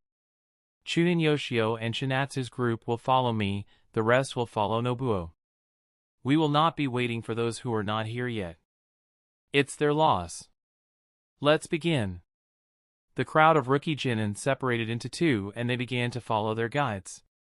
The hall they had gathered at was part of a sprawling complex built for the genin corps. The complex had multiple buildings and facilities to be used by the genin. It wasn't flashy like a commercial corporation's campus, but from the obsessive cleanliness and people dressed in uniform running around, it was definitely a military establishment. They were first led to the mission desk central with multiple desks. To Takuma, it reminded him of an iSky Adventuring Guild building with tellers/receptionists working behind counters assigning jobs to the adventurers. Just in this case, both the receptionists and the adventurers were shinobi of the Leaf. "As you guys are still rookie, the Resource Command doesn't trust you with choosing your own missions," the girl named Saki was blunt, "which is why until they think you're able to handle yourself, the command will assign you the missions. For a year, you'll have to participate in missions assigned to you, whatever and whenever those missions may be. After the year ends, you will go through a performance review.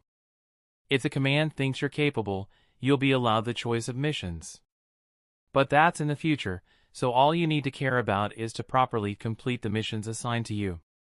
Everybody understands?" She didn't wait for a reply. "Good, let's move on." They exited the Mission Desk Central and were led to another building, larger than the Mission Desk Central, though from the looks of it, this new building was deserted compared to the bustling Mission Desk Central. "This is the Learning Resource Center, LRC for short," said Saki as they walked through the building.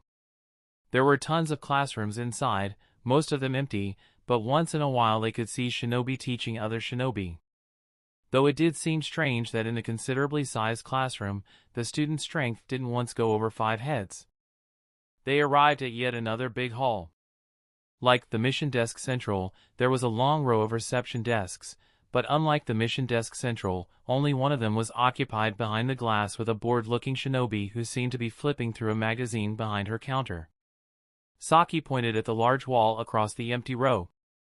In the middle of the wall, Covering half of the wall's length was a railway/airport-style information board stating various details like course subject, instructor name, code, price, and level. It was an analog typeboard with painted slates inserted into rails to make rows of information. By paying mission points, you can take courses from your fellow Jinin, Chunin, and in rare situations, even Jonin if they decide to hold a course. There was a light of longing in her eyes as she talked about the Jonin. The codes there can be used to get a course outline for more details at the receptionist. Takuma looked at the board to see what type of courses the Learning Resource Center offered. Foraging, personal finance, traps, water walking practice, 10 ways to improve patron impression, catch a Chunin's attention in 100 days. Takuma couldn't help but wonder if those courses belonged better on social media ads. For him who hadn't been on social media for more than a year, the clickbait was almost tantalizing. "Let's move on," Saki commanded, and they continued onwards. She led them towards the training facilities available to the Jinin Corps. Moving target practice with complex movements, indoor arenas that would shoot kunai towards you for dodging practice, durable dummies for various use, indoor arenas, outdoor fields, places specializing for practicing ninjutsu, for example, an entire area of sand to practice katan, fire, jutsu. Any and all of these facilities are available to you, said Saki before adding. Friendly advice, the training facilities are almost always occupied. If you want it, book them in advance, the waiting line usually extends a week or two. If you don't book them, you won't ever get to use them. The rest of the tour was filled with rules, the unofficial do's and don'ts, and hotspots in the Jinin Core complex. Takuma appreciated Saki cluing them with the unofficial side of things. As the tour wound to its end, the group ended up stumbling with someone Takuma actually recognized. "Are these the new batch of Jinin?" said the man wearing black sunglasses and the bandana forehead protector covering his entire head. It reminded Takuma of Shady Guy, who dressed the same, but unlike the sarcastic Irionin's lanky and wiry build, the man has an average build and his smile wasn't shady. "Yes, sir," said Saki. She turned to the group and introduced the man. "This is Chunin Ebisu. He works as a counselor. If you—" Ebisu interrupted her, "May I?" He continued when Saki nodded, as introduced, "I'm Chunin Ebisu. I'm a counselor currently working with both Jinin and Chunin. What is counseling and why do I need it, you might think? All of you have just recently become shinobi, so many of you might not know, but there are all types of shinobi, all important to the village. When you spend more time being a shinobi, you'll encounter these types of shinobi. But you might have already noticed how some people are better at certain things and you yourself are good at certain skills. As you grow as a shinobi, there will come a time for you to decide what type of shinobi you want to be. In what area do you wish to develop? That's where counseling can help you. Such decisions can be at times overwhelming. However, a simple helping hand to help you make sense of these decisions and help you logically guide you through the decision and progression process can be a boon. We can sit down and discuss your strengths and weaknesses and learn how to leverage them for your best future. If you have a goal, I can help you understand what needs to be done to reach it. So, if you're ever in doubt regarding your growth as a shinobi, visit me. My doors are always open to people willing to work hard to achieve their goals," he finished with a smile. This Ebisu was different from the one Takuma knew. The Ebisu he remembered from the manga was grumpy, but if he remembered that was because every time he appeared it was with Naruto, and at that time the prejudice against Naruto stood strong. This Ebisu smiled and seemed like a likable person. Takuma also didn't know that Ebisu worked as a counselor. But it somehow made sense. He was the third Hokage's grandson, Konohamaru's teacher. To be given that job must have meant that Ebisu was skilled in teaching. Counseling made sense when Takuma thought like that. One of the Jinin in the group raised their hand and asked a question, "What if we don't have anything we're good at?" If it was Takuma before, he would have asked that question. But not now. He was really good at Bunshin no Jutsu, clone jutsu. Still, Takuma was interested in hearing that question because him being good at making illusory clones didn't mean jack shit when looking at either the small or big picture. Ebisu replied, "It's not that you aren't good at anything. Instead, you simply haven't found the skill you're going to be good at yet. There's no need to worry. I can help you with that. We can work together to find your strengths and build on them." That was a banger answer, thought Takuma. If he didn't have Mariboshi to advise him, he would have gone to Ebisu for counseling. Who knows, maybe he would give it a try in the future. And with that, the first day at Jinin Corp came to an end. That's the end of this tale for now. Thank you for watching, and I'll see you in part 4. Peace.